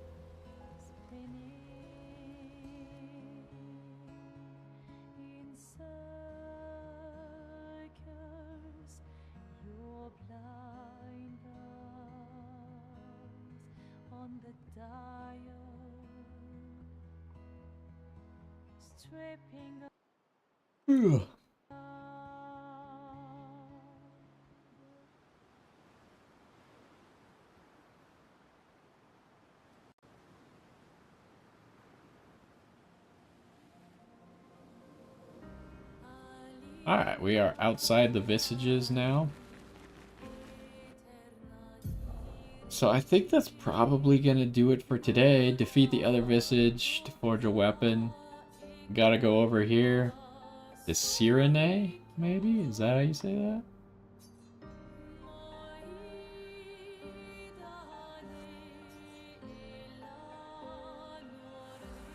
Do we go here? Or this was a danger area, I think. Did I go to this beach? All the way back here?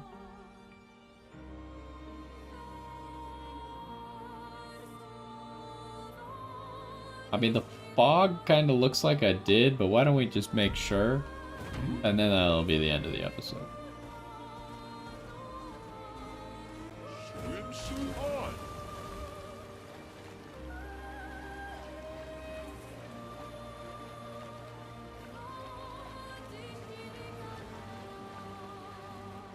Oh, I hit a rock.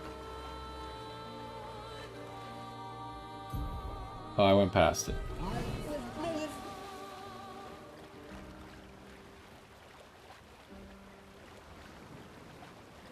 Yeah, I came here. Wait. I thought I saw an item, because I didn't see an item earlier because there was the blue rock. But... Anyway, so yeah, that's one Axon down. We'll go ahead, go back to the beach where we just were. And then next time we'll come back and go over there to that giant Coliseum. Is that where the next Axon is?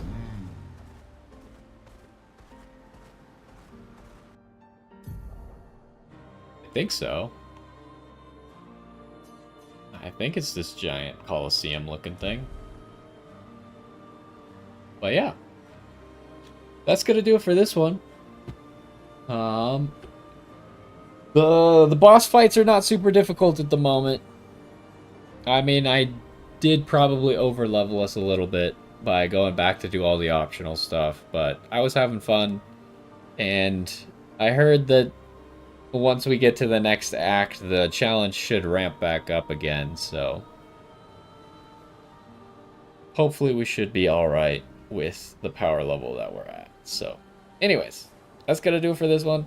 Hopefully you enjoyed, and I will see you next time. Alright, and that's gonna do it for the stream. We should be back tomorrow to go fight the other Axon. Hopefully then we'll finish Act 2.